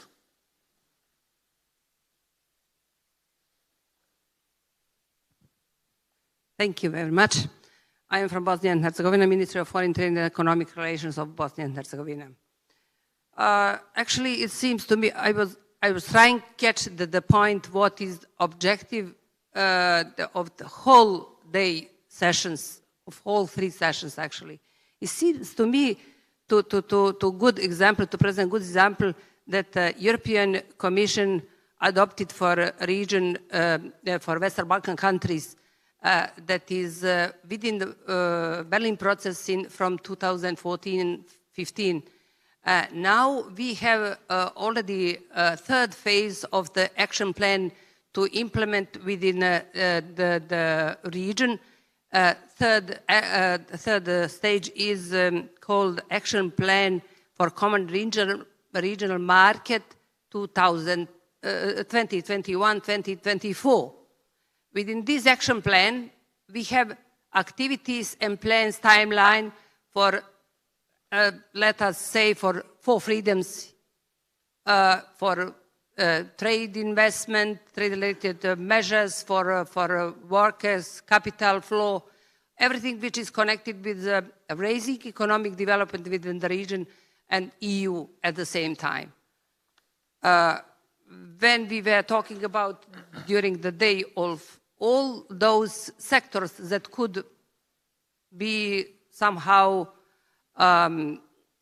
basis for better lives within the region and those countries, maybe it would be good a solution to apply the same approach from European Union to Union for Mediterranean and to have a kind of process that could that could produce action plan for a few years in order to support activities that could be implemented at the same time between European Union and Union for Mediterranean. I hope I was clear. Those who are dealing with EU issues, trade issues, might understand better. Thank you. Yeah.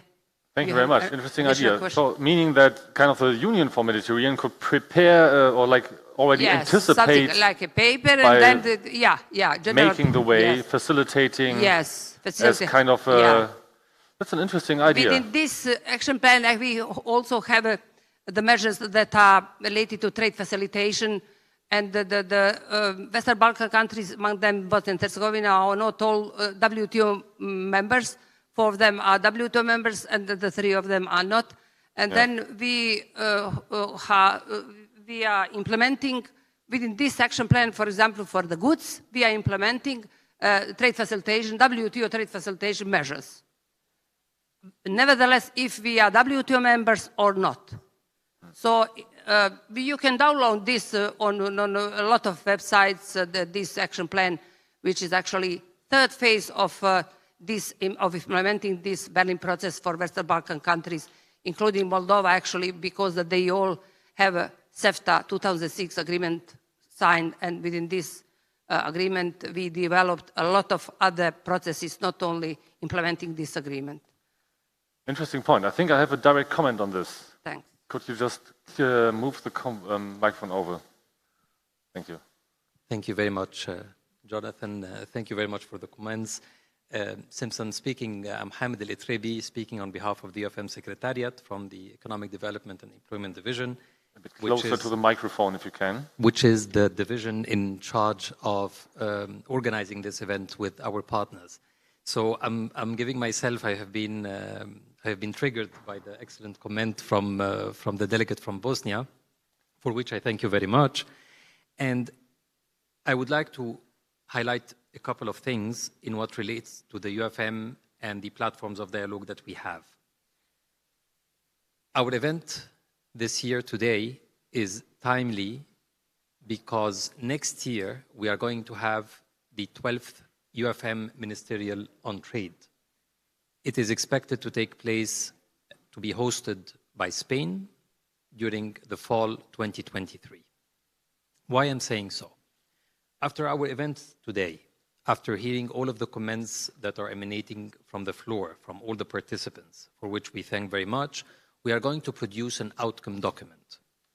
This outcome document is going to feed directly the ministerial declaration, which will be negotiated by the senior officials of the trade dossier in the UfM member states. The reason of which I would very much encourage that the member states, and through what you have called upon, in the work that will be pursued in order to arrive to a ministerial declaration for the coming ministerial, it would be very important to succeed in agreeing on having such recommendations on it. This ministerial declaration is going to be our compass for the next 3 years, since 2023, and for the 2 consecutive years afterwards. So the opportunity is there. Now it's the time that we include this as mandate. The mandate could be to us, the UfM Secretariat, with the help of our partners, and we can see how we pursue that. But it's very important to put things in writing and through the calls of the member states, so that we can have the mandate upon which we can work.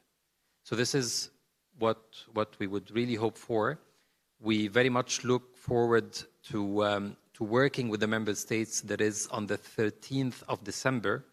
The UfM co-presidency is going to send to the trade senior official. There will be the online meeting of the UfM regional platform on trade and investment, which gathers the trade senior officials of the member states, and in which also the talks on the ministerial declaration that I have mentioned now several times is going to be pursued.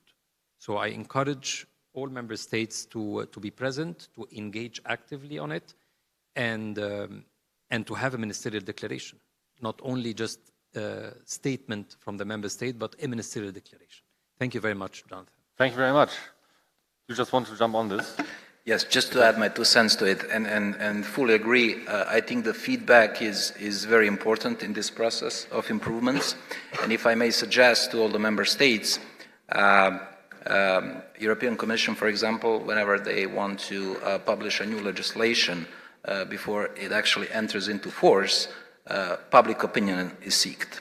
So, and this is usually done via surveys, and that information is available to all the public, right? So, as a takeaway maybe from today's session, obviously each member states will work on drafting that white paper that will be used for the next ministerial meeting. But maybe just food for thought, if that's feasible, maybe a quick survey should be created and sent out to all the affected stakeholders so that we can gather that feedback in an electronic form so that ministers can be prepared for that meeting that is forthcoming. Thank you very much. Good idea indeed. And looking at the time, we already have to hurry, but nevertheless, I would like to have this last call for action, asking, of course, the panelists, all panelists, who needs to do what to create a regional trade that is strong against global disruptions. But I also ask you, dear audience, to use the Slido question on your takeaways of this panel. What is this? What are your key learnings? I need to write a book about how to prepare the World War III.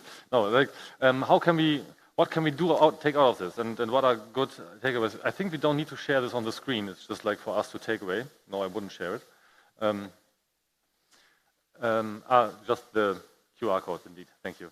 Yeah, for this call of action, Madame Haddad, qui doit faire quoi pour un commerce régional qui est sûr contre les disruptions globaux? Très brièvement, qu'est-ce que vous dites? Who needs to do what to have a regional trade that is secured against global disruptions, or to make regional trade as a cushion against global disruptions? Like, yeah.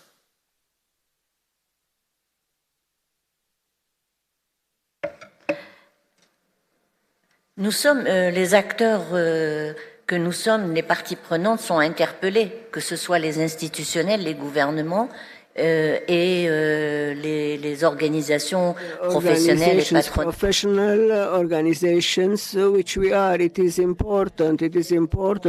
Everybody should play its role. Governments should absolutely learn from the crisis, from the threats and the challenges which are expecting us.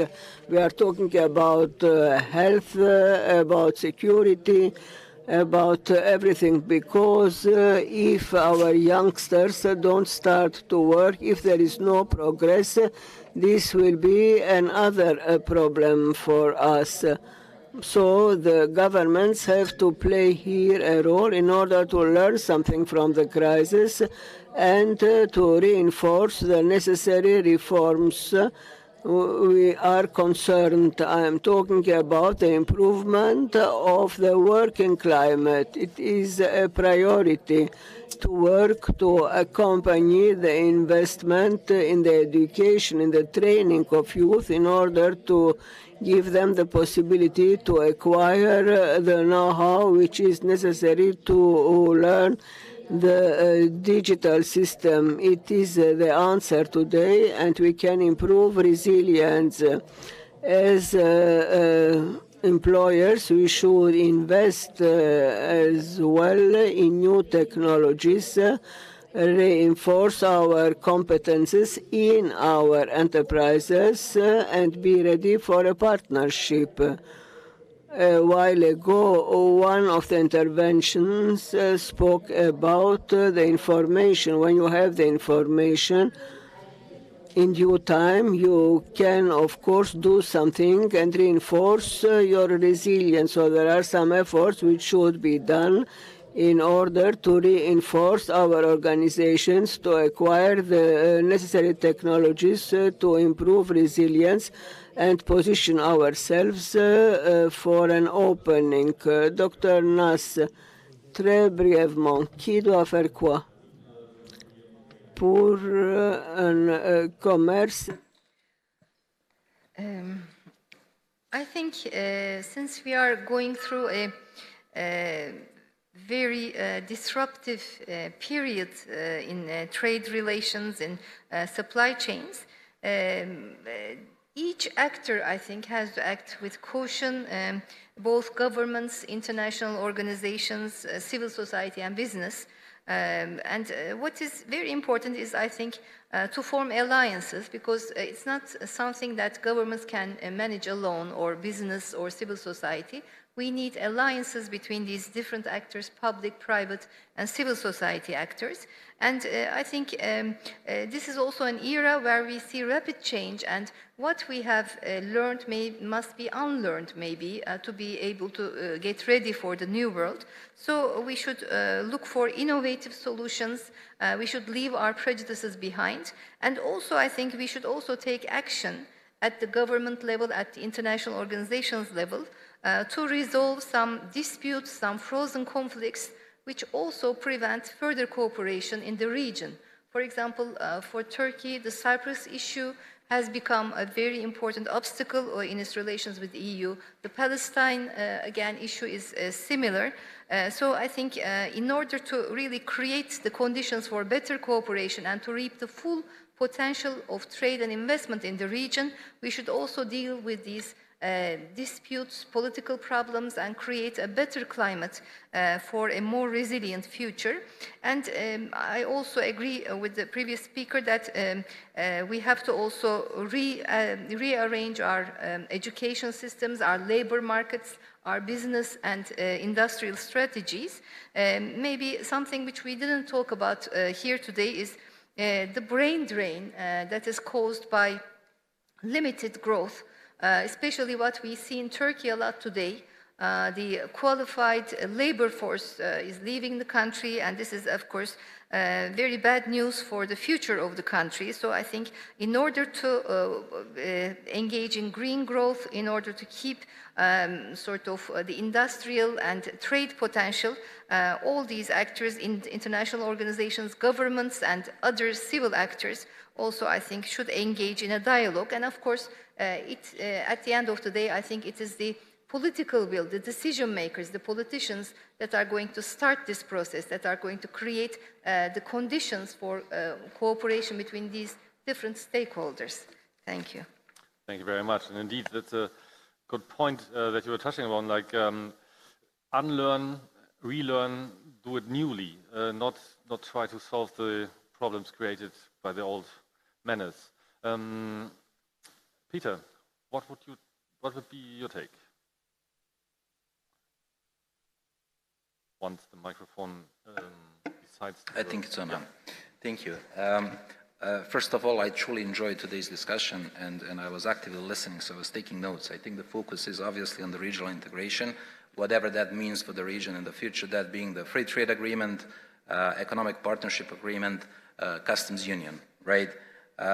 Definitely, we talked about more border management modernization on multiple aspects, not only including customs administrations, but also other governmental agencies that have border management function. Reduction of trade costs, very important for the region. And finally, trade facilitation. And that comes without saying, once these things are fully implemented and in place, trade facilitation comes as a natural next step. But again, to me, someone that has a legal background and someone that has been in the global trade compliance arena, I think it boils down to politicians and senior officials. I think they need to set the tone. They need to lead the way. They need to set the pace in order to create this enabling framework, right? And then these projects needs to be prioritized.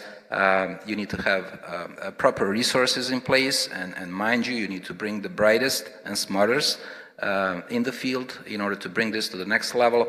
And obviously, I will finish off with having private sector as part of the decision-making process.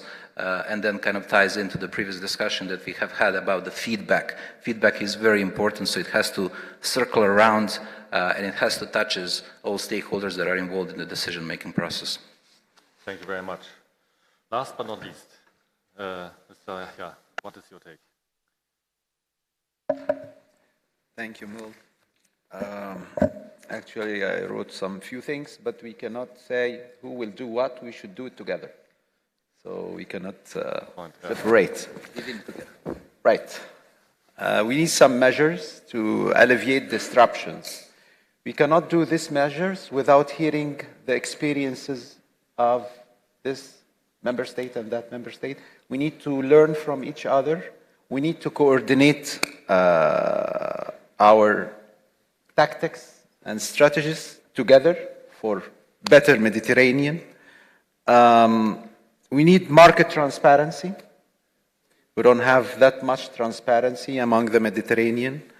We need a common policy dialogue, which is a continuous discussion of what we will do next for facilitating trade, for erasing any obstacles, for easing of doing business. We need better regional trade in food and fertilizers. Okay. We need to find alternative distributors and suppliers instead of outside the Mediterranean to get them from inside the Mediterranean. We need to learn from our experiences regarding boosting the production of locally grown nutrition food. Digitalization, I have mentioned before, artificial intelligence for a greener economy. We need to have a flexible trade and investment policies. We need to together reduce food waste, ease of access to finance among the Mediterranean. We need to share the experiences in the vocational training in different sectors. We need to assist and support the startups as much as we can. We need to learn from each other how to upgrade our production systems. We need to have, I cannot say one or unified fiscal measures, but coordinated fiscal measures to cushion the impacts of global shocks and global disruptions. Thank you. Thank you very much, indeed. And as we can hear, there's so much more in it. It's almost like this one day is not really enough to go through all of this, what is on the table, and to deepen it. But luckily, we have this platform of the Union for Mediterranean to keep in touch, to keep in contact, and let's really push this further during the next weeks and months to come. Thank you very much, dear panelists, for being with us. Big round of applause for you.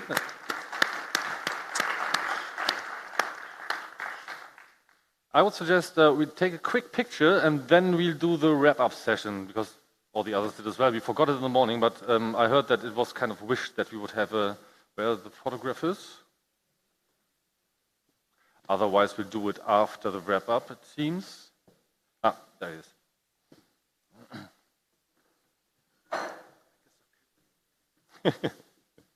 And like a pipe.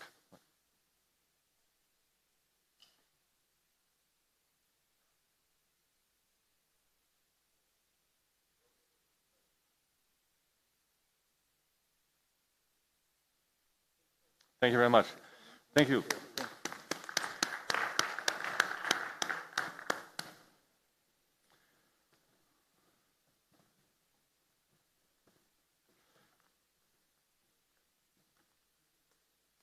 Should we do the whole group picture now or after the final speech? Maybe now or after? Yeah, maybe that's waking everybody up a bit. Stand up, come on the front, let's make a group picture right now, please. And the faster you go, the earlier we will finish. Just an information for you. Let us make a family group picture right here at the stage.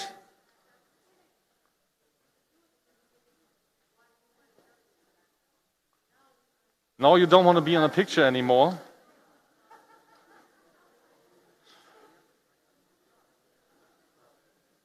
For those who still feel fresh enough, don't be shy, come up on the stage.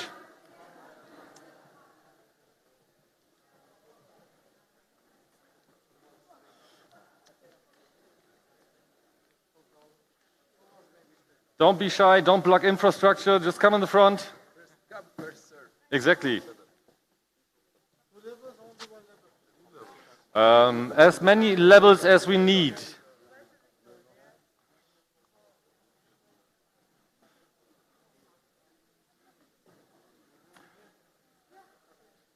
I would suggest that the taller persons stay back and the not so tall persons come in the front.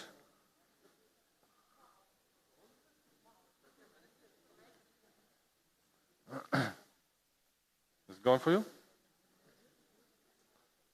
It's working? Excellent. Super.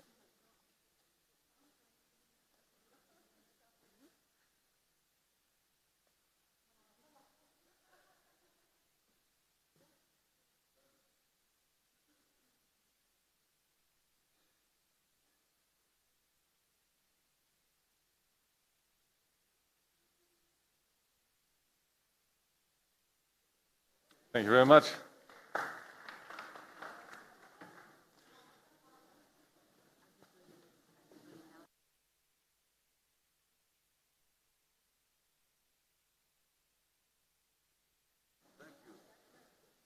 Thank you. Shukran for you. Oh, Arabic Croatian. Shwiya, shwiya.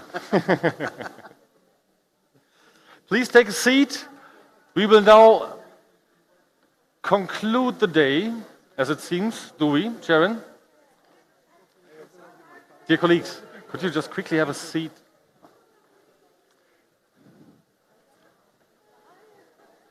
Dear colleagues, as soon as you sit, we can have then the conclusion, which is not now.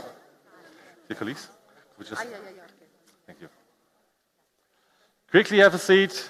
It wouldn't be taking much longer, probably.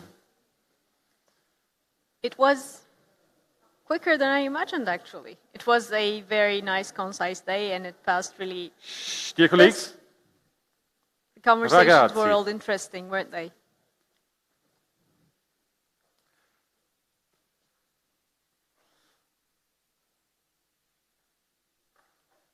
So, what do you think of today? I think it was a very interesting day with a lot of lively conversations, and I'm really glad that we took up what we took up.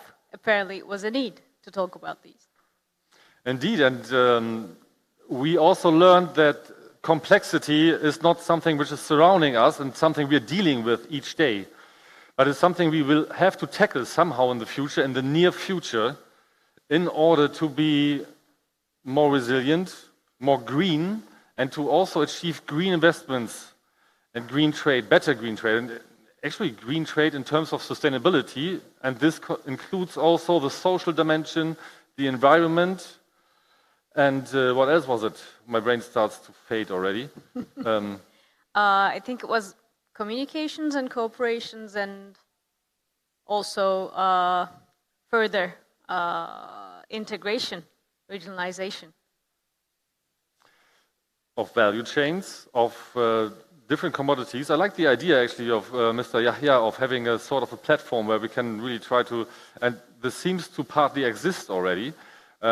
What do we have, what do we need, and how can we make sure this is provided for in the region? And we don't have to look to half of the other part of the globe. But even if everything is getting even more difficult, that we can take care of ourselves together. And of course, communication does play a big part in this, and also overcoming all the thinking parts, because we need to change. The young people are already at the doors and shaking it, and we really, already this forum, we are still serving some sort of the old-fashioned models, standing around in ties and talking. Of course, these talks are amazingly important, and we have to continue this. But might be also another part of inviting some of the youth of the Mediterranean in the future and to discuss maybe over 2-3 days together what we can do about this. Not meaning that this is not helping, this is really helping and important. And I think we took a lot with us and a lot of homework which is going to flow into, as Hamed already told us, into the ministerial declaration discussions, and it's a fertile ground for a lot of ideas. So also after we finish in a moment, continue exchanging cards. Let's continue our discussions, and let's stay in touch about being more resilient and being more strong together. Agreed. We're living through the, fourth industrial revolution, are we not? And what brought about all these revolutions is the problems. Problems bring creativity and they bring solutions, and it's really good that we get to talk about our common problems in platforms like these. It's an opportunity, and it gives us common ground to get to know each other, talk about the common issues, common solutions, and also a better future together. And usually we have this, after a conference day like this, it's a lot of input, we get a lot of information, and we need some time to digest it. We will have our final Slido questions of your takeaway for the whole day. Or what this is not only your takeaway, but also something you would give on the way for the Union for the Mediterranean to take with us from this forum. Again, use the Slido code, which usually you just refresh the link. But you can use it. We will keep it open until tonight, later in the evening. So in case you're just driving home, you're sitting in the traffic jam somewhere, and you get another idea you want to give us on the way, don't hesitate, send this to us. That will be amazingly helpful.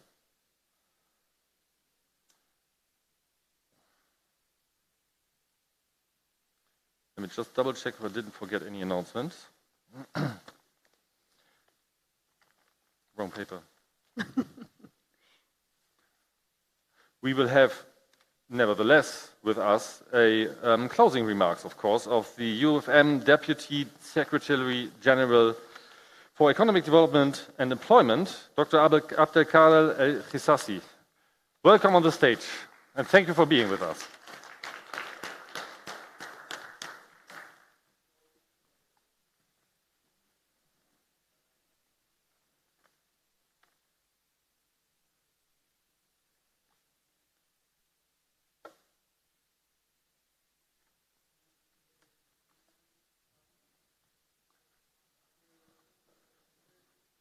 We have this funny problem with the microphone again. The convenience to be told. Okay, thank you.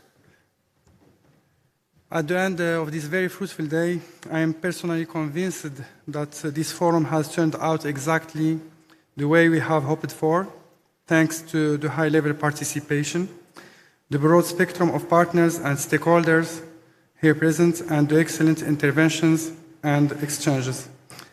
I now have the task of sharing some points of view by the way of closing remarks, and I will try to be very brief. So there has been a consensus on the fact that trade can and should strive the support of climate action in the region, and there is also a need for adopting a clear and transparent mechanism to reduce the carbon footprint of trading activities and for setting standards to hedge against pollution and environmental degradation. Green transition is not just a pathway of development, thus it's the pathway to be followed. We talked today about value chains reconfiguration in the region, and again, I think we have agreed that it can bring opportunities only if certain parameters are met. Proximization can boost also integration and consolidation of markets, but only if the pillars like infrastructure, integration, and skilled labor are ready available. It is evident that the Euro-Mediterranean region would have been in a better position to brace for the current disruption if it was more integrated. And today you have also reflected on means to hedge against such disruptions, draw more well-informed trade and investment policies and actions. I don't really want to delve into the details, but this is by no means an exhaustive exercise of the briefing, but as the UfM Secretary General mentioned earlier this morning, we will take very good note of all your recommendations and takeaways emanating from this forum. And we stand ready to accompany all efforts aimed at building back better, creating jobs through trade and investment, and promoting economic integration in the UfM region. Finally, thank you all again to the government, and thanks to the government of Turkey, the Turkish Exporters Association, and of course our much esteemed partners, the German Development Cooperation. I also thank our speakers, moderators, coordinators, and the team of interpreters. Allow me also to thank the excellent ADE team from the UfM Secretariat, who makes this event a true success, like usual. My warmest thanks goes to my colleagues Hamid El-Itribi, Mohammed El-Razaz, Saeed Sharna, but we have also a young lady with us, which is Cristina Costa, for her excellent, I want to congratulate her for the excellent coordination with the participants. I want to thank also my colleagues from GIZ department and OECD and all the partners of the UfM. We are currently coordinating with the European Commission and with Spain, which will host the coming UfM Ministerial on Trade next year, to hopefully hold the 5th UfM Trade and Investment Forum back-to-back with that ministerial. So I hope we will see you again next year during this meeting. We'll definitely keep you posted about all activities which we'll organize in the next future by mail. And this brings the 4th UfM Trade and Investment Forum to an end, but we look forward to seeing you in the coming events and very soon. Thank you again for your presence today, and see you very soon. Thank you so much.